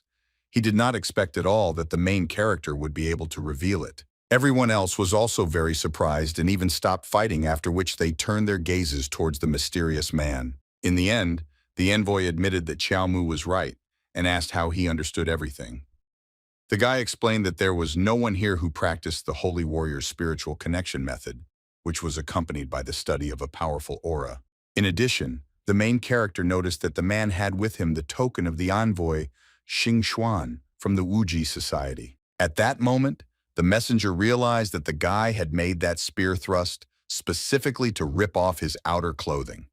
This could not help but be impressive. After that, the man praised the guy for his attentiveness and asked what his name was. The main character decided to use the name Chiao for now. That's why Zhong named him. Lao Hu was very surprised by what he heard and assumed that the guy was somehow connected to that deceased hero from the Chiao family. The protagonist confirmed this by saying that that man was his brother. The envoy then told everyone present that the upcoming task would not be easy, but fortunately everyone here was a fourth-rank warrior. The man was confident that they would be able to kill the traitor Wu Bi-chin and receive a generous reward, so they should set out immediately. On the way, Chiao Mu asked where Wu Bi-chin was now, since he had not sensed her presence in the city. The envoy replied that it was a fourth-rank warrior named Shu. Chung has already found her location. Lao Hu knew this warrior well. He was a master with a long, illustrious name who specialized in hard techniques and fought with everything on the line. Chiao Mu, hearing this, felt that this warrior was truly strong. After some time, our heroes stopped and saw on the side of the road a burning corpse of a man who had been killed in a very cruel way. One glance at this horrific picture was enough for the envoy to understand that this unfortunate man was the same famous warrior, Shu Chung, who went ahead to find Wu Bi-chin. Lao Hu could not believe that a man was impaled with a wooden stake and burned alive. He called Wu Bi-chin a witch and thought that she was unusually cruel. Chiao Mu suggested that the Xianmen clan saint deliberately prolonged the burning process so that they could see the agony in which Shu died Cheng, so it was an act of intimidation. Lao Hu was surprised that the protagonist was so good at this Chiao. In order not to arouse suspicion, Mu quickly justified himself by saying that his family had experience in this matter. Suddenly, the messenger loudly announced that he had stumbled upon a new trail. According to him, Wu Bi-chin was currently in a nearby mountain village, so they had to hurry. After this, our heroes, without wasting any time, quickly rushed off into the distance, completely unaware of the difficulties that awaited them ahead. It was only late at night that our heroes reached the village of the Holy Maiden, where Wu Bi-chin was supposedly hiding. Now the saint of the Xianmen clan was in the temple. Someone told her that the Great Path consisted of 50 parts, but heaven left only 49 because one part was left for the salvation of people. A voice came from the medallion, saying that although the girl had been expelled from the sect and deprived of the title of saint, each trial was only a test, after which she would again be able to become a disciple of the clan. Wu Bi-chin was clearly not encouraged by these words, so she suddenly threw the medallion out of her hands. The girl doubted that they were going to give her a chance to return to the clan alive, because as soon as she left the Zhuantiag monastery, she would immediately end up being hunted by the Union of Martial Limits. Suddenly, these thoughts were interrupted by a small child who was very surprised to see the Holy Lady here. The little boy was delighted and said that according to his mother, the saint saved them all because she was a real and very kind heavenly immortal. Seeing this child, Wu Bi-chin immediately assumed that the head of Lu County had sent all the refugees here to pray to her and strengthen her spiritual power. Suddenly, Aunt Lin turned to the child and asked what he was doing there at such a late hour. The woman immediately asked the saint for forgiveness for disturbing her. Then she asked the little boy to run quickly to his mother and not walk around so late at night. The child obeyed and said goodbye to his aunt. Wu Bi-chin turned to the woman and asked if she had brought this child to the village. Aunt Lin confirmed it. She saw how the people who suffered from the disaster were starving, so she gave them shelter in this village. After this, the woman began to remember how many years had passed since their separation and asked if everything was well with the saint. Wu Bi-chin timidly thanked the woman for her concern, calling her mother along the way. Hearing this, Aunt Lin immediately said that a simple woman could not have the honor of being the mother of a heavenly immortal. She did have a son and daughter, but many years ago. Wu Bi-chin was suddenly interrupted by a woman who asked if her children had died. Aunt Lin was stunned when she heard this question, and an unbridled fear appeared in her eyes. The girl began to remember that that year, the holy warrior exterminated the sects in order to take possession of the battle scrolls, and then he came to her house. In order to protect her family, her mother gave her to an immortal in exchange for safety, but this did not save the Lin clan. The saint warrior only wanted to use Wu Bi-chin's power as a resource for his cultivation. Aunt Lin was shocked by what she heard. Before this, she had no idea that the holy warrior had deceived her. Wu Bi-chin continued to say that that warrior had broken all the laws for the sake of power, and in order to escape from his control, she joined the immortal sect, and now even her order had disowned her. With all this, she did not blame her mother, because 10 years ago she founded the holy village to help her on the path of cultivation. Now the girl came to this village to escape persecution in order to say goodbye to Ubi Chin for the last time. She said that she was not a saint but just a wild grass deprived of family luck. Aunt Lin was very depressed by everything she heard. It seemed that she understood what awaited her and the entire village in the near future. Ubi Chin, leaving, wished her mother to take care of herself in her future life. The woman did not respond to this and only lowered her eyes as if she had resigned herself to her fate. Suddenly, Aunt Lin, in order to stop the girl, loudly addressed her while continuing to call her a saint. The distraught woman asked the girl to bless her before she fulfilled her duty. Meanwhile, our heroes, under cover of night, had already entered the village. Judging by the fact that there were no lights on anywhere, the local residents had already been asleep for a long time. The fist fighter noted that this cursed village was completely permeated with an ominous atmosphere. He could not believe that they would simply break in there. The messenger asked him not to sleep because first he needed to think of a plan. Suddenly, the main character noticed that someone was approaching them from the darkness. Everyone immediately assumed that it was reinforcements that Ubi Chin had called. As soon as our heroes saw a small, smiling boy hurrying towards them, they realized that these were ordinary villagers. The child thought that the uncles had come to look for the saint. Lao Hu confirmed this and asked the boy to show them the way to the holy place, but he categorically refused to help the stranger. Suddenly, the child who was holding the seal in his hands was covered in bright flames. With madness in his eyes, he claimed that our heroes were bad people. A moment later, the little boy was already approaching Lao Hu to grab him. The man did not expect to see anything like this at all, so he froze in place for a while. Fortunately, Chiao came to his comrade's aid in time. Mu, who was able to remove him from the road. After that, the burning child fell to the ground dead. Soon became clear that the main character, while saving the man, had himself been exposed to danger. The unquenchable fire suddenly spread to his hand. Seeing this, Lao Hu quickly grabbed his sword and asked the boy not to move. The next moment, the man made a sharp swing with his weapon, thanks to which he managed to throw off the fire from Chao's hand. Mu, the rescued protagonist, was very surprised by what happened and praised the man for his skill. Lao Hu explained that he only removed the burnt top layer of skin, so for him it was a trifle. After this, the man assumed that Ubi Chin must have sensed their presence and therefore had set up an ambush for Chao in advance. Mu called it shamelessness of the highest order that the girl used children for this. Meanwhile, all the other people also began to approach our heroes with seals in their hands. Their minds were completely washed, so they thought only about protecting the saint. Even Aunt Lin, who was completely engulfed in the unquenchable fire, said with a smile on her face that dying for Ubi Chin was a great joy for her. The distraught woman sincerely wished for the sacred flame to burn her mortal body. The next moment, the burning crowd, without any regrets, rushed at our heroes in order to do their job. The messenger, seeing this, ordered his comrades to retreat immediately and under no circumstances allow the fire that eats away at the bones to touch their skin. Despite this order, one of the warriors suddenly rushed forward to fight these people. It turned out that this warrior was Lao Hu. He, without any fear, rushed into the thick of the battle, rushing through the burning people with lightning speed. Chiao Mu watched the man in amazement and found it incredible that he somehow managed to cut through even the blazing fire. The guy did not understand how Lao Hu did it. One of the warriors explained that this was a method of cutting, which was also mastered by one great master.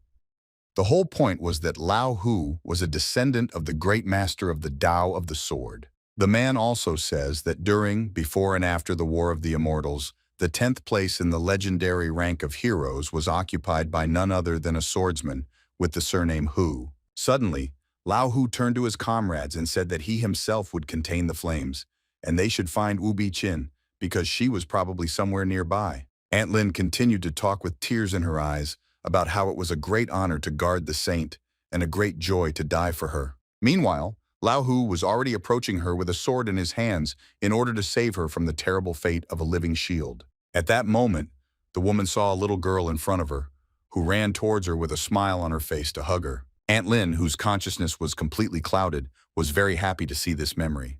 The woman could not hold back her tears and eventually closed her eyes with joy, accepting her fate. At this moment, streams of energy created by the unshakable faith of her followers began to flow towards Ubi Chin.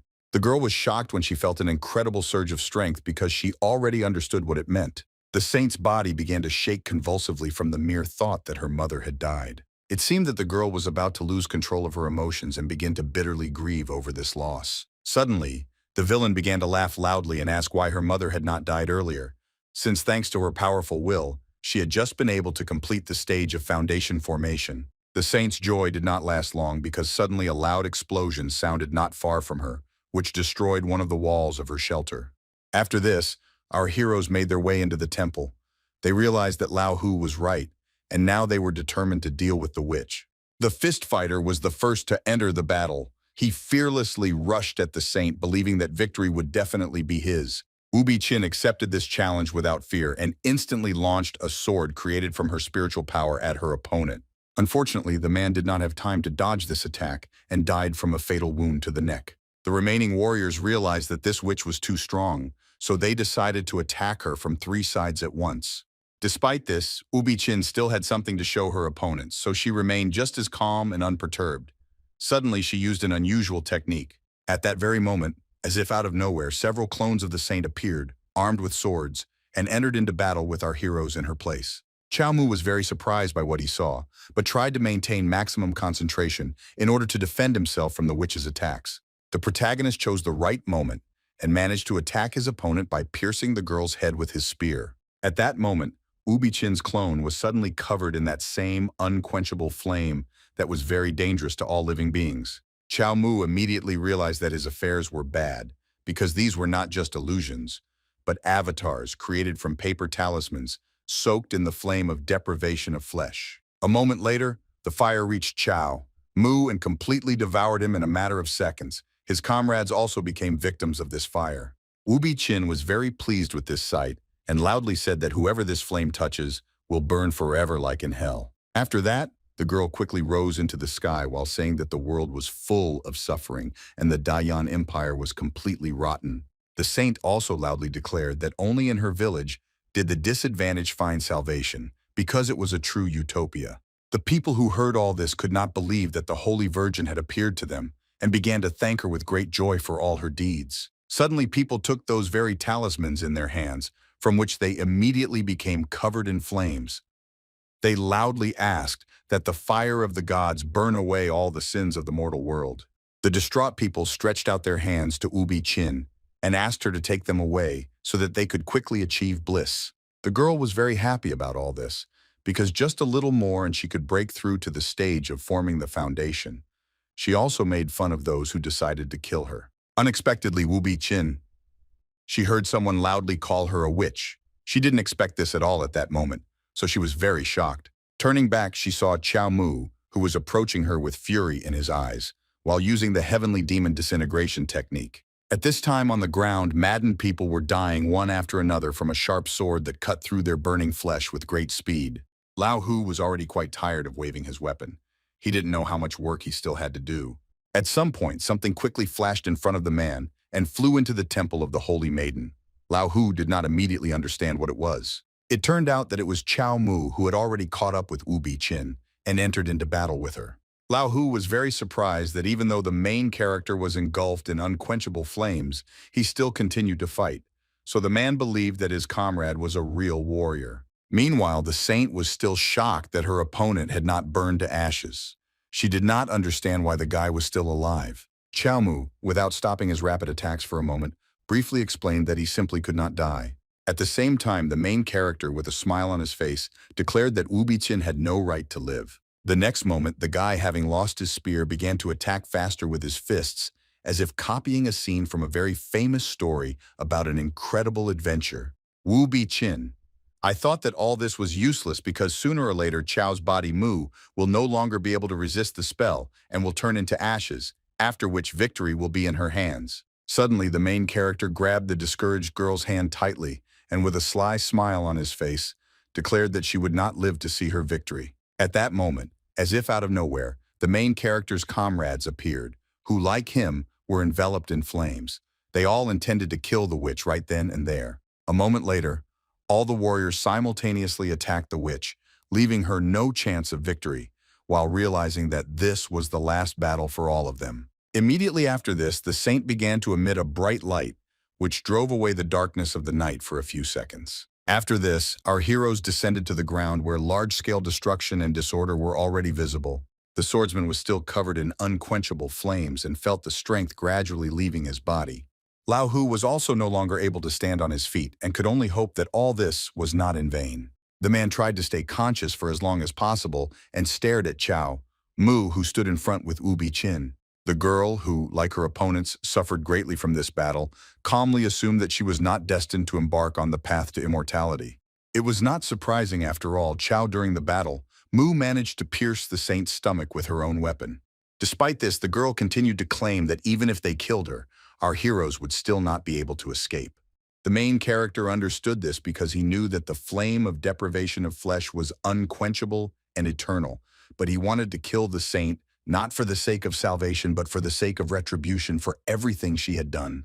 Ubi Chin, hearing this, laughed and called our heroes fools, who had long been doomed because they had all mastered the spiritual kinship of the holy warrior. The girl claimed that there was a resonance between those who practiced this technique because it was a secret technique created by a holy warrior to make it easier to track down and kill the strongest fighter. Chiao Mu was clearly taken aback by what he heard, as he had not expected to learn this truth at all. 40 years passed after the War of the Immortals. The holy warrior went around all 9 provinces collecting martial arts geniuses and selected 3,000 talented young men and women. Some became his students and some adopted sons or daughters. He passed on to them the best martial techniques and the most sublime cultivation methods. Among them was that very spiritual kinship of a holy warrior. However, those who practiced this technique were doomed. In the end, they became not disciples, but food. The holy warrior himself killed and took all their power for himself. Suddenly, Ubi Chin turned to her opponents and asked how many of those 3,000 disciples they thought were still alive. Without waiting for an answer, she continued to say that even if they hide at the edge of the world, the holy warrior will intuitively and inevitably find them and kill every last one of them. With a crazy smile on her face, the girl loudly declared that in this world our heroes no longer had a chance to survive. The saint's speech was suddenly interrupted when Chiao Mu sharply turned the sword located in the wound, inflicting even greater injuries on the villain. The protagonist calmly asked Ubi Chin to continue telling everything she knew. The girl got very angry about this and asked if the guy didn't understand that for the holy warrior, they were all just steps on the way to the top. The saint continued to claim that today our heroes would kill her, and tomorrow they would kill them in exactly the same way. These words clearly frightened everyone present. Ubi Chin asked to be let go because she knew a way to save everyone. According to her, she had a chance to dispel this curse. At that moment, the protagonist pulled the sword out of Ubi Chin's wound with a sharp movement, causing her to lose her balance and begin to fall to the ground while her blood flew in a violent stream to the sides. The girl was very surprised that despite everything Chiao said, Mu did not spare her. Now she was very scared and felt death approaching. Chiao Mu watched Ubi Chin's torment closely and said that he was not at all against dying since that was his fate. The next moment, the main character, smiling slyly, declared that anyone who kills him will only make him stronger. After this, the girl's lifeless body fell to the ground. She no longer showed any signs of life and therefore did not pose a danger to anyone. People who saw all this simply could not believe that the Holy Virgin was dead. Suddenly, they all began to rejoice and laugh loudly because they thought that Ubi Chin had ascended to immortality, which meant that now their village was the village of the immortal maiden. Chiao Mu, seeing all this, considered that the unquenchable flame of the deprivation of flesh was nothing compared to the flame of human hearts because it was much more terrible. Then the main character turned to his comrades and asked how they felt.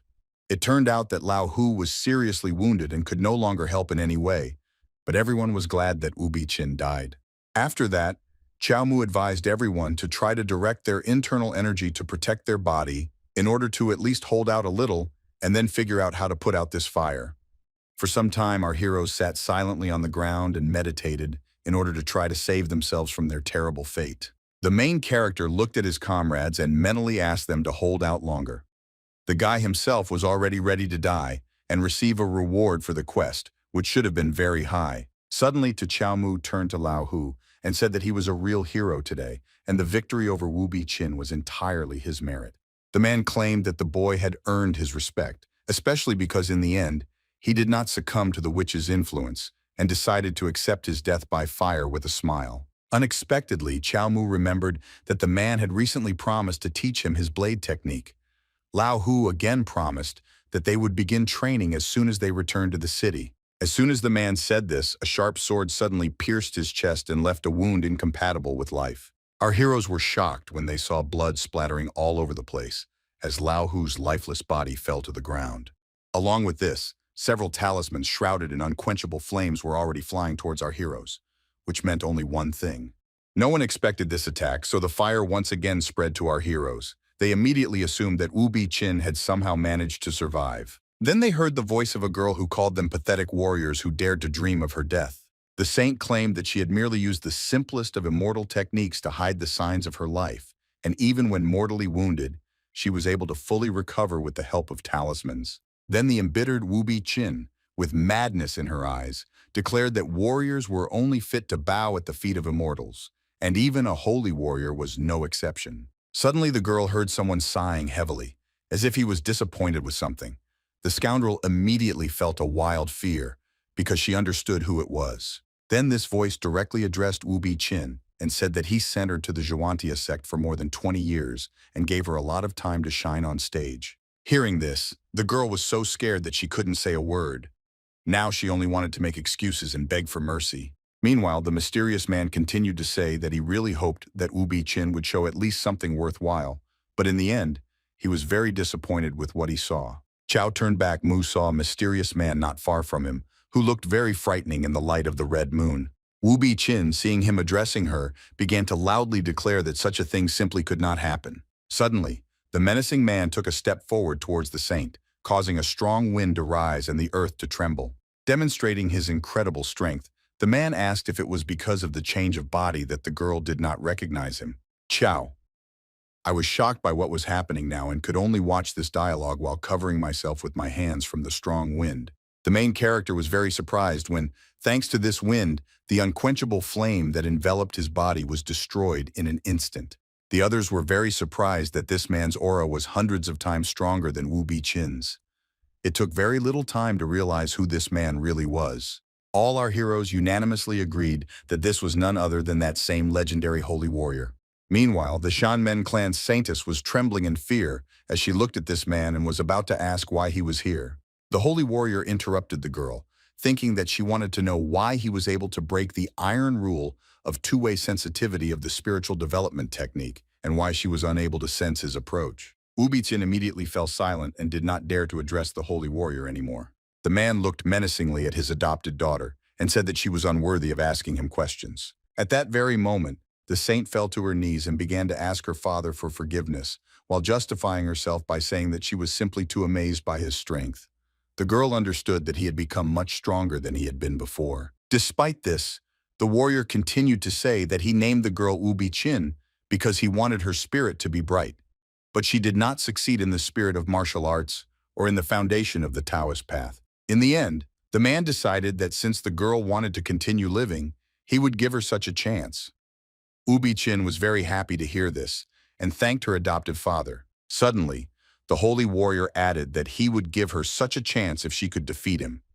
At that moment, the ground beneath Wu Bi-chin's feet seemed to collapse. The man looked at his adopted daughter with a frown and demanded that she prove that she was worthy of living. Wu Bi-chin was shocked and thought that she had been hiding from the holy warrior for many years and lived in fear just to survive. But this day had finally come. The man asked to start the battle quickly and insisted that he would kill the disobedient and useless children. Eventually, the girl began to rise to her feet, believing that the man was definitely not joking when he challenged her to a fight, and that if she could not defeat him, she would definitely die. Finally, the saint took a fighting stance and prepared to attack her adoptive father. At that moment, there was absolute silence all around. Chiao Mu was surprised that the saint was going to fight to the death, but he thought that this was a good opportunity to see what a true holy warrior was capable of. For some time, the father and daughter stared at each other straight in the eyes, as if they were using an eye fight to decide which of them would attack first. At the same time, the holy warrior did not show any regret or fear. It seemed that he was absolutely ready for anything. As a result, Wu Bi-chin suddenly took off and headed towards her opponent with great speed, leaving behind thick clouds of dust. Chiao Mu didn't expect the girl to launch a frontal attack at all. He assumed that the saint wanted to fight the holy warrior in martial arts. Despite this, the man remained standing unshakably in place, as if he was ready to defend himself from absolutely any blow. Suddenly, Ubi-chin suddenly pushed off the ground and jumped high into the air, leaving her adoptive father behind. The protagonist immediately realized that the girl was about to run away. Everything was exactly like this. The saint was scared and believed that it was simply impossible for her to defeat her father, and any attempts would lead to inevitable death. Now she was going to return to the immortal sect and beat her head begging for mercy. Ubi-chin was ready to go to any humiliation just to survive. Suddenly, as if out of nowhere, a very angry holy warrior appeared in the path of the fleeing girl. The man attacked Ubi-chin without warning in order to stop her and then grabbed her head tightly. Chiao Mu couldn't believe the incredible speed of the holy warrior, because it was something that could be seen quite rarely. Meanwhile, the man told his daughter that he had once placed hopes on her, but now even her escape speed was mediocre, so leaving her alive then was a mistake. Suddenly, the holy warrior began to suck out all the spiritual power from the frightened Ubi-chin, while saying that this mistake could still be corrected. While the girl's strength was rapidly leaving her body, she begged her father to stop and give her another chance because she really wanted to live. Feeling the approach of death, she began to get very angry and ask why she had to die when she just wanted to live. The saint screamed loudly that the immortal sect had abandoned her like trash and that her father had used her as fuel. Despite this, the holy warrior did not stop. With her last breath, Ubi-chin confidently declared that the day would come when a man would experience what it was like to live in fear and would eventually die a terrible death. After that, she fell silent. When the deed was done, the holy warrior threw the lifeless body of his adopted daughter into the mud without regret. One of the warriors was very shocked by this cruel scene. He could not believe that all this was happening in reality. Taking a closer look, it became clear that all that was left of the Xianmen clan saint were her bones, hair, and clothes. The swordsman, with fear in his eyes, assumed that the same fate as Ubi-chin now awaited them. Suddenly, a messenger turned to him and asked in a calm voice if he was really scared. The man claimed that all martial artists dreamed of defeating the immortals, and everyone knew that only a holy warrior could do this, so the Wuji society should use him to exterminate the immortals and bring eternal peace. Suddenly, the main character intervened in the conversation and reminded that the first thing the holy warrior did after his defeat was to destroy all the martial arts clans of that time. Chiao Mu continued to say that the strong raised his blade against someone who was stronger, and the weak against someone even weaker. It was not difficult to guess to what category he assigned the holy warrior. Hearing this, the menacing man asked if the boy was really going to teach him how he should act correctly. Chiao Mu. He argued that a truly righteous man would not save his life at the cost of righteousness. Instead, he would be willing to die in order to remain true to himself. The main character also asked why the man could easily sacrifice hundreds of battle clans and 3,000 of his students for his goal, but still remain alive. After this question, silence reigned. The holy warrior stared at Chiao. Mu seemed to be preparing to give him an answer. Eventually, the man started to smile widely and said that the guy was much more interesting than Ubi-chin. Then the man, whose eyes were now burning with rage, ordered the main character to rise to him and receive his death. In response to this, Chiao Mu fearlessly replied that it was precisely the holy warrior who had to come down to him and allow him to accept death. The holy warrior was not going to follow the lead of the main character, so he again demanded that he himself come to him and choose a suitable weapon for the battle. Then the man sat down on the roof of the building and folded his arms across his chest, saying that he would wait for his opponent as long as it took. Chiao Mu silently walked towards his spear, which was still stuck in the ground after the battle with Ubi-chin. With one deft kick, the boy pulled his weapon out of the ground and threw it high into the air. After that, he quickly grabbed the weapon on the fly and demonstrated his skills in wielding this spear in order to intimidate his opponent. Chiao Mu pointed his weapon at the holy warrior as if to say that he was already prepared to fight him. Suddenly, the main character pushed off the ground and headed towards the man, who was still sitting on the roof and humbly waiting for him. Chiao Mu fearlessly ran towards the holy warrior, already understanding how strong this enemy was for him. Without wasting any time, the main character tried to attack the man, and for this purpose he lunged with his spear. Despite the force exerted by the boy, the holy warrior managed to stop this sharp weapon with just one finger. Chiao Mu did not let up his pressure for a moment, but the man continued to hold back the spear without even getting to his feet, as if he did not take his opponent seriously. The main character was, of course, surprised by the fact that the holy warrior, even without using chi energy, was able to repel his attack with just his body. The guy realized that now, all he had to do was take a risk and fight to the death, and for this, he decided to use the technique of disintegration of the heavenly demon. The next moment, the main character began to deliver many quick blows with a spear in order to at least try to wound his opponent, but he managed to repel absolutely all attacks. The man knew that the guy was using an army spear technique against him, which was created specifically against fighters with powerful muscles. To this, he also added the technique of disintegration of the heavenly demon. Chiao Mu, although unsuccessful, continued to strike many blows while trying to attack his opponent from all sides. Finally, he managed to find what seemed to be the holy warrior's vulnerable spot. The sharp spear quickly headed straight for the man's back. The next moment, the protagonist's weapon hit the holy warrior's skin and seemed to get stuck in it without causing any harm. The man was surprised that Chiao, at that age, Mu had already learned so many techniques, but he thought that the heavenly demon disintegration technique was a one-way street because it required a high price to use. The holy warrior, continuing to resist the protagonist's attack, claimed that this technique completely negated the warrior's path in martial arts. Suddenly, the man abruptly straightened his arms and tensed his back muscles, thanks to which he was able to throw Chiao away from himself, Mu, and break his weapon. Despite this, the guy admired his opponent and considered him a real martial arts genius who was great for gaining experience points. Then the main character asked the man not to rejoice too soon, because his arsenal included more than just the technique of disintegrating the heavenly demon.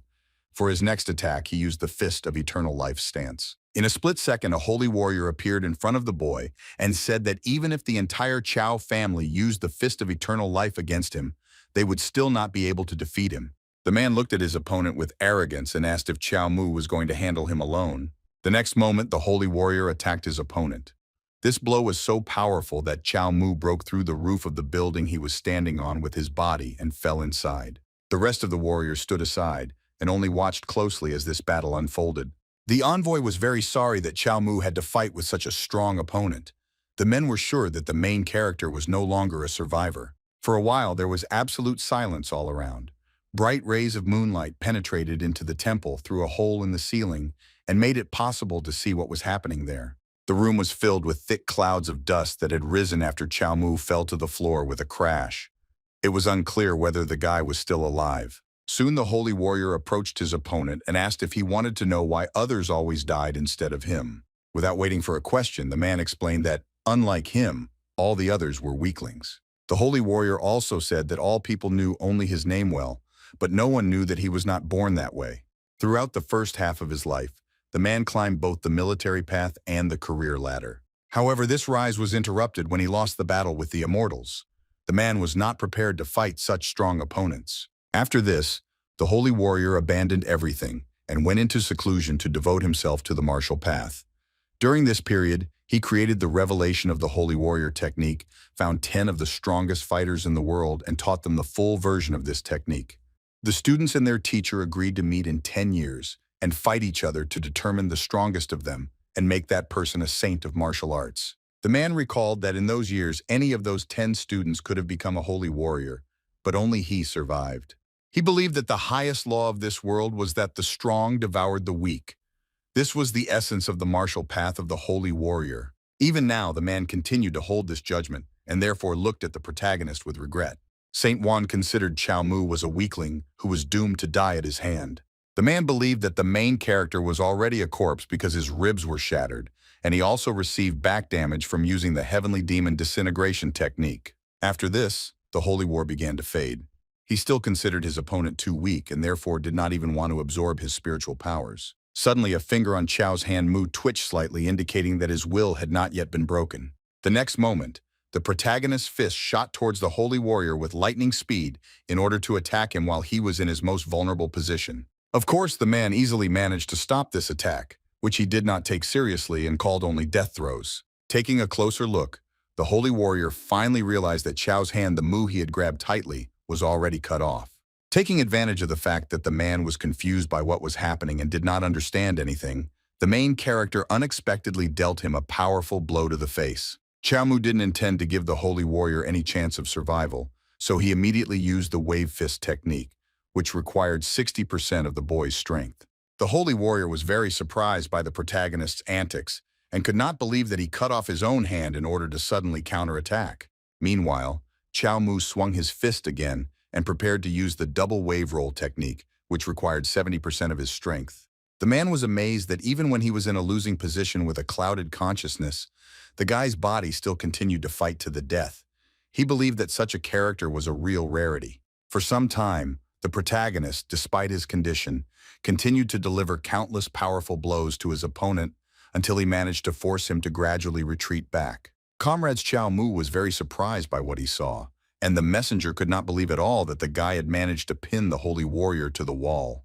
The men knew that the Chiao family's rumored secret technique, called wave rolling, allowed them to release only 6 points of power in one strike, and then deliver a second hidden strike. These strikes rolled like a wave. The swordsman was very encouraged by the fact that Chiao Mu seemed to be fighting equally with the holy warrior, so he loudly supported him and asked him to defeat this opponent. Despite the many blows from which the holy warrior did not have time to defend himself, he suddenly began to laugh loudly. With a furious rage in his eyes and a wide smile on his face that resembled real madness, the man declared that the main character was much more interesting than he thought. The holy warrior chose the right moment and grabbed Chiao tightly, Mu by the head, and thereby instantly stopped his attacks. Then the man swung his fist in order to strike back. The swordsman saw this and immediately realized that the holy warrior was going to use the same technique with which he absorbed Ubi Chin's power. So the boy asked his comrade to be careful. Chiao Mu immediately turned to the holy warrior and asked if he really intended to devour him. Then the guy began to claim that he was the weakest of the Chiao clan. Despite this, according to the guy, he had strong senior masters and his entire family behind him, who lived for honor. Then the main character fearlessly looked his opponent in the eyes, and with a sly smile on his face, asked if he could kill the immortal if he absorbed all the people from his family. This question caused bewilderment not only among the holy warrior himself, but also among the comrades of the main character. The swordsman even assumed for a moment that the boy was going to betray his family, but soon realized that he was challenging the man to a fight on behalf of his family. The holy warrior did not take these words seriously and decided that since Chiao Mu was so eager to die, that he had to help him with it. The next moment, the man tightly squeezed the protagonist's neck, thereby mercilessly breaking Chao's neck. Mu no longer showed any signs of life. When the deed was done, the holy warrior casually threw his opponent's body to the ground as if he were just a pitiful insect to him. After this, the man suddenly turned to the protagonist's comrades and asked them to continue to fear and hate him. The holy warrior wanted men to become stronger and one day engage in battle with him. He insisted that killing him was the only hope for salvation. Our heroes were very surprised that the man was not yet going to kill them. For the holy warrior, they were like fruits that still needed to ripen. Suddenly, the swordsman began to loudly declare that he would tell the whole world about what the holy warrior had done today. The messenger tried to calm his comrade down so that his words would not bring new trouble upon them. To his surprise, the holy warrior took these words absolutely calmly and, without any conditions, allowed the swordsman to tell about everything that had happened. The man was completely focused on absorbing Chao's power.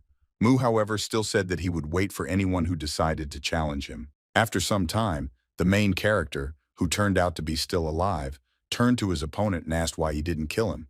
The guy even suggested that the man wanted him to become bait for the Chiao family. Chiao Mu, of course, was not at all happy that he remained alive, so now he fearlessly told the holy warrior everything he thought about him to his face and called him a weakling. But the man did not react to this in any way. Finally, the holy warrior, taking a short break from drinking tea, said that the guy, of course, had the right to want to die, because it was only his business. However, in the man's opinion, the right to let the main character die or not now belonged only to him. Hearing this, Chiao Mu was very upset because he thought that the vile enemy wanted him to vegetate in this world as a cripple until the end of his days. Suddenly, the holy warrior asked the guy if he wanted to get the tempering of the spirit technique.